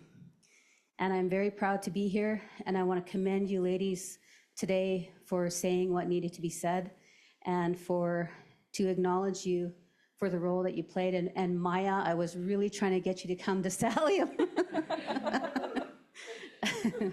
And I'm just so very, and thank you, Keith, for allowing her to come and visit. But I'm so very proud of all of you and the growth that has happened here. And it's because of the perseverance and the foresight of the FNCPA, the executive, and all of the chiefs across the tribal police chiefs across Canada, and their perseverance and hanging in there when things get really tough. And when I became the chief officer, it was a learning curve like this. I was in a role where I had never been before, in an arena where I had no idea. And it was because of the support that I had of my community, much like you women with your community and your chief. And that is what keeps us women going, and it helps us to stand up the men that we provide that support to. And it's all of us working together that keeps us going. And I hear the strength and the resilience in every word that you said today and everything that was shared. And I am so very grateful, and thank you. And I'm just very glad to be here.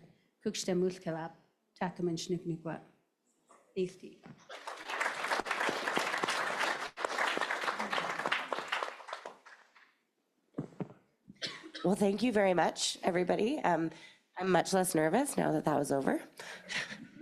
So I think are we having a break now, Teddy?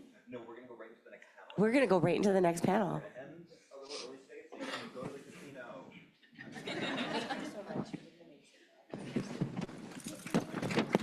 Let's hear it for our panel of women. Thank you, thank you, thank you. If you women wanted to go actually off this stage, we have some gifting for you. Next panel to close off the day, but if anyone needed to go grab a quick smoke, again, that's you have on free will and agency. But let's welcome up Chief Keith Blake and the CEO of G4, Dean Manywounds, for a discussion on the future of policing and policing governance in First Nations. Let's all give them a warm welcome. You're meant to be a panelist, Tammy. I was listening to you guys and I was like, where could I bring the 4 of these women to speak in other...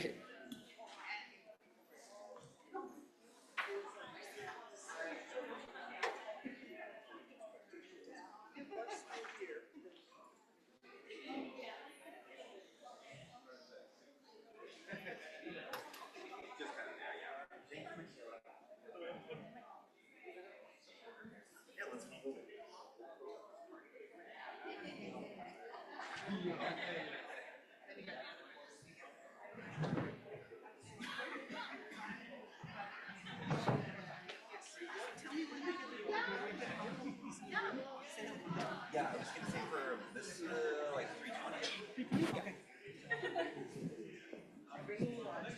Okay, okay.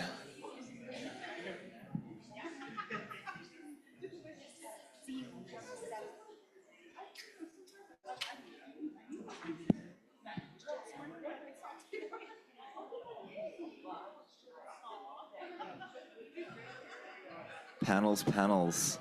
Again, thank you, everybody. Thank you to everyone who stayed to the end. I'm always glad. I know how fatiguing conferences can be, but I hope that everyone has learned a lot. I hope that there's been a lot of information shared. I hope everyone's been encouraged. And for this last part, we're just going to talk about what's next and perhaps glean some clarity on a move forward. Again, I'm really thankful you're all here. We do have a website that's been developed, and actually, Andrew, if you can put up the QR code. We have a QR code. So if you scan the QR code, it'll take you to our LinkedIn page. The LinkedIn page is the social media network that we're going to be using for this governance council, and it will have connection to the website, which will have frameworks, the recording of these sessions, any of the agenda, and it's also a place to reach out to, at least on a national body for First Nations police governance, to again, if there's conversations that need to be had, including where do we want to have this conversation next. I, as the chair of this body, am open to going anywhere in Canada where this conversation will be beneficial.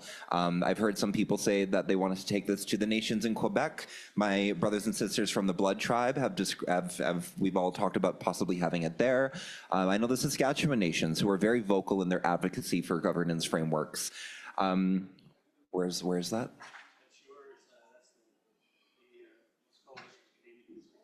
Oh yeah, and where are you guys located? We're in Saskatchewan, and We're going to Saskatchewan, everybody. No, you know what though? The one thing I will the selfish component of getting to go to all of your home fires is I love food. I love eating. So I love seeing what's served for lunch. I love seeing what's served for dinner, and that is really a lot of what my takeaway is going to be. So with that being said, so we can move forward into the next steps. let's have a conversation, and let's have a conversation about what's next. And so I wanted to welcome two very, very important people in my life, and this is Chief Keith Blake of the Tsuut'ina Nation Police Service. He's been very integral in my growth in public safety and my awareness around what is needed next, as well as my boss for the G4, which is a tribal council that works in a lot of different spheres. The sphere that I direct is public safety and justice, but our CEO also oversees changes as it pertains to education, health, economic corridors, and it's actually anyone's guess what he's ever going to come back with. He's like, oh, we're starting a transportation table. I was like, how much things are we working on? Everyone, let's give a warm welcome to Dean Manywoons and Keith Blake. So what we wanted to talk about is what's next in police governance? What's next in policing? I want to offer the chance to hear both of these men's perspectives around what that looks like. And so much as Michaela did, I'm going to throw out some questions, and whoever wanted to ask this, please do. We heard a lot about our treaty and the rights recognitions. We heard a lot about challenges being faced from our brothers and sisters in various other First Nations communities. We heard around the challenges in essential service legislation, the impacts that public safety service mechanisms can have on community, and the beautiful benefit that our women provide to our community. So I wanted to ask both of you men, where do you hope to see First Nations policing a year from now and into the future? Understanding, I think that in this room, there's a huge appetite and a huge want for this discussion to carry forward. And as two leaders in community, where do you see this going a year from now? Where do you hope it goes a year from now? And what are your hopes after that year into the future for our next generations?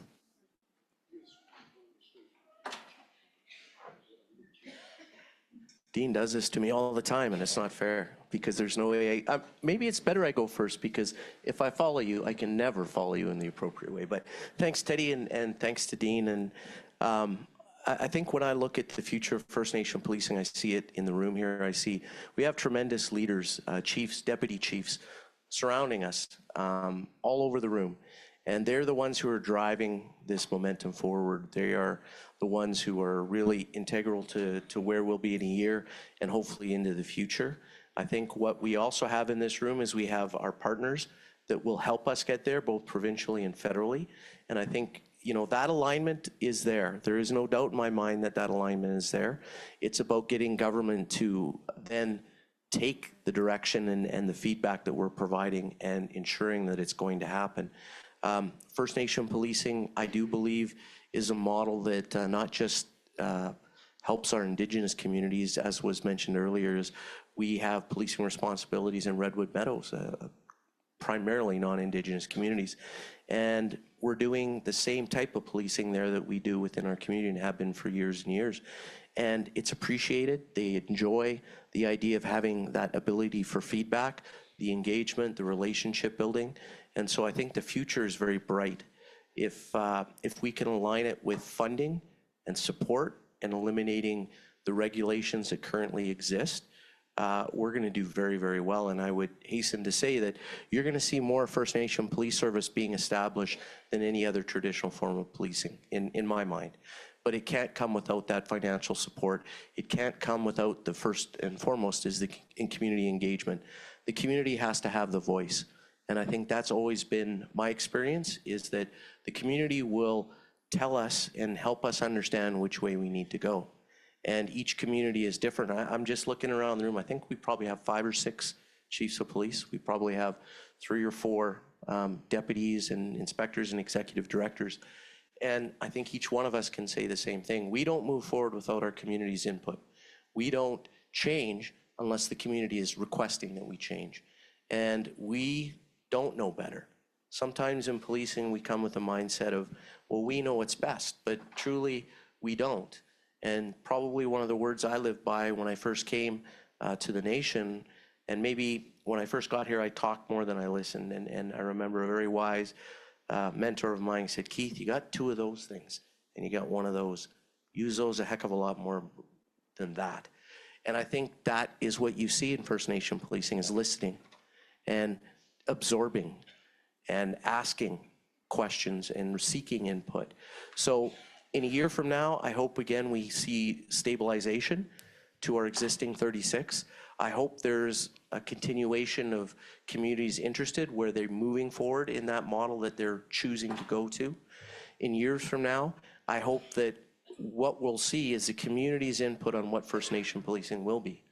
And if the community continues to provide the input that already exists within our 36 as they stand today, we are going to multiply that by multiple factors. And we're going to see the community guiding us on which way we need to go.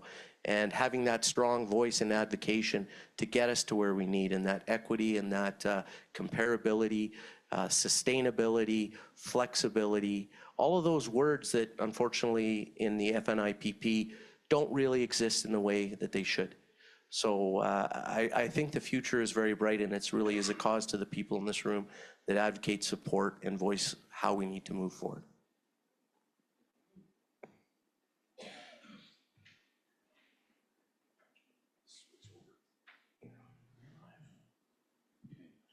I agree. There, it was pretty simple.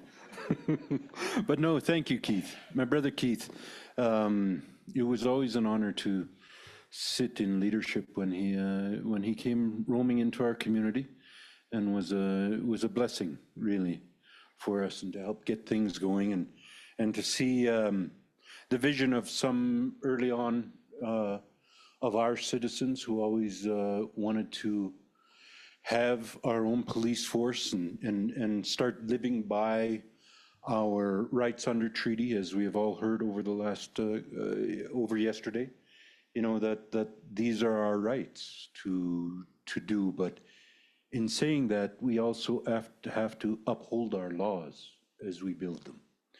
And, you know, as we all know the story of our existence, our relationship with colonialism, you know, in the 21st century, we're now in the hangover of colonialism. And we have spent a few generations, these are just my words, of kind of ad hoc lawlessness on our own communities. Wasn't a lot of interest really for our safety through the lens of the RCMP and other police forces. It really wasn't, you know, and I wasn't always a nice guy. I, you know, ventured a lot on the other side. I always used to tease the police as we played them in basketball and everything, that they're lucky I wasn't a major criminal, because they could never catch us. You know, they could never keep up with us. So I don't know what their test was. I heard somebody say an 8-minute mile or something like that they had to run. I never ran into a police officer on the court that could run one of those anyways. So it didn't matter, you know, their gender. But our citizens have been able to kind of live under ad hoc law, ad hoc rule. And it is true what Keith says, and it is good that our citizens are starting to get more involved, because we too, again, are in a hangover of colonialism, and we need to reacquaint ourselves with our own lawmaking, our own structure, our own, for lack of a better term, penalties that may come with those when you step on the wrong side of the law, as the term is. But it is a process, because, you know, that, I say respectfully, infection of colonialism that embedded into our communities is a hard mud to get rid of. It really is. But Chief Blake is correct that, you know, we do have non-native partners that I have to believe, from my grandfather's teachings, do have it in their heart to help us. But also to maybe accept from their side of the table that because our culture is different, we will see things differently, including the solutions that we want to create. The laws, the adjudications, the governance structures. We do need our whole communities to be involved, our citizens to be involved. But again, like I said, as we kind of existed under a few generations of having a supposed police force that looks after our interests and our safeties, but really wasn't there for that. You know, we've had discussions early on when Teddy started in his role, and we got together all of the policing agents here in this building. And I reminded them, as I'm sure everybody in this room has done when they get an audience with them, that, you know, the simple thing that's being advertised out there, that when you see something, you say something. Our citizens don't have that luxury, whether on their community or in the urban centers. When we say something because we've seen something, often the next words are, watch your head, as you're getting put in the back seat. You're a victim. You may have been a witness. What are you getting put in the back seat for? That still goes on. So societally, we still have a ways to go, collectively. But within our own societies, we also have a ways to go, because those practices, of course, understandably, have created a mistrust in the uniform, regardless of the individual who wears the uniform. So there still is, within our own citizenry, a growing that needs to happen. But Keith says it right. There is more involvement from our community citizens. And I would have to believe in all of our nations across the country, it's the same thing. There's a desire to want to be involved. And I think having our own police forces will actually open that door up for our citizens to be more open, to be more involved. We have gone down the path with municipal police forces, provincial police forces, federal police forces in RCMP. But the actions after the conversation are not the same as the responses we get when we have the conversation. But the actions from our own police forces are based upon those conversations. And that's really what any people look for, is they look for the action after the conversation. And we have some hard conversations to be had, yes, of course. But the development and evolution of our governance systems within our own police forces is really a wonderful starting point, because it does include community. It does include what do we adults want to put in place for our children, our grandchildren, and those that we may not see be born. What do we want to put in place for their protection? We've been stripped of that for 5 centuries. Now is our opportunity to start getting back to what our ancestors and what our elders talked about of times gone by, to rekindle those things, to codify those old practices, as it were. So it is very promising from my little humble corner I sit in to watch professionals like our Tsuut'ina police force, our leadership involvement, our police commission. And it also brings me hope for my cousins in the Iahei Nakota, who have the same desire to want to push forward as I think many communities in the country wish to. And that, to me, is where the evolution of, you know, again, this is a colonial term, not our term, of ownership, right? Of taking that ownership and making it ours as it used to be, you know. And I think that's, you know, that's an exciting thing. It brings a promise for the future, a promise for our young people, you know, to truly look at the fact that I can get into policing and not be afraid of any communal retribution, maybe family retribution. Oh, why are you putting on that uniform or something like that, right? To actually have the support that we all do and we all wish for in our communities. Support one another. So it to me looks very bright. It's a lot of hard work, but that's where we come from. So. No, thank you. I think that offers a lot of hope. And one of my goals and my intentions with gathering us all here is to build connections, is to build networks. And as you see here, we have an esteemed First Nations man from my community and a non-First Nations man who's dedicated a lot of his service back to community, and they've built a relationship where they now refer to each other as brothers. And so I hope in that spirit, we can start continuing to build those embedded relationships that I think are more aligned with the blessings of our ancestors, which again, I think what I was taught about the making of treaty, it was, and the original intention was in peace and friendship is so important. As well, it's challenging. It doesn't mean you're always going to agree. It doesn't mean that there's not always going to be conflict. It doesn't mean that very difficult discussions need to take place.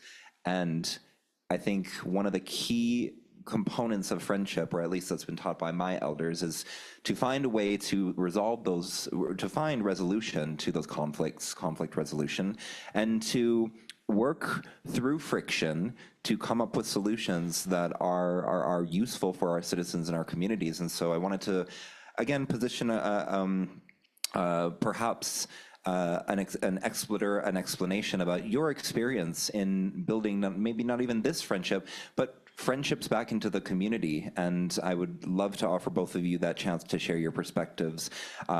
You, Keith, as a non-First Nations person, and Dean, as a First Nations man, of how you have managed to build these successful relationships and perhaps why they are so important for our communities and for the future of First Nations policing and First Nations policing governance.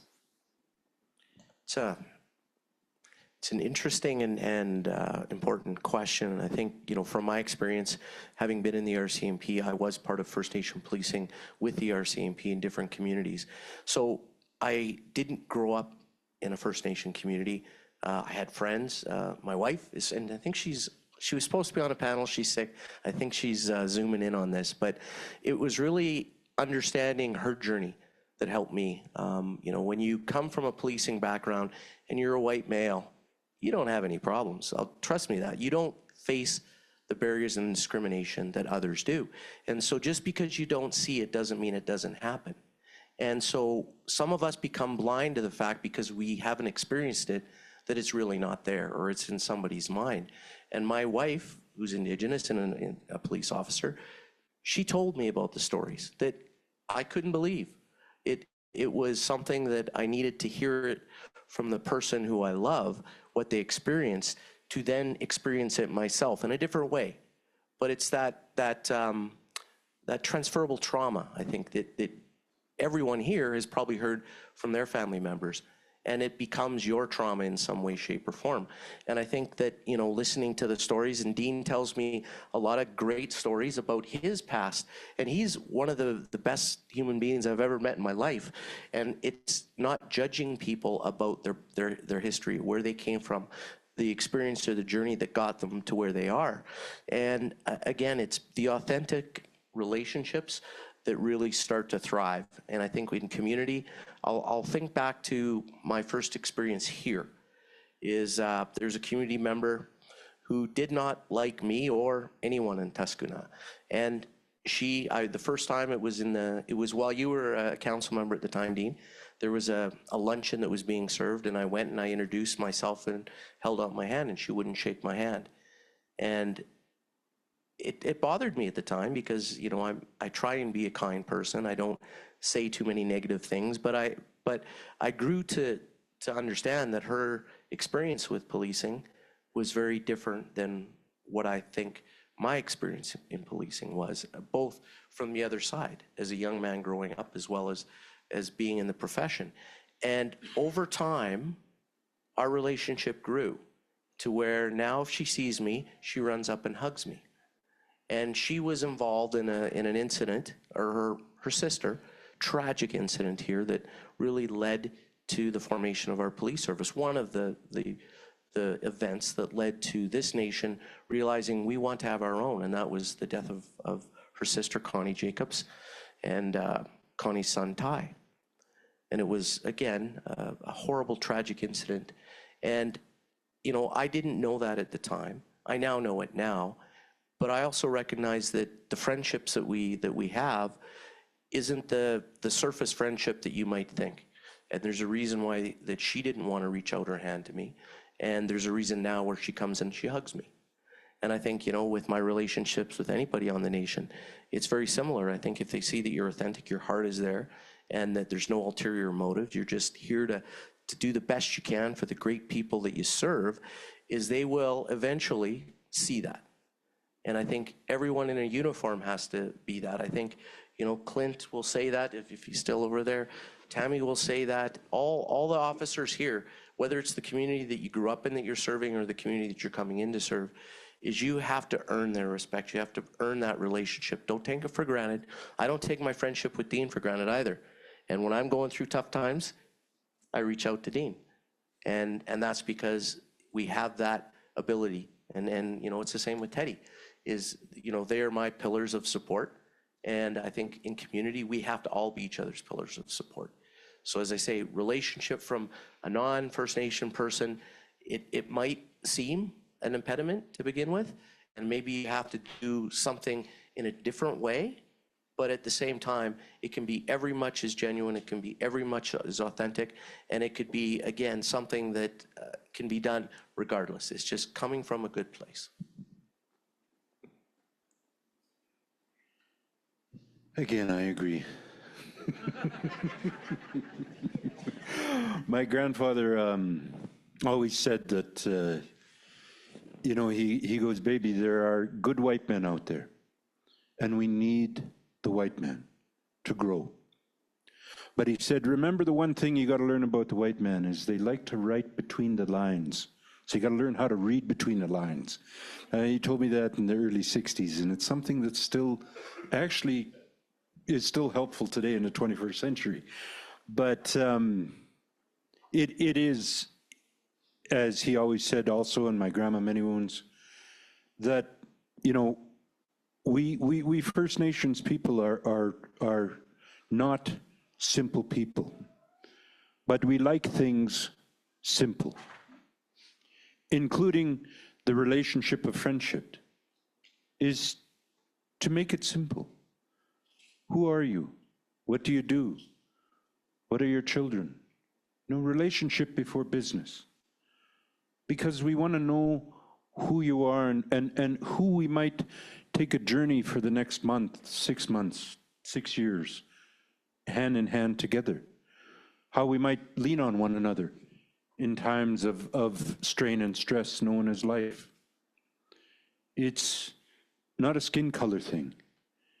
It's about the relationship as our ancestors had to beg and ask for, to be treated like humans.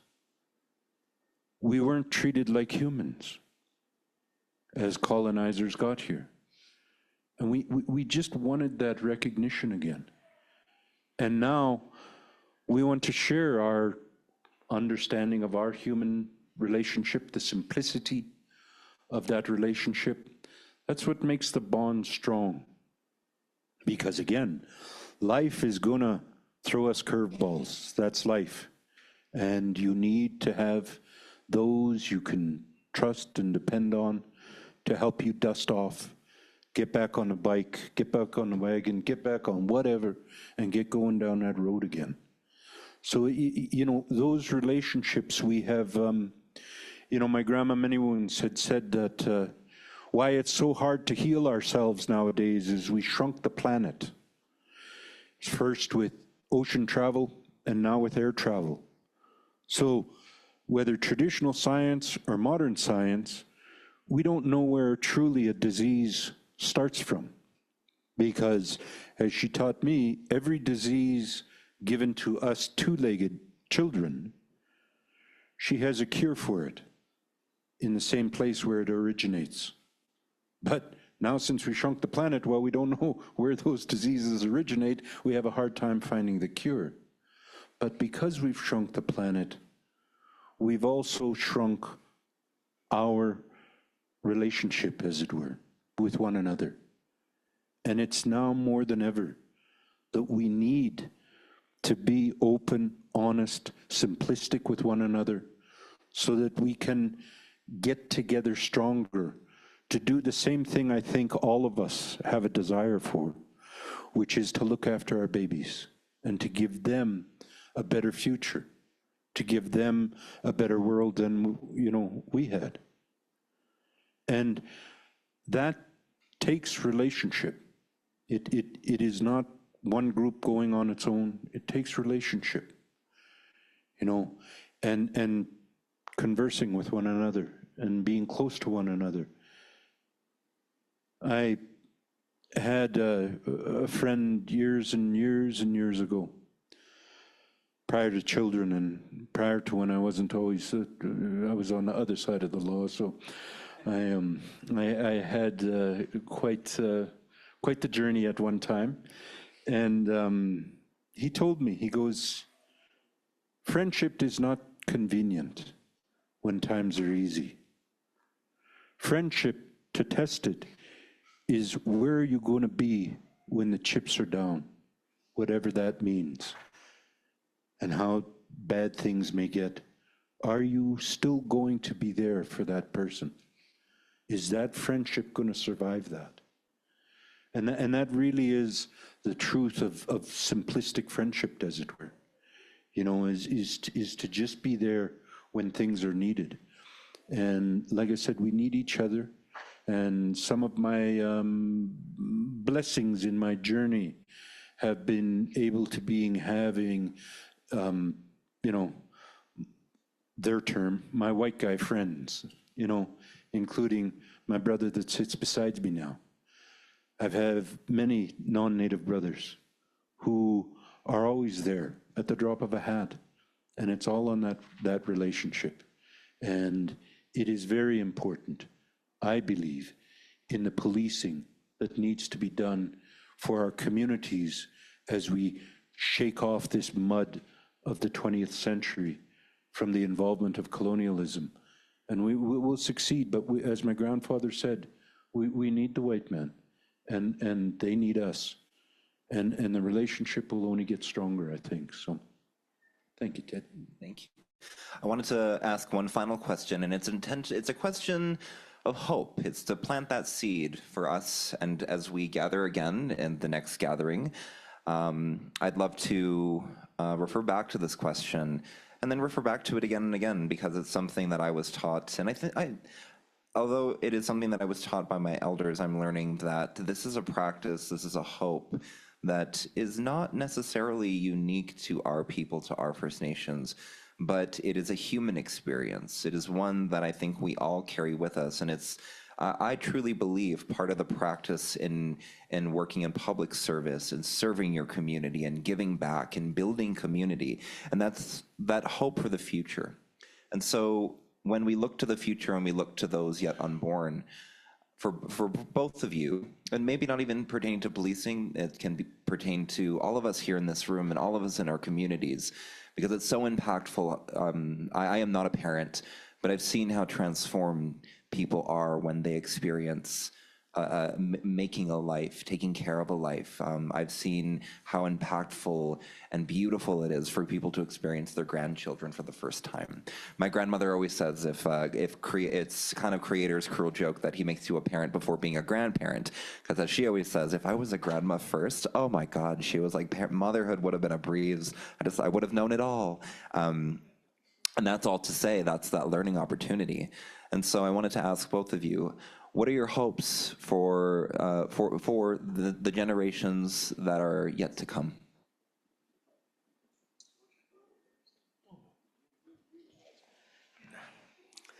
Dean, you know, that's something that I think a lot about. I have 3 grandchildren now, and another on the way, and And it does really put you in a state of reflection about, my time is limited here, so what I do with my time that's left is so important for future generations. And I think that is really when I'm in First Nation meetings, when I'm all about what we can do, it is about the reflection of what's to come and how we need to support those that aren't here yet, and ensuring we're leaving this place in a far better place than when we were here. And I think, with policing, I think it's integral to have the support of community, but when I look at the successes that we've had within our service, it really is because we've had good support networks all across departments. So whether it's mental health, whether it's housing, whether it's anything, income support, everything that we're looking at can be supported through us all. And if we take that siloed approach where we say the problem is a mental health problem, it's an addictions problem, whatever that might be, is we don't see success. But when we work together, because we always come into contact usually with the same clients, with the same community members, and sometimes those community members are falling through the cracks. And our youth, that's another huge component of providing them safety and security. That is a treaty right, as you mentioned earlier. That isn't just something that's nice to have. It's a human right, it's a treaty right. And we should all be fighting for that. And how does that occur? It occurs through support. And we're never gonna arrest our way out of a problem. We're never gonna put people behind bars that won't come out and reoffend if we don't look at the root causes of why they're there. And I think in our communities, we see a lot of things. When I started out in policing, I didn't know about residential school. I was policing communities that, again, suffered immensely in the north of northern Alberta through residential schools, but I wasn't taught that in my training. Nobody told me of the trauma that existed historically. When I came into a community and I was looked at sideways, I had no idea why. I didn't know that I wasn't being looked at as Keith. I was being looked at as a redcoat. And why that was not what I did. It's what had happened previously, and it's their blood memory, whether they experienced themselves. And I think, trying to come to terms with that, when we talk reconciliation, I mean, I hope that in generations to come, that's a word that was used in the past because it's been done. But what I will also say is in policing, people are very hesitant to acknowledge the past. We like to just push it aside and say, yeah, but that was then, this is now. So how are we ever going to reconcile those traumas, those instances, those family blood memories that will exist forever in generations to come if we don't start changing our approach in how we're dealing with the community, how we're approaching the community, what we're doing in order to support the community. And I think, if anything that I've learned in being on Tsuut'ina Nation is this is a giving, loving community. And there is not one person that I've come across, and there are people who don't like me, make no mistake of that, but there's not one that I've come across that isn't willing to support and help the community. So we're already leaps and bounds ahead of maybe other communities. And I think, for the future generations, is I hope the things that we're talking about, they'll think as that was generations ago. Oh, you dealt with that? That was a problem? And I think, if we're doing the work here today, if we're doing the work within our services, having the support of the communities and the people in this room, is we will make that a thing of the past. And that's my hope.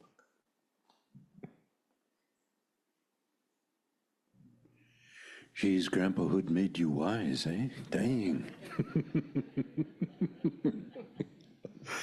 But yeah, along the same lines, I know I'm on the back nine of life, and hopefully I'm still just at the 10th tee box getting snacks. I haven't teed off yet. I hope I'm not teeing off on the 18th hole yet. Sheesh. But again, as I said earlier, to try and make things, of course, better for the future generations. We all talk of our old ways. We all know them through different stories and iterations within our families and our communities. But we are at a stage where we need to, as I said earlier, start codifying those things in this modern world of the 21st century. Pre-contact, we knew since baby was the school of teaching in the community, of the different progressions and the different passages of life, that you were taught, you know, the moral compass between right and wrong. Those things were embedded in us since before we could know.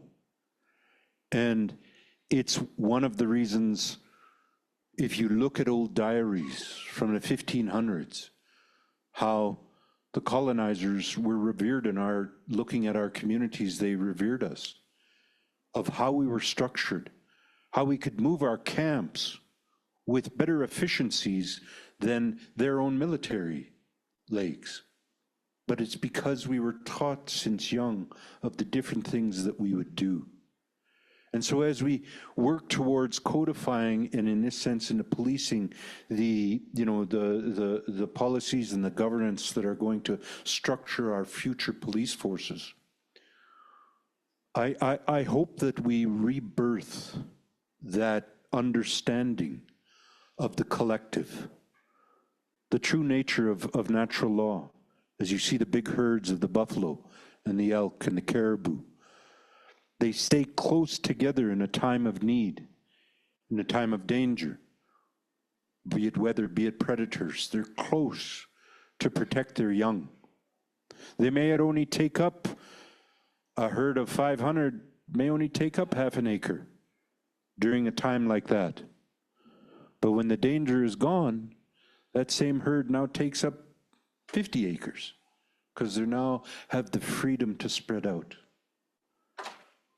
But they stay tight for the protection of the collective, knowing that each individual has a responsibility back to that collective. And in this time of speed of technology, that is one of my worries and has been passed to me from my elders, is that, you know, our younger generations are starting to get away a bit from that. That's what the speed of technology does. And so we have to find a way to utilize that technology to get ourselves also back to that, and to pass on to, you know, our grandchildren's generation and our great-grandchildren's generation, how we existed before contact. And that strength of belief in understanding the collective before the individual is what kept us surviving through the onslaught of colonialism, through all the attempts of assimilation, isolation, annihilation. We're still here. As you heard in yesterday's speakers, I'll say that. We're still here. But we have to remember who our ancestors were. I try my best to teach my children and grandchildren that traditional way of the philosophy of collectiveness. And in that support, it makes our coming police forces work a lot nicer, a lot more accepted to be part of the community, because we're not individually doing crimes and things like that and keeping them busy with what traditional police forces do. They become like they were pre-contact, part of our community, regardless of where they may come from. That they are embedded and they come to our ceremonies, they come to our celebrations, you know, that we pass that on to the children. And again, we have to, in the 21st century and going forward, codify those things. We have to write them down. We have to find a way to embed that collective philosophy to protect our ways with this coming new evolution of our communities. We were always economically driven. It's just that, you know, our old economy, you know, which was, well, it was still nature-based. It was moose and buffalo and all that type of stuff, and now it's just turned to a loony and a toonie. They still kept the same animal, at least. It's just called something different, right? But it still is our inherent ability is to be prosperous and innovative for the success of our community. And that is more important now than ever before, is we need to participate in this second coming of industrial growth, known as AI technology. It's a second coming of industrial growth, and we need to participate in that. But to do that, we also need to protect our interests as well as protect our customers who come to our land. And to do that, we need strong police forces. We need strong governance. We need those things in place. So for all of you in this room, it is an honor to sit before you. Of all of the smarts that are here in this room and listen to you the brief time that I could, of course, in my role, I keep getting yanked out. My phone is buzzing like crazy on my chest, but that's okay. It can wait. But it's an honor to sit with you as you all have some very heavy lifting to do, you know, to help us rise up, help us look after not only our communities, but look after our guests, and to let them feel safe and comfortable when coming to, you know, spend their money, as it were, on our facilities. So passing on to our future generations, no longer a hope that we succeed, but a roadmap on how we continue to succeed.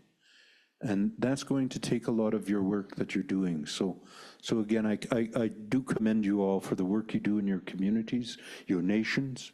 And as my brother Billy had said yesterday, you know, that we work together and we'll be stronger.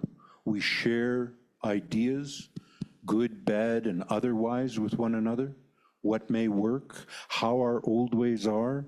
We all know that, and it was so nice to hear from Teddy of one of the Eastern Police Forces, how they use sage in a smudge to lower the temperature of a very hot, conflicting situation that they may come up to. Those old ways, those sensories of not just ears and eyes, but the other senses we have, that's natural law. And using those to help make ourselves strong again. And so again, I'm honored to sit in front of all of you, and I commend you for all the work that you do. And you're going to make a good future for our communities. By that extension, will be for our children and our grandchildren.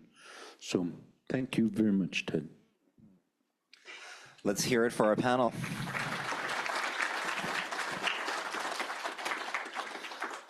So I want to say thank you. Again, gratitude. It's the biggest gift that you can give anyone, as taught by my elders, is time.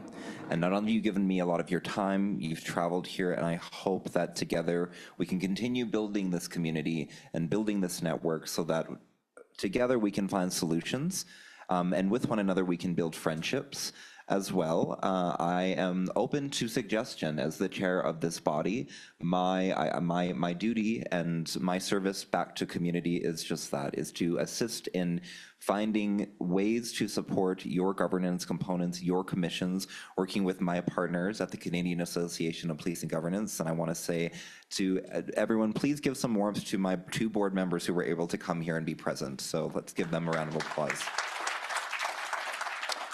I recognize that these partnerships are not always easily developed, and it always brings me great honor that they are developed. And so I hope we're walking away today back to your home fires, calling home your spirits to a place where you can provide back to your community some hope.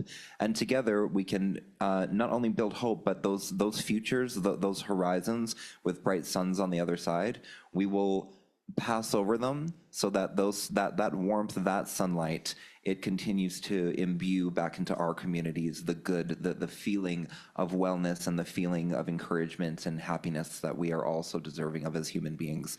And so with that, I wanted to say sincerely, thank you. We do have I don't know if the QR code is working. It looked, is it working? Oh, apparently I have to turn off the lights. All right, well, since it's not that kind of show, the QR code will also be available on the website. The website is fnpgc.org. That again is fnpgc.org. My name is Teddy Manywounds. I'm pretty easily found on the internet and Google and, well, just wherever exists on the internet. And so I look forward to continuously connecting with all of you. We are going to say thank you to our panelists. Oh yeah. No, I already have, and I have a. I'm not new to being from the res. Gee. Yes. Look, stealing my thunder. This is also my dad, for those of you who don't know. So. I sat between them. Actually, a really funny story. So Selma Lakhani, who's the current lieutenant governor, she had met Dean and I together several times, and I think after like the 5th time we were in the legislature in Alberta. And somebody comes up behind and they're like, oh yeah, Teddy, can you give this to your dad? And I hand it to Dean and she gives me a smack on the back because she's like, you didn't say that was your dad? And I was like, I guess it just never came up because it was always in a profession. No, this medicine here on the stage is for anybody who'd like to take some home, please do. And I will definitely parse that out for anybody. So yes, if anyone needed some medicine, anyone needed some sage to take home to your home fires, this is here as an offer for everybody. And we are going to close today with a closing prayer from my uncle, Mike McGinnis, our elder. And again, thank you both so much for being here with us today. Let's have a closing prayer and get home to our home fires.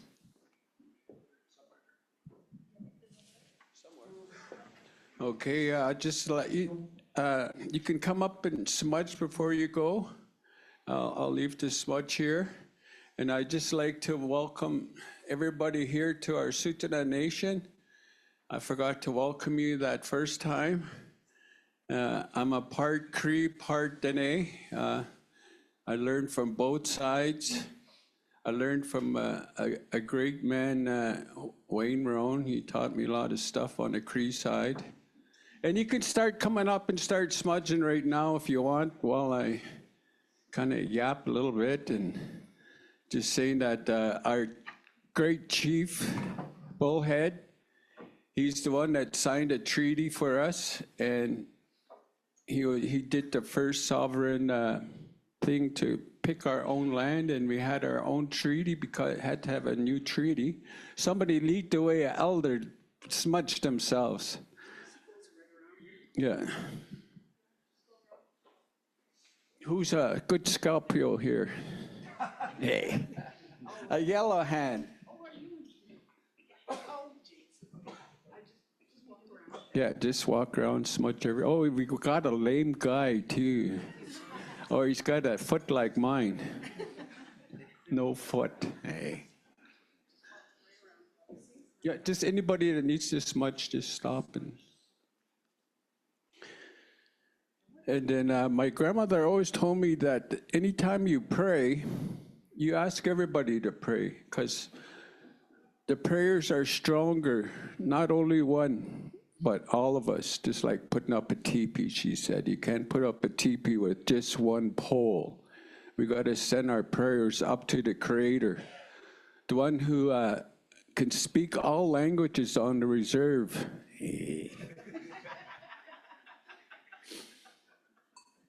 Okay, while I sing a couple of verses, you guys say a prayer for people that are hurting, the people that are sick in a hospital, and people that are happy also, so.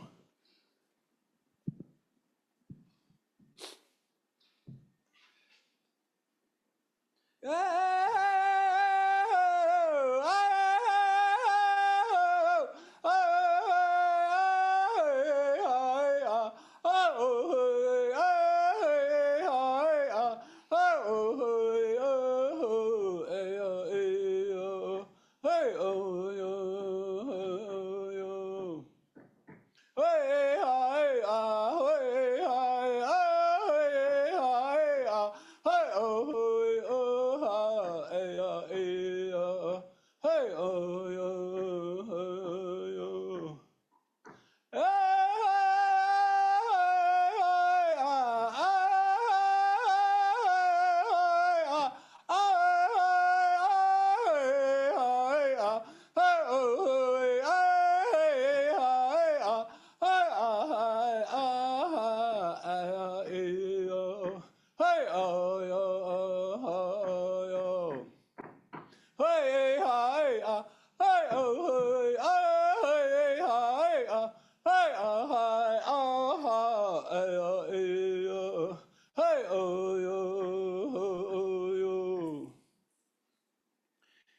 hayawata, hayawata, see us, God.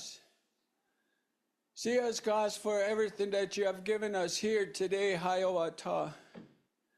Damagano, hi, giko amiasin. Thank you for everything that you have given us here today on planet Earth, our Mother Earth. Please take care of our mother. She's the only one we got. We need her, Creator, universe. Please take care of our mother and watch over all the poor babies around the world that are hungry and wanting to eat and no water, and the babies. Please protect the people trying to feed them, Creator. And watch over us here today in this room, all of us, to go back home with good, fresh ideas to protect our people, especially our police. Please, Creator, heaven and earth, watch over our police when they go out on duty.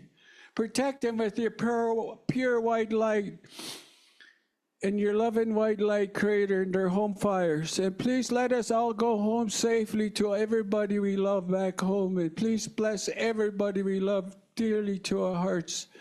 Please, Great Spirit, let us have another day like this again.